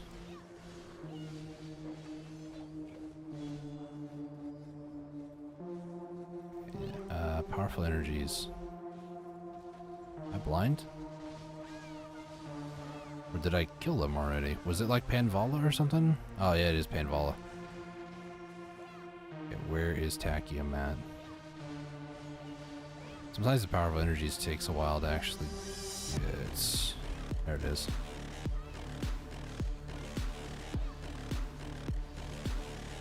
Over here. Finish the mission. Watch him be like, I was just about to accept it. He basically said that we're gonna finish it before he even gets to his grind spot. And we probably did. I don't know if he actually helped out or if it showed his name showing up there. Can't say that I'm paying attention to that small detail on my screen right now. I'm more so panicked where Tachyon is when he spawns, but I keep forgetting. Oh, there's the dump truck. We're on phase 3 now. This might actually be like phase 4 now that I think about it. I just don't pay attention closely enough to know like when he hits like a certain size that's like a certain phase. That's what I'm calling it, but it's not a phase.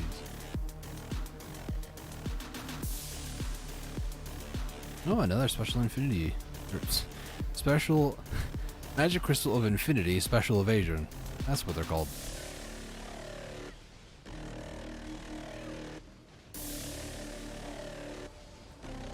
Okay, so the tachyon that is larger than life, bigger than something that appears. This one right here. I think he appears 3 times in the final boss. I know he appears at least twice. I'm not sure about the 3rd one.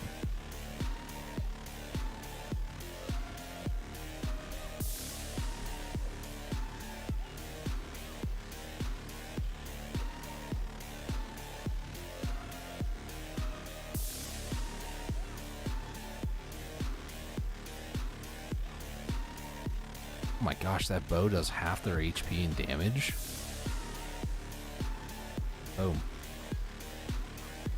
I didn't know that the bow would do that much damage, not gonna lie.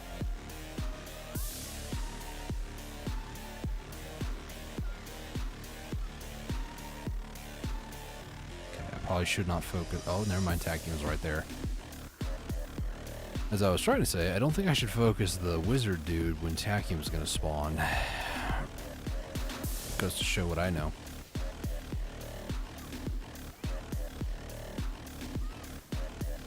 I'm just waiting for Ryukia now. Guna was actually really good for this spot too, because your shift L and B, the spin, was so good here. Okay, there's the final boss. And there is sort of a time limit on him too. You can't just farm forever and just keep him alive.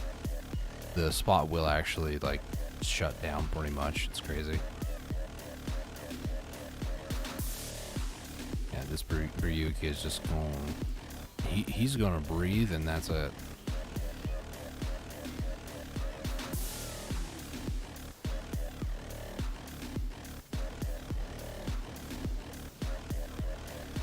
Which divider of the pack when they get there. There we go. So that is all the Mew dailies that I care enough to finish, I guess. So let's just add that. And then miscellaneous stuff, like I said, more than anything, I'm just gonna maybe do some farming and maybe do a bit of a wind down at the end of the stream here. The issue with the quests though is that I cannot finish them on this character because I don't have the characters to interact with. In order to interact with Manduru or Falcone, you need to finish the Mountain of Eternal Winter main story. And on my Meiwa, I do not have that, unfortunately.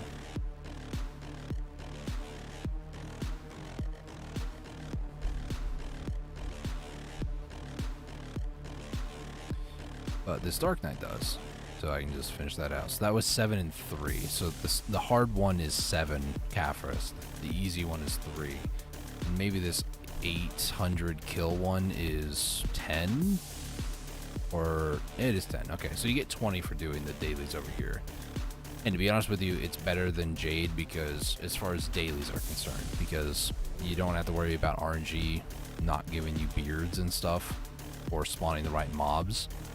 So that's more consistent over there, which is it's a positive, but it's not like, you know, end all be all sort of a thing.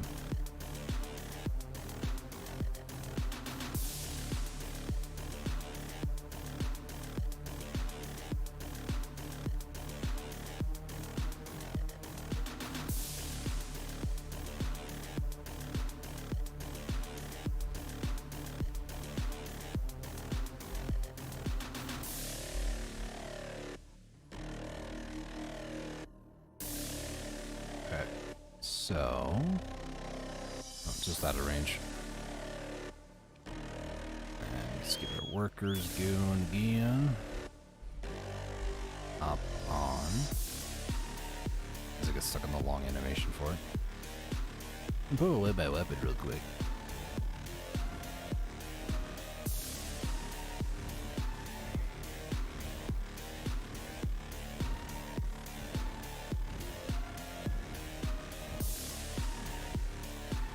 So Jargle over here, we're going to, I don't need to do that because the horse just kind of does its thing. I guess it'll be nice or something like that, I don't know. Okay, go ahead and put that stuff away. Got the Witch's Token, I'll do that some other time. I got over 200 Ancient Spirit Dust, 97 Caphras. So we're going to make up these. That's 137 Caphras. If you want to get really technical, you add 5 more on top of that, so 142. And that's how much Caphras I make just from doing the dailies. And that's not doing every single daily either. If I did Mercedes, that would be another 10. If I finish this one, it'd be another 2. So you factor that, that's almost 150, 160 almost. No, it's 150. I'm dumb. Those away. I don't need this meat. We'll put that away, and then put the guild stuff away too. And then let me hop back to the DK, or rather, I could just always just do. Oh yeah, there's a 20 I got from the dailies as well. I also want to take those 100 seals out. because I forgot to put them in family inventory. So that would be like 170 actually from dailies, plus drop rate and everything else. I got 3 Wayne Winter Guardians, and then we also did like the Arab Jork, the big one, the field boss one. So technically that was like 4. So that definitely inflated the number. I think I got 19 Caphras just from the big boss one. So there's that. And then this here will also give us a ton of Caphras as well. It's usually somewhere in the realm of like 30 to 40, maybe even 20. I think the lowest they ever got from Witch's Token was like 20, 18, somewhere around there. Something like that. Not too bad though. Hop into my Sork though, so that way I can do my farming. Even though I haven't been very consistent in doing my farming every time that I can harvest them, I do have enough saved up of like hot peppers and everything else.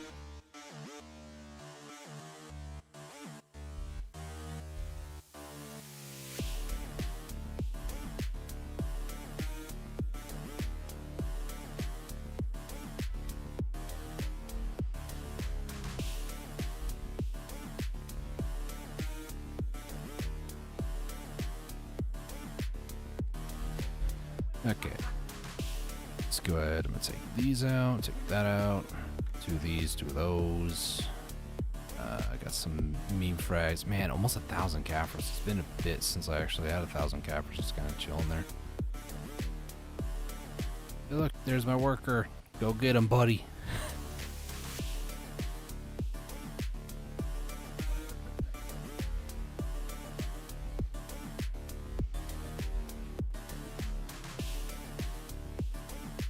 There's a parasitic beetle.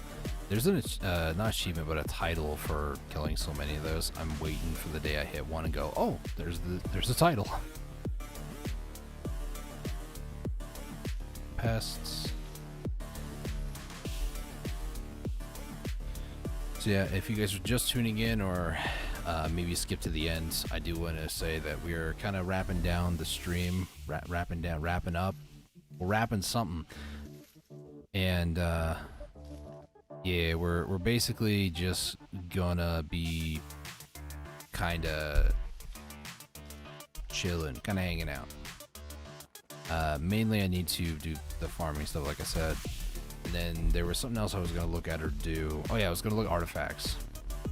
So I need to remember artifacts, where I can go, what is my game plan, pretty much. What am I gonna do? So the Lightstone bundles, or I guess combos, they're not bundles.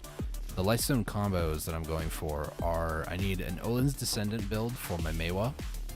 Then I'm going to need a second, well, I guess it's a second Olin's Descendant, and then also a second version of target openings for my DK. Between those two, I feel like that'd be really good.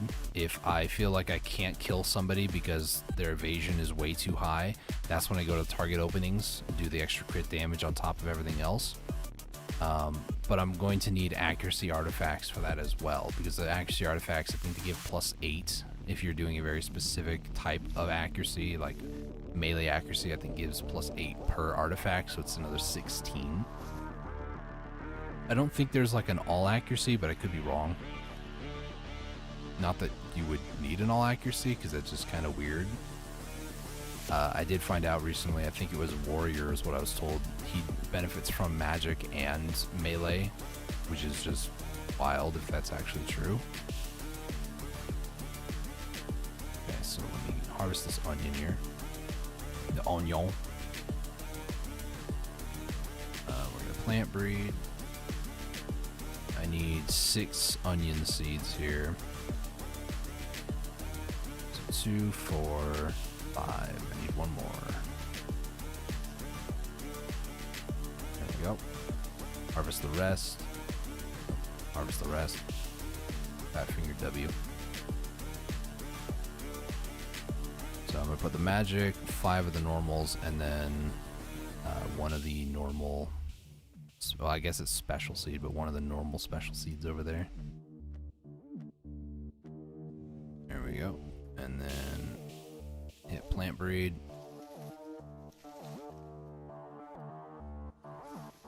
There goes number 2.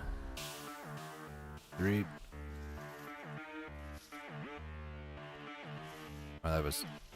I don't know why I said 3. I guess it was the third one I was harvesting. I don't know. So that is 5. I need that times by 2.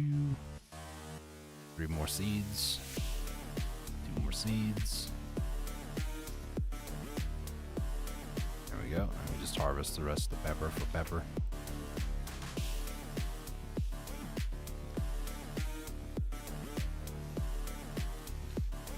Should put these up here actually. We don't end up losing them. Not like I could lose them too much, too far. 5, 6, 7, 8, 9, and 10. This one's a magical. You could plant breed, but I just don't feel like it's worth it. So we'll just harvest that one.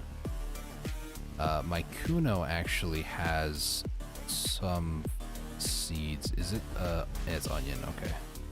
Also take these 2 out though, because I don't want her having them for the rest of the time. I'll put them on my Sork for the rest of the time. Okay. So I need a lot more of these, or a magical one. Okay. Magical one it is. So hot peppers, they take up 2 grid slots. Onions and peppers, they take up 1 grid slot. There's 10 grid slots that you can have at any point. So 1, 2, 3, 4, 5, that's 10. And then when you add in the magical one, it is all 10. So that is all of them. And then I found out with this layout, I could probably put like another farm, 2 farms just to make it a 2x3. From right about here, you can hit all of them with fertilizer and water. So this actually works out really well.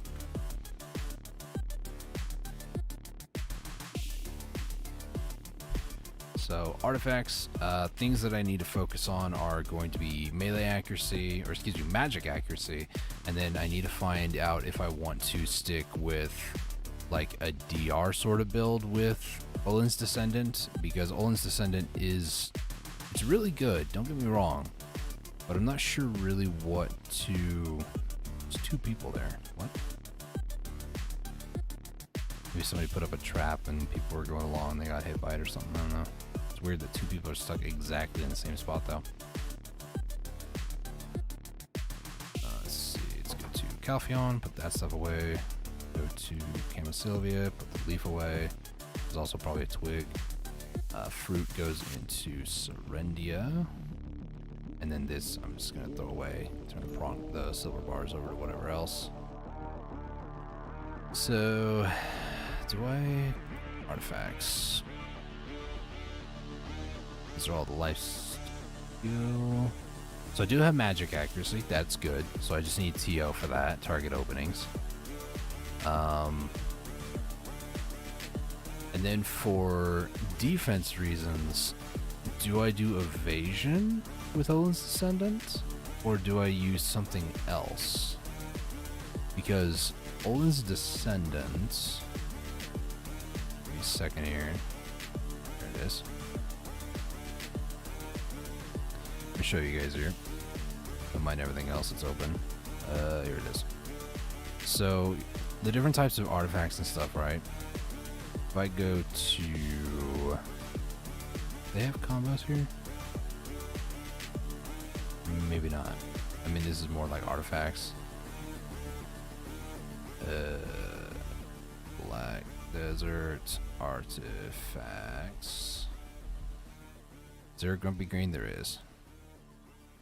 And then there should, hopefully, reset. No, not worried about that. So here's a better list of them all. So I'm looking for something for Olin's Descendant. Now I need Lightstone combos. And it's also on Grumpy Green. I like Grumpy Green better because it's just a lot easier. Plus I have lists and stuff like this, which make my life so much easier. Because I can just do that. So Olin's Descendant, it gives 18 DR, 33 evasion, 200 HP, all resistance plus 4. This is the main reason why you want Olin's Descendant. It's for all resistance. It's a very solid keep you alive sort of a thing. It's really good. So Olin's Descendant with the evasion and DR, you would want something that would either be evasion or DR, right? Well, the problem with that is if you know what you're going to be versing, you can spec into very specific evasion or very specific, DR.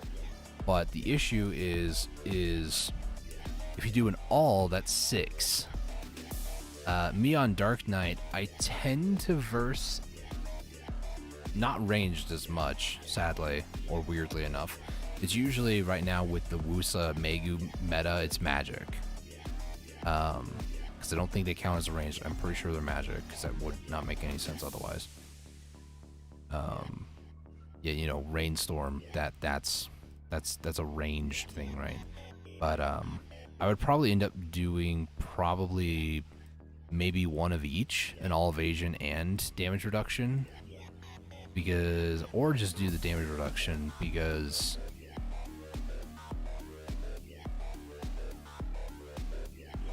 is this everything of Olin's Descendant?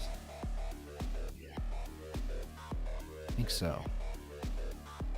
Maybe I might try to do one of each. So all damage reduction, all evasion. Where are these found? This is Videolytics. I don't really like Videolytics for that. I like Video Codex. So go Video Codex. So I want that. And I want all evasion. And then I want all damage reduction. Hello? All damage reduction.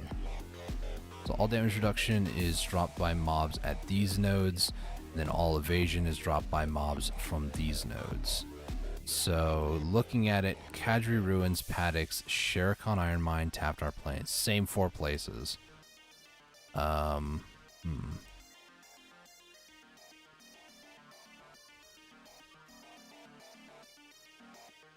Sherikon Iron Mine, that's where I just was.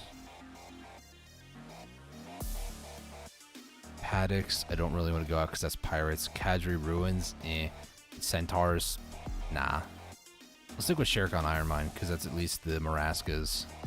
All evasion, all damage reduction. Do I have 2 of those? I do have 2 evasion, so that's good. I just would need the other one, which is all damage reduction, which I do not have. Not that I know of. Lesha, I think is the name. Melee damage reduction. And monster damage reduction. Daybreak Rose. Who's that? This is the problem with naming everything after flowers.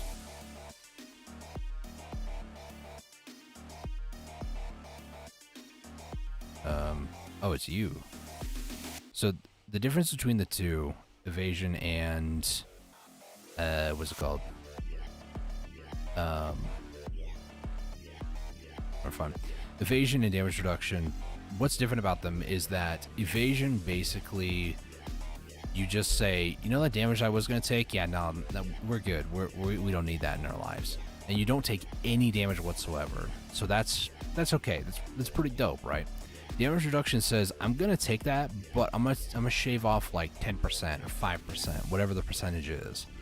So instead of taking whatever you would normally take, let's say like 1,000 points of damage, if it shaves off 10%, that means if you had like 4,000 HP, you can survive 5 of those hits instead of 4 of those hits, because DR actually, allowed you to survive about 400 HP instead of 0 HP. Evasion, though, would say, yeah, if I get hit, I'll take that 1,000, but you missed this time. And evasion is very RNG. Sometimes it will not proc at all. Other times it procs really well and you feel like you're invulnerable. So realistically, I'd be okay with either one. I don't think there's anything else I wanted to do. Oh, sell cooking boxes maybe. If I can, that is. Sherikon Iron Mine.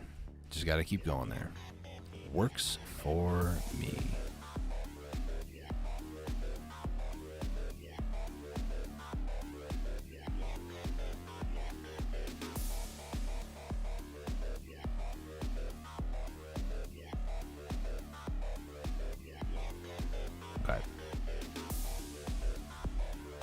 So cooking boxes, let me double check. Yep, I can sell. And over here, let's do it's normal. There we go. And then we'll head back over here. I should have everything on. Yep. We're gonna sell 113. That's like the excess. I can sell 213 today. Sell the next 100 at a batch. If you wanted to game the system for Dalshane's bonus quest thing, you would sell like maybe 10 or so at a time. Maybe you could do like every one, but I just don't really care that much.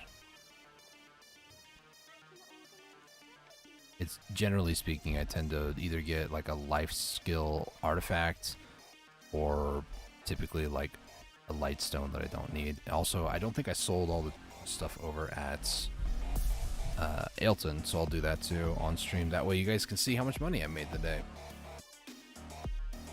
Granted, I'm not selling everything, so like all the Caphras I made, all the memory frags. I made over 300 memory frags. It's like a bill right there, 900 million or something.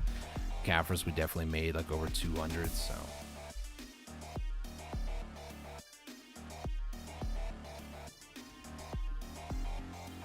Point being, we made bank. Lots of bank today. 800 mil just from this. With my cooking boxes, that's a bill. Very nice. I usually like to keep about 200 mil on me too, just for tent buffs and stuff. But yeah, that is going to call for today's stream, I think. I'm just going to go ahead and disconnect for the night, or at least for now. Head over to ending and just again remind you guys, thank you guys so much for watching. Greatly appreciate you guys. If you guys enjoyed any of the music that happened today, go check out the link that I provided in the chat. It is a wonderful group of people that I've been listening to a lot of their music. It's a lot more synth related stuff. They're called Aim to Head Official is their YouTube. Their band name is Aim to Head, AIM space TO space HEAD. They're very, very good. I really like a lot of synthesizer music from time to time, and I've just been enjoying their music recently, so go give them some support. Go check out their content. Great, great music. But anyways, thank you guys so much for watching. Until next time, stay safe, take it easy, and God bless.